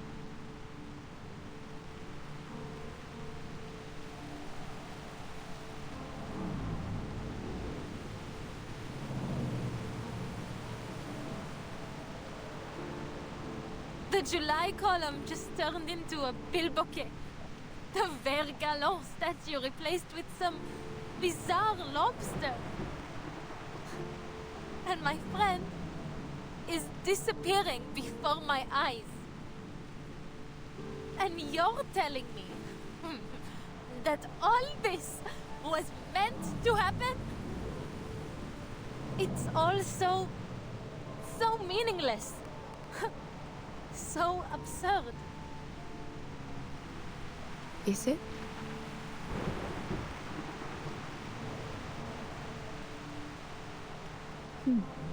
Perhaps you are right, Adele.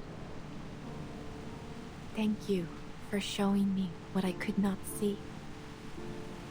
Fate, destiny. It has become nothing more than an absurdity. A tangled mess. This storm should never have come to pass. Storm?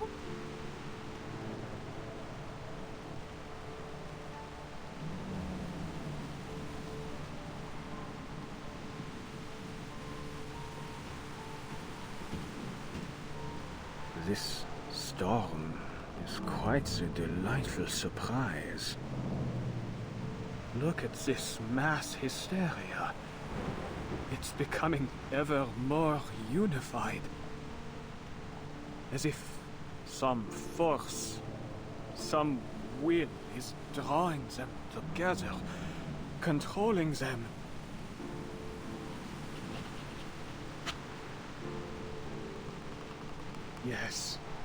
Yes, I see it clearly now. The world is a stage, a performance with no script, and we have arrived at the moment when the curtain must fall and the scene must shift. This upheaval, this shift we've ushered in, has been intensifying the turmoil of the era. What a marvelous device. It's just the spark we need to ignite a cleansing fire. With this power, we can manipulate the appearance of the storm as we please. The changes to the mass hysteria, yes, it's all obvious now. They were born from the collective subconscious. We are mere actors on this stage, for the material world is nothing but a projection of the mind.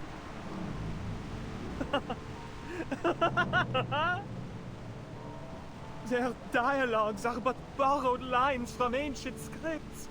Their passion, Their love for life, an oblivious repetition of the same narratives. The play has no script, yet tells the same story. This material world, it is nothing more than a flicker on a cave wall. I've seen it. The ultimate truth. The truth that even the transcendental law feigns to hide. But I've seen it now. I've seen it. The depths of meat itself will also be corrected, just as all the errors of the reality. But who decided which of these errors are wrong to begin with? Or perhaps what is right is essentially an endlessly repeated chain of errors.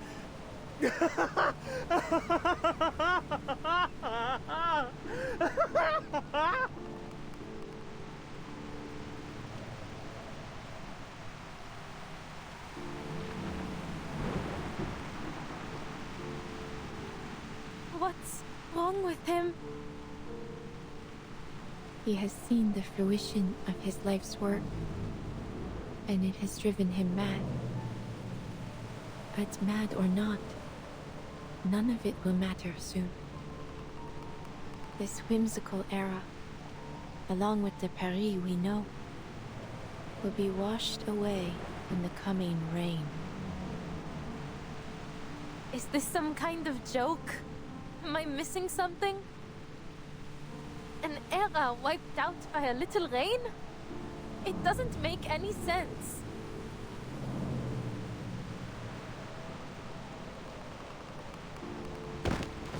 No! Celia!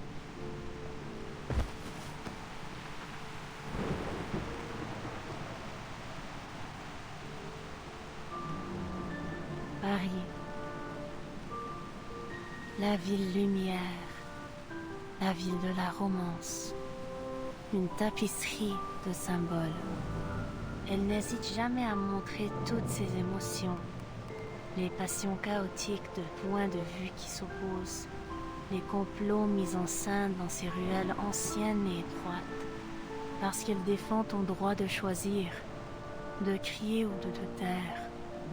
De regarder en arrière ou vers l'avenir. De vivre sous une monarchie ou une république. Et une myriade d'idéologies. Tu peux te jeter dans le maelstrom ou en créer un nouveau toi-même. Celia loves this city so deeply. She knows everything about Paris, from the catacombs to the top of every tower. Celia deserves to live, not me. Why? Why does Celia have to vanish? Nous nous tenons dans un vaste jardin où les sentiers s'entrecroisent à l'infini, accueillant des bifurcations sans fin, des choix sans fin. Hernani, Notre-Dame, les montgolfières qui flottent au-dessus du palais Saint-Pierre. Ces philosophies trouvent leur forme, circulant de lèvre en lèvre, de cœur en cœur, à travers tous ses habitants. Considérer le destin et la vie avec élégance et légèreté. Voilà le véritable esprit de Paris, là où les rêves et les imaginaires ne s'effacent jamais. Il t'accompagne à travers tous les temps et toutes les époques, comme un festin qui voyage. Immortel, indestructible. Non!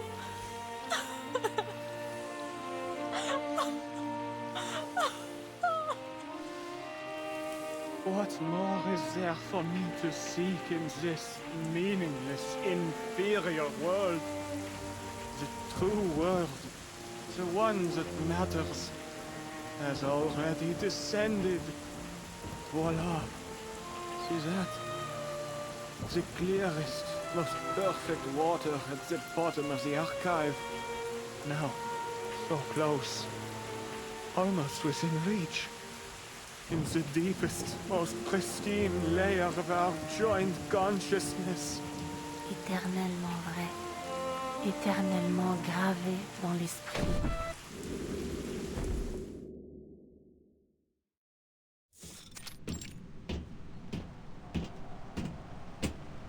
The rift is closing.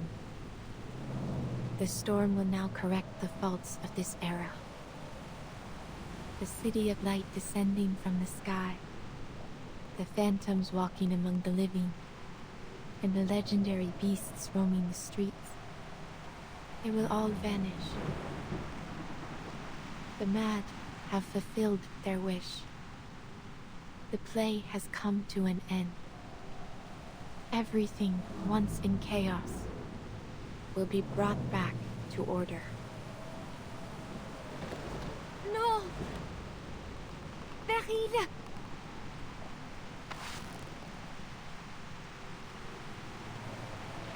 Ah, you have awakened. Though perhaps it would be better to remain asleep. It may spare you some pain. I am no coward, Beryl.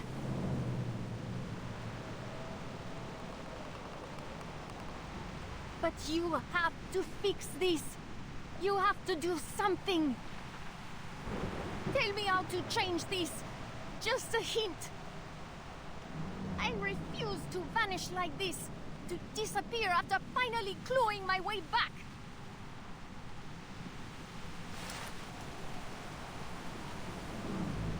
Those worthless grovelers who can't even use arcane skills. They deserve to die, not me. This world belongs to us. Don't you dare turn your back on me, Beryl Buanish. I will report every moment of this to the Guiding One.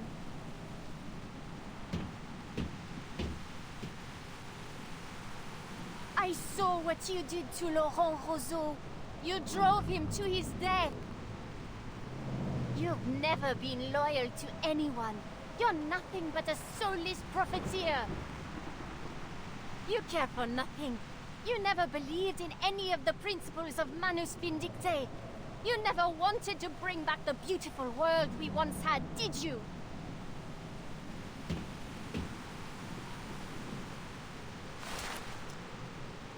How amusing. You seek my help, yet accuse and threaten me in the same breath. Do you think you speak to me from a position of strength? What would you do if our positions were reversed, dear Félicien?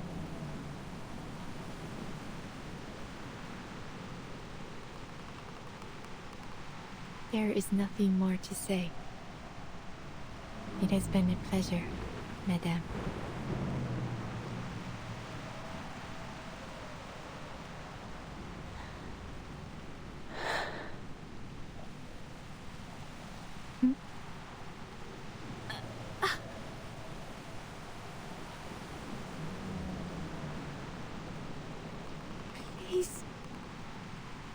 Please help me, Beryl. I don't want to die. Très bien.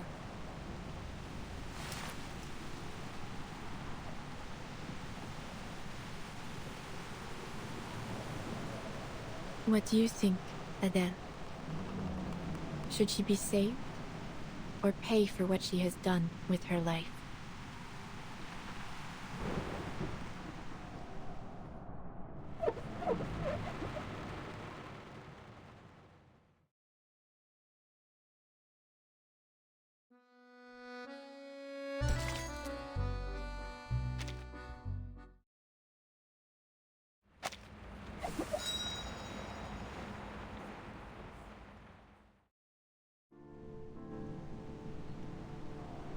Sounds like you're just trying to pass the burden on to me. Whether she lives or dies, the weight ends up on my shoulders, doesn't it?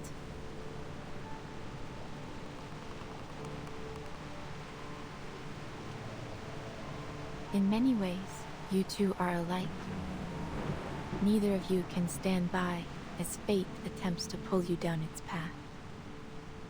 You fight. It is no wonder that she could reach into the depths of your mind. Now, her very existence is in your hands. You will not have another chance like this.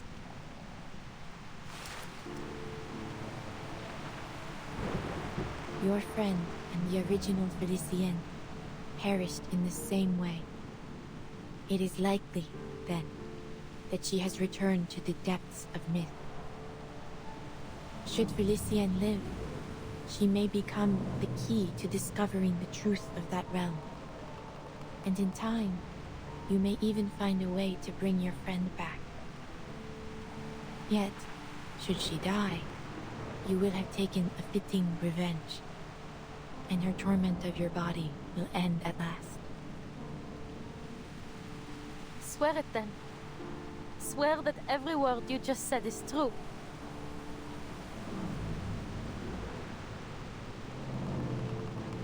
You ask for something beyond what I am capable of. As you know, Arcanum has its limits. There is no absolute way to prove one's intentions or words, just as I cannot see all ends as clearly as I once did. Time is ticking. Give me the diamond now, or lose this opportunity forever.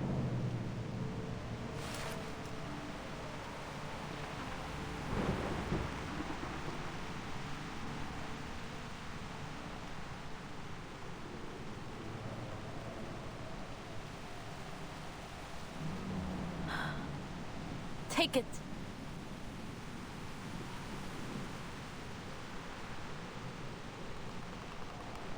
Save her.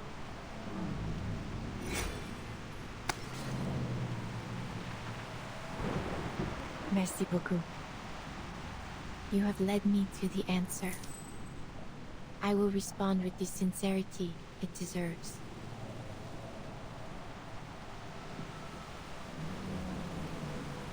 As I have said before, your fates have converged.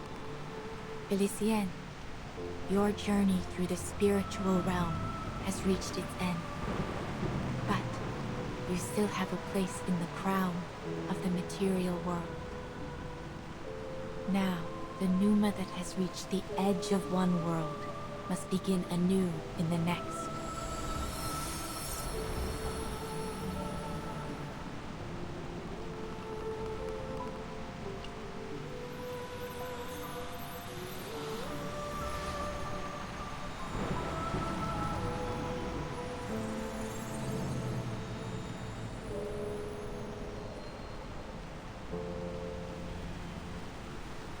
Take this, Adele, an accolade for your adventure.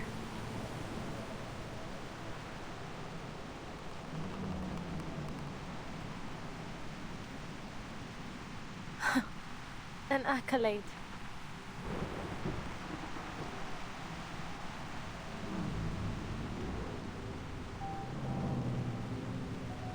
Merci. But your eyes... Please do not worry yourself. It seems I have walked this shoreline too long. I have grown too accustomed to watching its flow. The more I think I see through fate, the more vulnerable I become to it. Still, I chose to watch one final time. Just this once.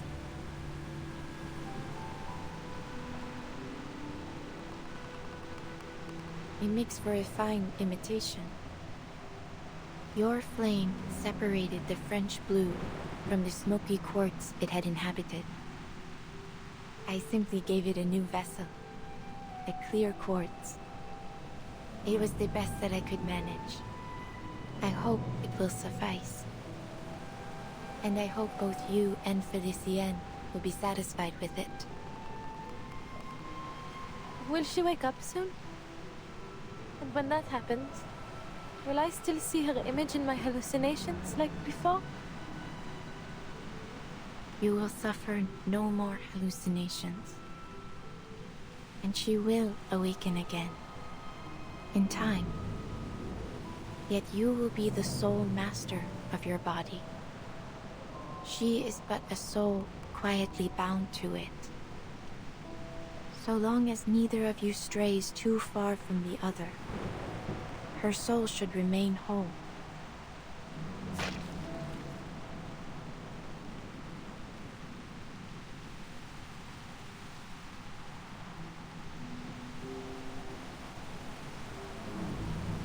The rain is about to fall. We must go. By dawn tomorrow, this world will be washed clean. I must admit, I enjoyed this ending of yours. But whether you continue to the next chapter is up to you.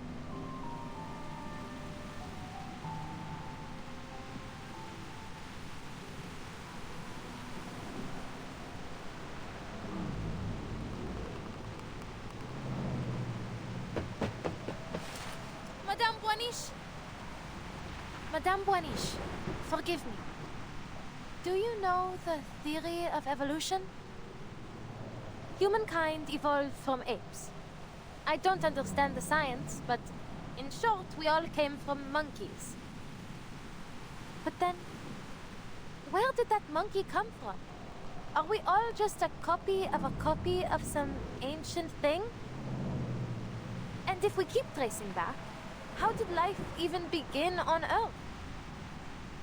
Can we ever find that original spark of life?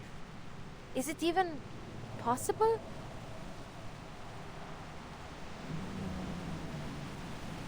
What I'm trying to say is, things rarely have a single clear cause. The birth of life is complex. It can be influenced by all kinds of factors. Maybe that applies to fate as well. So, whatever happens, I don't intend for my story to end anytime soon.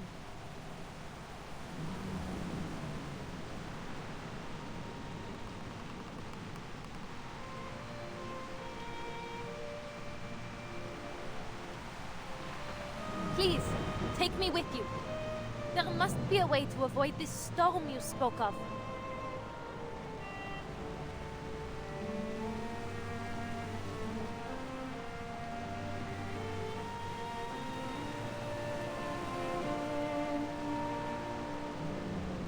I'll help you find jewels in return. Answers, anything. Whatever it is you seek. A generous offer. To honor your sincerity, I shall give you an answer. What is it you wish to know? The truth about the storm.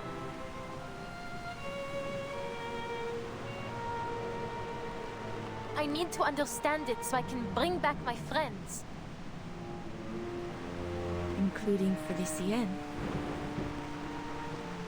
I wouldn't call her a friend. But for her to simply vanish... that's just... too merciful for her.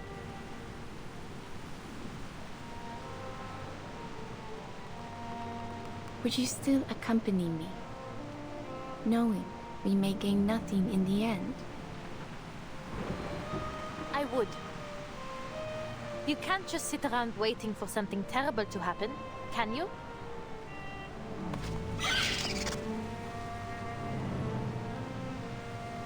Indeed.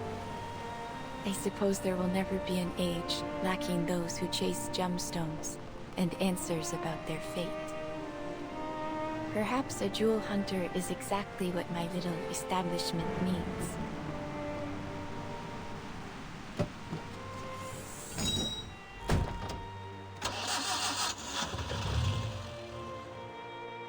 Which way do we go, Madame Boiniche? Forward. Through the crowd. Allow me to guide you. I'm just glad to be of service, Madame. I hope you have a pleasant journey.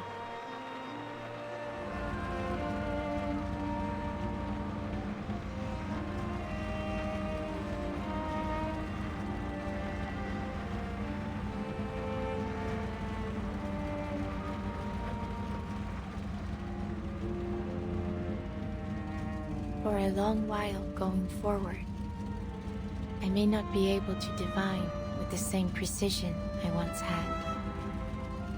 Yet this feeling of not seeing has a comfort of its own. If our fate truly is guided by a higher being, I must imagine they are blind. I hope that when I awake, you will have reached your destination.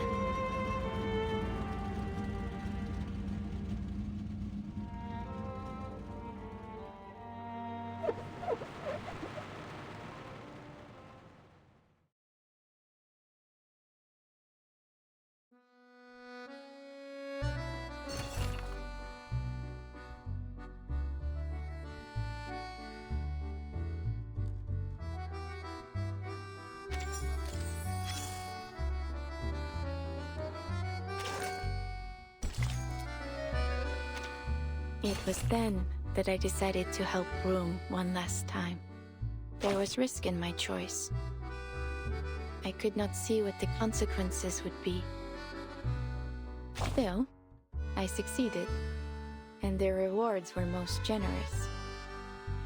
Many suspected that I had planned it from the start. A common accusation made of diviners, of course. Thank you for your concern. I am doing well, though the future now comes to me through an ever-thickening haze. Though, I should say, I find myself welcoming the lack of clarity. I am now able to watch my daughter grow, to observe her, and feel true surprise in every step she takes.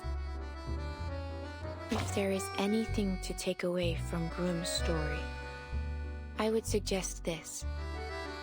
Sometimes, good can come from being blind to fate's path. How exciting it must be to arrive in this world knowing nothing, and, after a long, beautiful journey, realize just how much there is still to discover.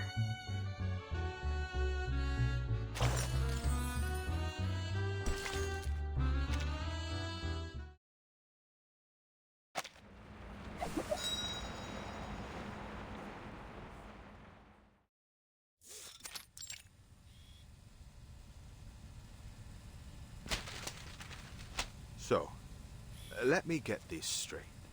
The fifth storm was brought forth by Manus Vindicte, and you witnessed the process firsthand. Based on your testimony, Miss Beryl Baunish wasn't an accomplice of the Manus, and she even saved your life. Yes.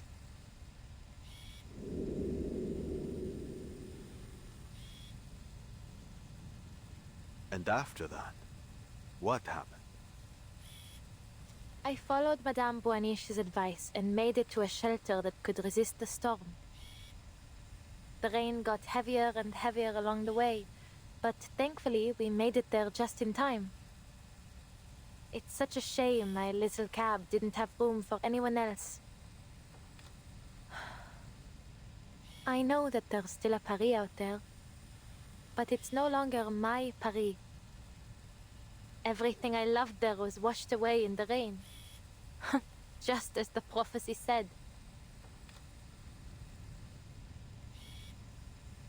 And the rest, you already know. Thanks to Madame Boanish, I wasn't left on the streets alone. The neighborhoods I knew, the people I once recognized, they've all changed.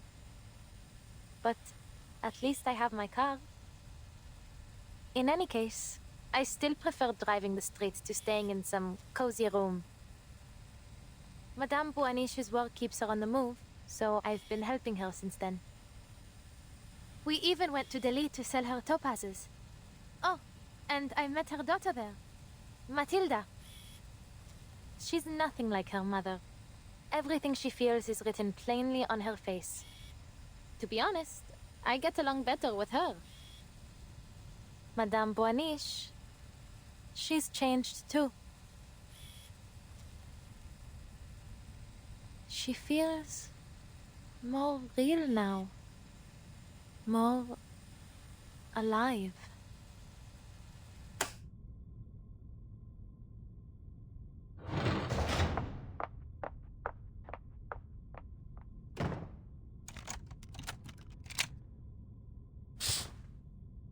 It seems Miss Boaniche is in the clear, based on the witness's testimony. She claims Beryl Boaniche saved her and has remained at her side for years. If there were anything suspicious going on, she would have noticed. I wouldn't be so sure.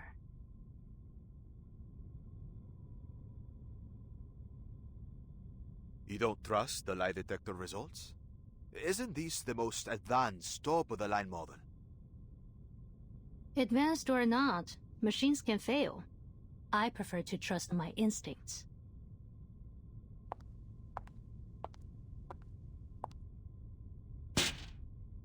And mine are telling me she's hiding something. About the fifth storm?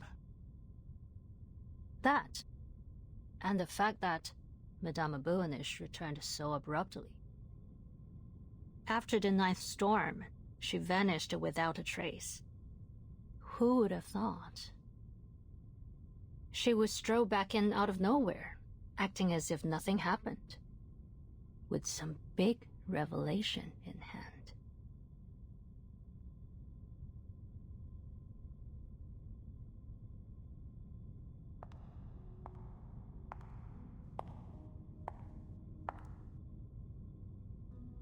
Unbelievable. One sloppy mistake after another. You'd have been less conspicuous if you'd just written liar all over your face. You should count yourself lucky I covered for you.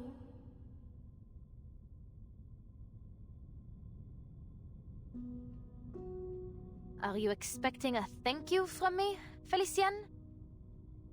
Don't think I don't know. You just don't want your own secrets exposed.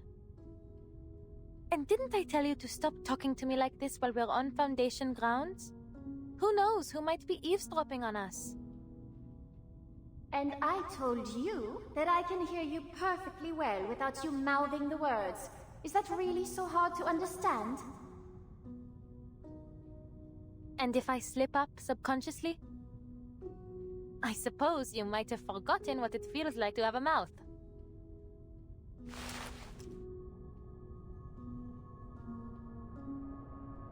Always so rude to me, while you offer nothing but praise and fawning to that woman. You ought to have listened to me, gone to meet the Guiding One and pledged your loyalty. But you didn't, because you are, and always have been, a stubborn fool. Fine, side with the Foundation if you want. Call it ignorance, call it short-sightedness. Should I expect anything less from such rabble?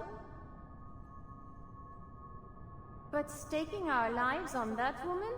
That is something far more than simply foolish. Do you really trust her so much?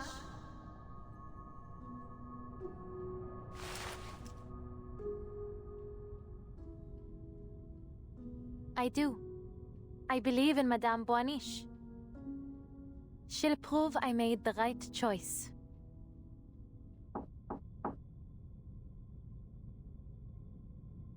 Who is it?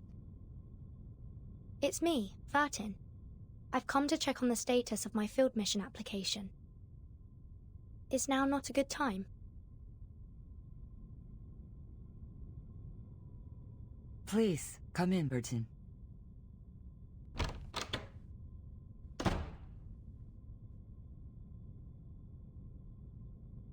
We finally meet, Miss Vartin. Matilda has told me much about you.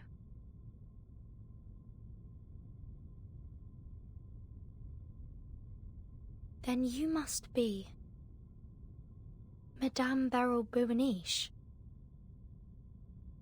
I see we can skip the formalities.